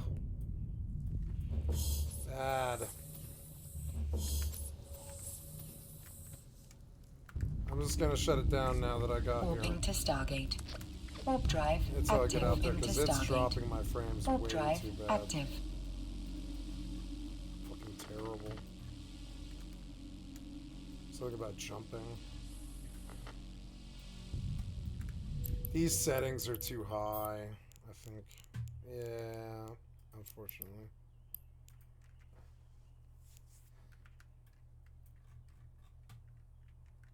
Approaching Stargate.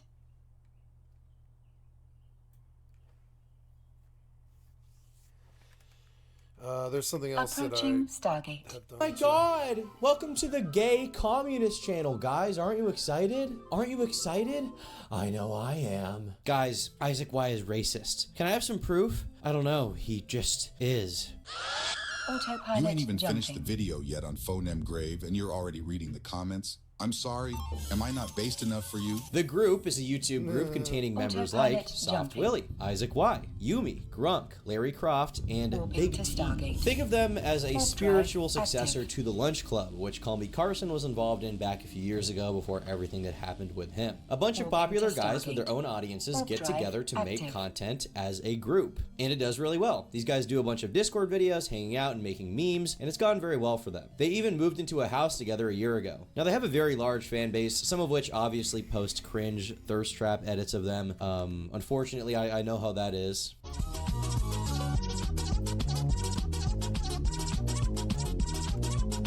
And some of Approaching which are Stargate. the Emily BLM types. Now, Emily BLM is a type of person that Too Mad used to talk about, may God rest his soul.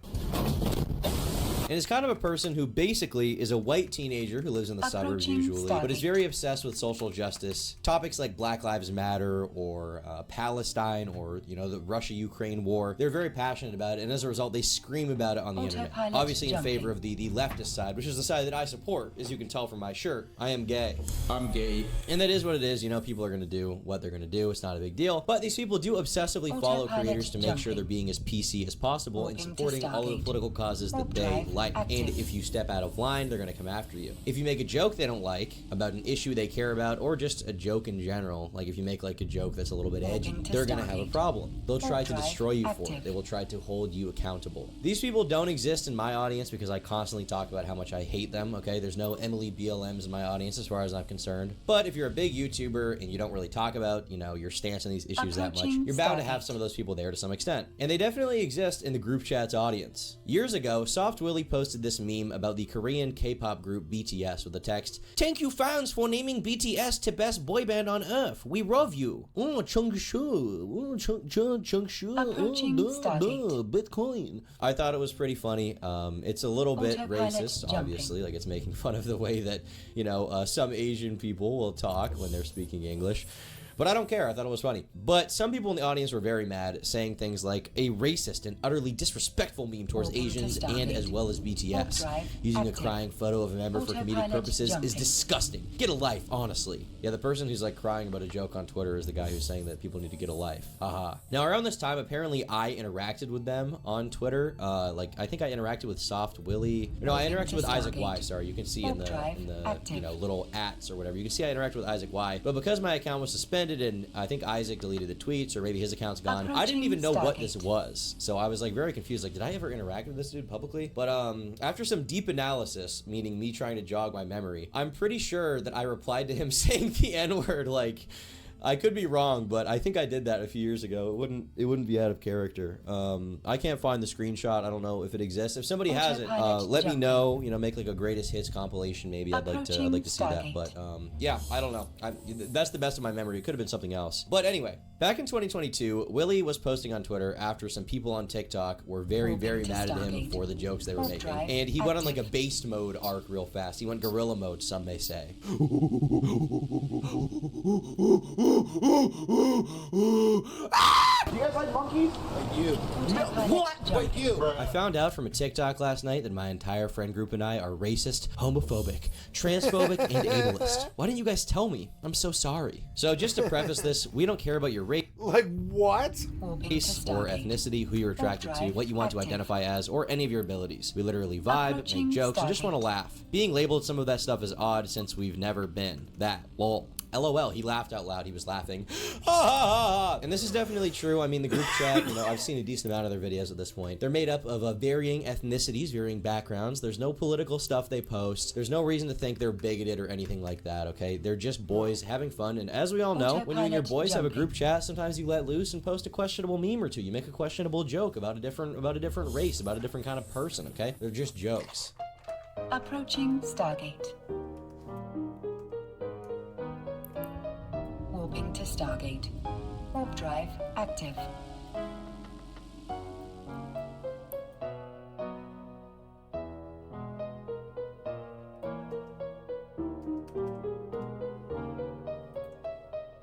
Now, despite me liking Willie's statements, he made them for a reason, right? People in the audience, however many there were, got mad at him and his friends. And this has happened a few times since then. Take, for example, when they ate McDonald's in a video. Doesn't seem like a big deal, right? Well, you see, McDonald's has locations in Israel. Therefore, if you eat McDonald's, you also support the Israeli government in everything that they do. This is literally the line of thinking. Like, this is how these people's brains work. The world is truly fried right now. And as a result, people made tweets crying about it. New group video. This is actually disgusting and disappointing. Delete the video. And you bought McDonald's? At least I'm really disappointed in y'all. I know for a fact you guys know better. Take initiative and own up to your wrongdoings. Keep in mind, this is not a political YouTube channel. They are a comedy YouTube channel. And if you genuinely care about Palestine, the least important use of your time is crying that someone is eating from the most popular fast food chain in the world. These companies, keep in mind, literally buy meat from places that treat the animals like total shit. They live in horrible conditions. They get thrown into meat grinders. Have you seen the baby chick meat grinder they use? They can't use the male chicks because they can't reproduce, so they take the male chicks and they put them in a grinder that chops them up when they're alive.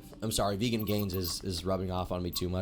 They're tortured from birth until death when you eat them! And then these people, keep in mind, their biggest problem with McDonald's is like, there's a location in Tel Aviv. It's not even like virtue signaling. Like, I want to call it that, but it's really not that. These people genuinely believe the shit they say. They believe that every YouTuber they watch needs to support their like hyper-specific political cause or whatever. And also refrain from eating fast food if that chain operates somewhere they don't like. It's insane. So when all of this went down, Willie decided to make a big post explaining his side of things and just calling the fans dumb, basically. Logging back into Twitter for this one statement, then I'm out again to keep my focus on content. This video was my idea, and I do not recall any boycott at the time. The idea was to make a video guessing fast food. Whether we'd have chosen chicken sandwiches, nuggets, etc. didn't matter to me at the time, as my only concern was to have a funny video for people to laugh at, one that could engage the boys as well. Whether you want to say, sad to see you put content above the boycott, or whether you want to criticize me and my other guys, ignorance is up to you. I can only apologize for not thinking more thoroughly into the idea. It was sort of a, hey, let's do it, should be fun, and I got agreement. As for the video, it's gonna stay up. Please feel free to not watch it. The minimal amount of food has already been purchased, and we completely made fun of the disgusting food, whether you care or not. I'm only stating that we are not endorsing the food or companies. And of course, you can't expect the average person or the average YouTuber to adhere to your specific ideology and always fall in line with it, because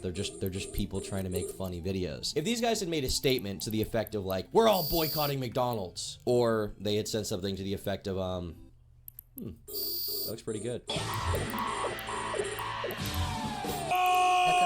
You need to agree with every action of every company you buy fries from. If they had said that, and then they had done this video where they eat McDonald's, then there would be hypocrisy to call out. And I wouldn't even be defending them right now, because I'd be like, well, they made their fucking bed. But they're not doing that. They're just fucking around making fun videos, and people are raging because they ate fast food on camera. If this isn't the answer you're looking for, I'm sorry for this video. Kill him. Your opinion, Kill my him. friends are mean. Kill You have a him. choice and no Kill longer him. walk peacefully Kill forward. him. I choose Kill not to speak him. on every Kill complex him. situation, as there's Kill plenty of him. disinformation Kill and him. misinformation. Kill I try to him. silently educate Kill myself, him. and that's Come all it on, really kill is to him. leave Come it at on, that. If kill you him. somehow Come on, utilize this kill him. response as a way to Kill further him. your anger, Kill him. frustration, or any Kill other him. emotions, have Oh, you're I putting couldn't too much do it. I couldn't expectation do it. onto others when Oh, you're trying to just make videos for others to laugh at. As much as I didn't entirely want to make this post, I felt it was important a response was made that I claim ownership to the idea. I should have thought further. Lastly, if anyone asks or wonders why the other guys did not think to interject, mention it, etc., I'm not going to lie, none of us were even aware of the true extent of the boycott. We honestly watched another YouTube channel do this years ago and thought it'd be fun. That's genuinely all there is to that thought process. Sorry, again.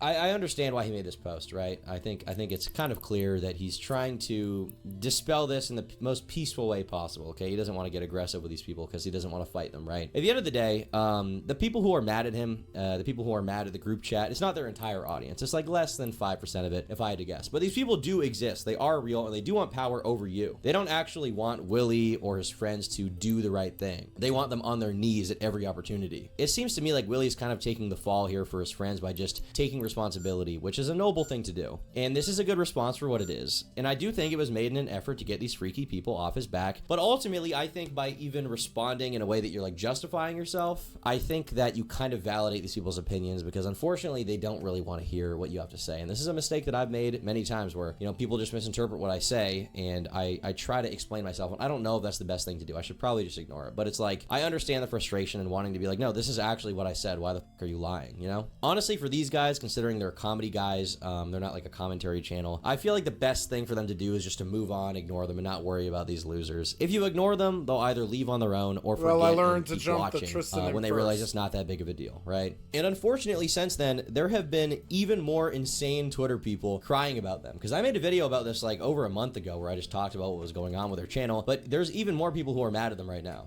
Basically, fans started going through their old videos to try and find evidence that they're evil people. And in the process, they ended up making a few false allegations and then also just talking about shit that doesn't matter. The first allegation was that Isaac Y said the N-word in this old video.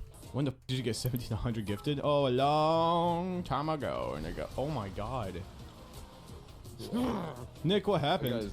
I don't know what happened. Some random guy. Now, it kind of sounds like he said it here. Honestly, it does. If you listen closely, it kind of sounds like it could be him saying like Nick got instead of Nick Gurr, because he's playing a game with a guy named Nick, and they're talking about someone named Nick. And Isaac explained, saying, the original clip I saw ends abruptly as I say, Nick got, oh my god. The explosion threw me off track before finishing my sentence, but without any context, it sounds very offensive. I've had this issue with Nick's name before, but regardless, I still apologize if this was hurtful in any way, shape, or form. Now, guys, I'm gonna own up here and say that, you know, obviously I've been going through a lot of changes lately. You know, obviously now I'm a communist, but you know, not that long ago, I was a chud. I was red pilled. I was far right, you know, and during that time I said some things I regret, and I have to say that, you know, Isaac Y is covering up for me, and he doesn't have to do that. It was me in that call. I'm the one who did it. I fell down the alt-right pipeline, and for that, I couldn't be more sorry. On a real note, I understand that he wants to respond to this and just get it out of the way in case things get crazy with their audience someday and this becomes a bigger drama who like people, you know, like lefty commentary channels talk about, I guess. He wants to get ahead of it. But honestly, man, you don't need to make this kind of statement or apologize. Like, nobody was actually hurt by this at the time, whether you said it or not. The people crying about it went out of their way to find it, post it, and act hurt about it. No one should care about this. There's another clip being posted because one of them said the word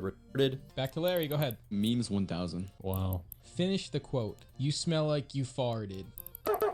Larry. Yeah. You smell like you farted. Farted. Be on the rise. You make. I was figuring one of you idiots would have that in your brain. Yeah, we both know somewhere. it by heart. Who cares? And there's also this clip. Video Games 800. In Minecraft, a group of Endermen is referred to as this. Larry. The Lakers. I knew it was coming, dude. I knew stupid shit was coming. I knew it. I don't think you should put that in. Do it, That's dude. staying in, bro. No.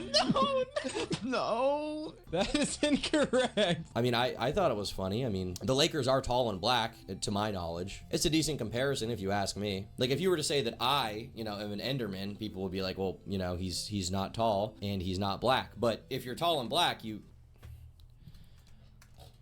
never mind.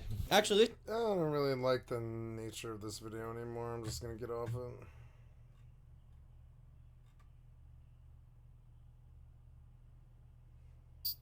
Hardcore survival mode.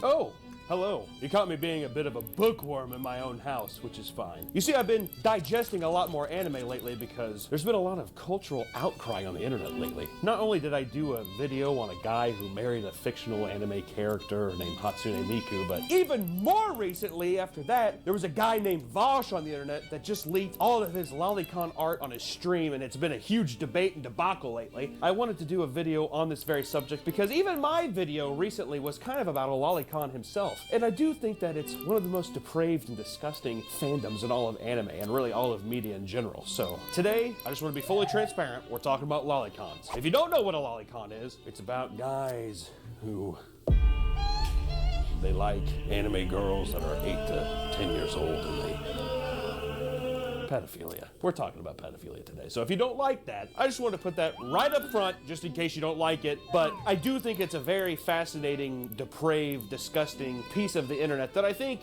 would be lovely to talk about because these little cockroaches are hiding in plain sight. And I think that it might be good to get down to, I mean, how the hell did we even get here? So I do want to say I do have a surprise because I want to take a step back and talk about all the different facets of anime, the different kinds, because anime, it could appeal to your dad. It could appeal to your younger brother. Anime is so wide and vast that you have to really understand how the hell did we get to a place like Lolicon. And I don't want to toot my own horn, but I do have quite the surprise today. The legend himself, Akira Toriyama, the master mangaka who created Dragon Ball and Dragon Ball Z, have you heard of it? He's going to be here today to tell us about all the different kinds of anime and kind of guide us into the medium as a whole. Oh, there's a knock at the door. I wonder who it is. Let's find out. Oh my god, oh my god, oh my god, oh my god. Okay, ladies and gentlemen, Akira Toriyama. Oh, hello now. What the fuck, Mind the man? chicken, will you? Hey, who the hell are you? Hey, come here. Oh, look at this right here. Oh, Yu Yu Hakusho, the Death Note, Naruto, and Dragon Ball Z. You got all the good ones here. Oh, come on, man, stop. You're getting grease on those books. Oh, God, don't touch me. Oh, my God. Oh, apologies on my belated arrival. I brought a big old family bucket of fried chicken on occasion of us being bigger boys. Colonel, where is Akira Toriyama? He was supposed to be here, and now you're here. I'm so confused right now. Honestly, guys, I'm so sorry. I promised them. Do you know where he is? Mr. Toriyama couldn't make it due to prior arrangements, but I was more than happy to oblige for an old friend and act upon his replacement now. Well, I mean, I do need to make this video, and I mean, I have a chicken guy here, so I mean, if you know anything about anime, I'd love to hear it. I'm quite well versed in the art of anime. You have the shonen genre, which means young boy with action-based plots that typically have eccentric stories with increasing odds and powers. You know, like your Dragon Balls and your Demon Slayer. You know what I'm talking about. I do like those. I'll be honest, I do like those quite a bit. Then there's shoujo, meaning young girl, which are plots for girls like Sailor Moon or slice of life anime like The Melancholy of Haruhi Suzumiya. It's funny. It's funny hearing you say these things, I'll be completely honest. But of course you can't forget seinen, which is anime for teens. You know what I'm talking about, the youngsters. Typically more action-based with more thorough plot and things that appeal to that kind of audience. You know what I mean, some of the darker ones like Berserk. Yeah, okay. And lastly, you have Josai, the for the least spoken of anime for women, the women folk, older baby carriers, as they say. And it discusses a boring adult topics like marriage and sex and family life. All the stuff those broads like to talk about. You know what I'm saying. I really don't like how you said older women like that, like you were disgusted, if I'm being completely honest. But honestly, that was not expected. You're like a goddamn walking lexicon of anime. I mean, this is sick. I mean, I guess maybe the video is saved after all. Well, sweet. I mean, I guess I have to ask, do you know anything about lollies at all, or? I like the candy, but I do favor a nice bucket of fried chicken. Oh, dear fucking God, the lollipop. No, not the candy. It doesn't matter. You know what? Thank you for your help here. Just, if you can just leave, and I'll move on with my life. I appreciate it, so. Now go on. No, Get yourself some of that. Come on. Just go ahead and leave. Thanks. This is a struggle. I don't know how other YouTube channels do it. I have never been good with guests, so I apologize for that. Oddly enough, as Colonel Sanders did say, there's such a wide spectrum of anime, and lolicon comes from the style of anime known as lolly. First of all, lolly means a young or young-looking girl character in Japanese anime or manga. So the term lolly just means it's like a young-looking girl. That's where that comes from. But lolicon focuses on young female characters in suggestive and erotic content. The male equivalent of this is called shotacon. It's basically, I mean, it's just pedophilic anime. There's no really easy way of batting around the bush, but the term comes from the 1955 novel Lolita, which is about a middle-aged man falling in love with a 12-year-old girl, which, yes, that's also the Stanley Kubrick film Lolita, and it was adapted in the 90s as well, and it's a lot more graphic. Just want to put that out there. So if you're a big film buff and someone's like, let's watch the 90s Lolita, keep an eye on that guy. That's all I gotta say. But it does have Jeremy Irons. He's the voice of Scar, so guy's a good voice. So I was just tell you. Nothing wrong with cute girls, Mr. Hancock. Nothing wrong with cute girls at all.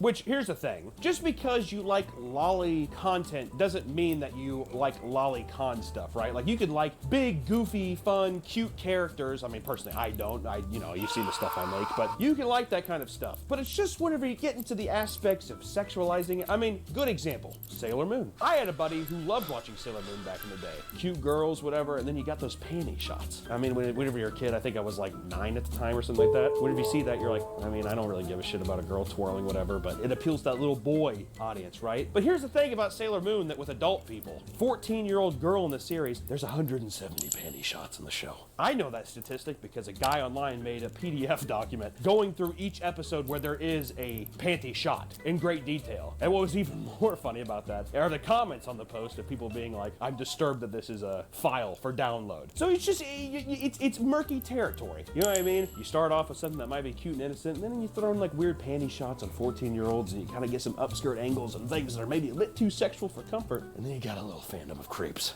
Okay? Oh my God. Nothing wrong with a nice panty shot from time to time.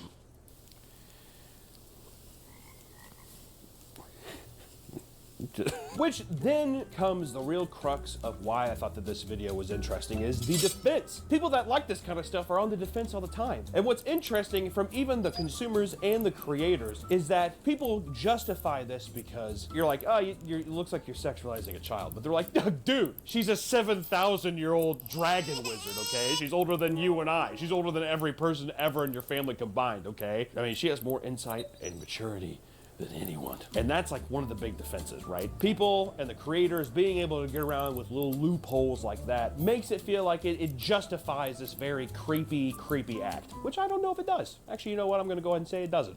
I'd like to, in a lot of cases, I like to play devil advocate, but I need to put an extreme foot down that no, this is just, it's just plain gross and wrong, if I'm being completely honest. Even though, let's say that you drive home that point, right? This character is so much older. It's a 7,000-year-old dragon wizard. It was transformed. It's actually an old person stuck in a in a little girl's body. It doesn't help that I would say 99% of the time in these cases, or if not 100% of the time, these characters act like little children. A good example of that is Miss Kobayashi's Dragon Maid. There's no beating around the bush. I mean, I looked at this show for a little bit. I mean, it's supposed to be this big, powerful dragon that turns into this little girl, but she acts like an absolute toddler, and they put like big.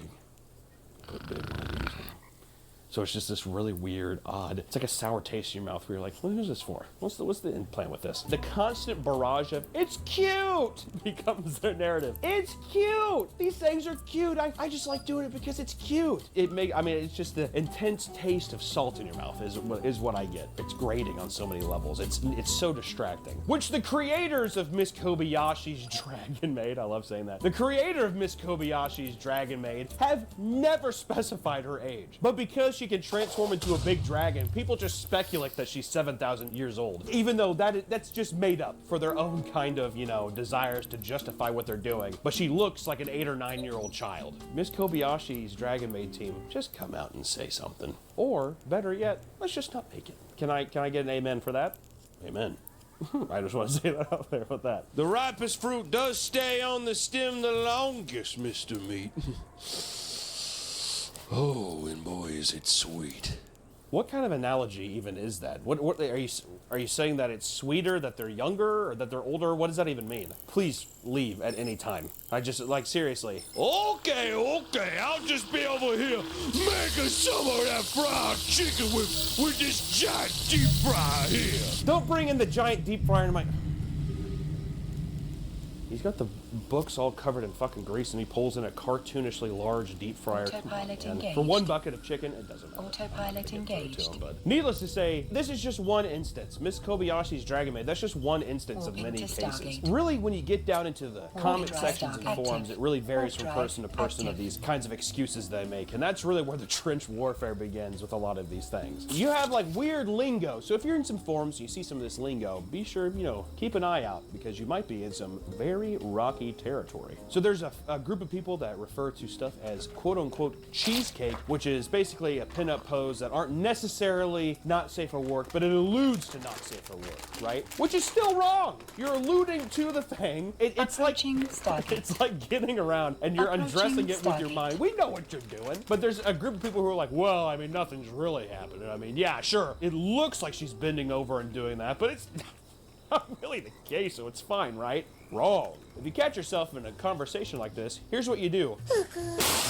Run away from those people. Autopilot jumping. Which a lot of people also say, as long as it sticks to PG-13 content, the sexualization and everything is minimalized. There's really no victims, right? Wrong! Once again, wrong. The idea isn't necessarily that you're affecting anyone in the physical real world, but it's the implications that are happening, and I think it's just the mindset that you're creating. I really don't think that this kind of fantasy can be broken up. In some kinds of drama and film, like even Lolita the film, we're never seeing the character in a positive light. We're following a pedophilic monster. There's nothing that is a positive, healthy association of your sexuality to these characters. So by doing so, even in these non-explicit but still suggestive pictures, I still feel like it's just an irreversible amount of damage that you can do to yourself. There's no coming back from it. You normalize yourself in these fucking horrid, weird things, and then you ostracize yourself from actual society. And then guess what? You can't get real girlfriends, you can't get real wives, and if you do, you're probably an unhappy one, is what I like to imagine. That's kind of rude and a bit judgy, but that's just me. That's just what I have to think. Papa, how many pieces of chicken do you want now? I know you bigger boys love them thighs and breasts. Which one you want? None.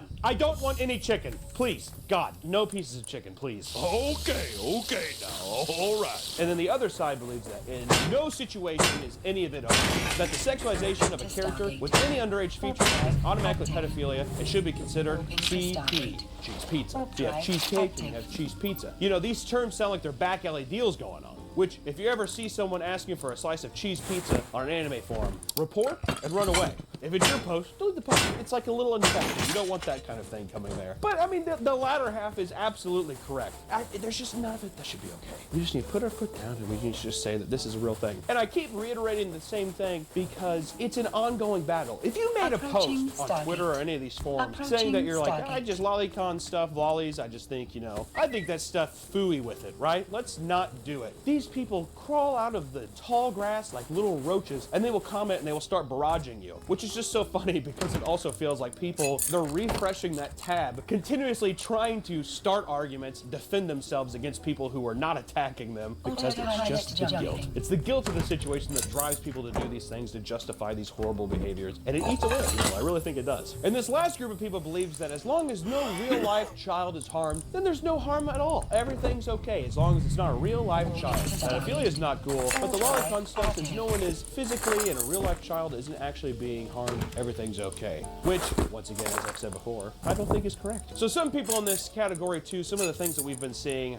doing this video and researching it that have been pretty fucking wild has been: 1, lolicon is an art form and is separate from child abuse. 2, the dark arguments that kids have sexual desires too, and that lollies experience desire. Yum. 3, neckbeards claiming that if she's old enough to bleed, she's old enough to breed. I made myself throw up a little bit reading that, but you would be surprised by how many times we actually saw it posted on the internet.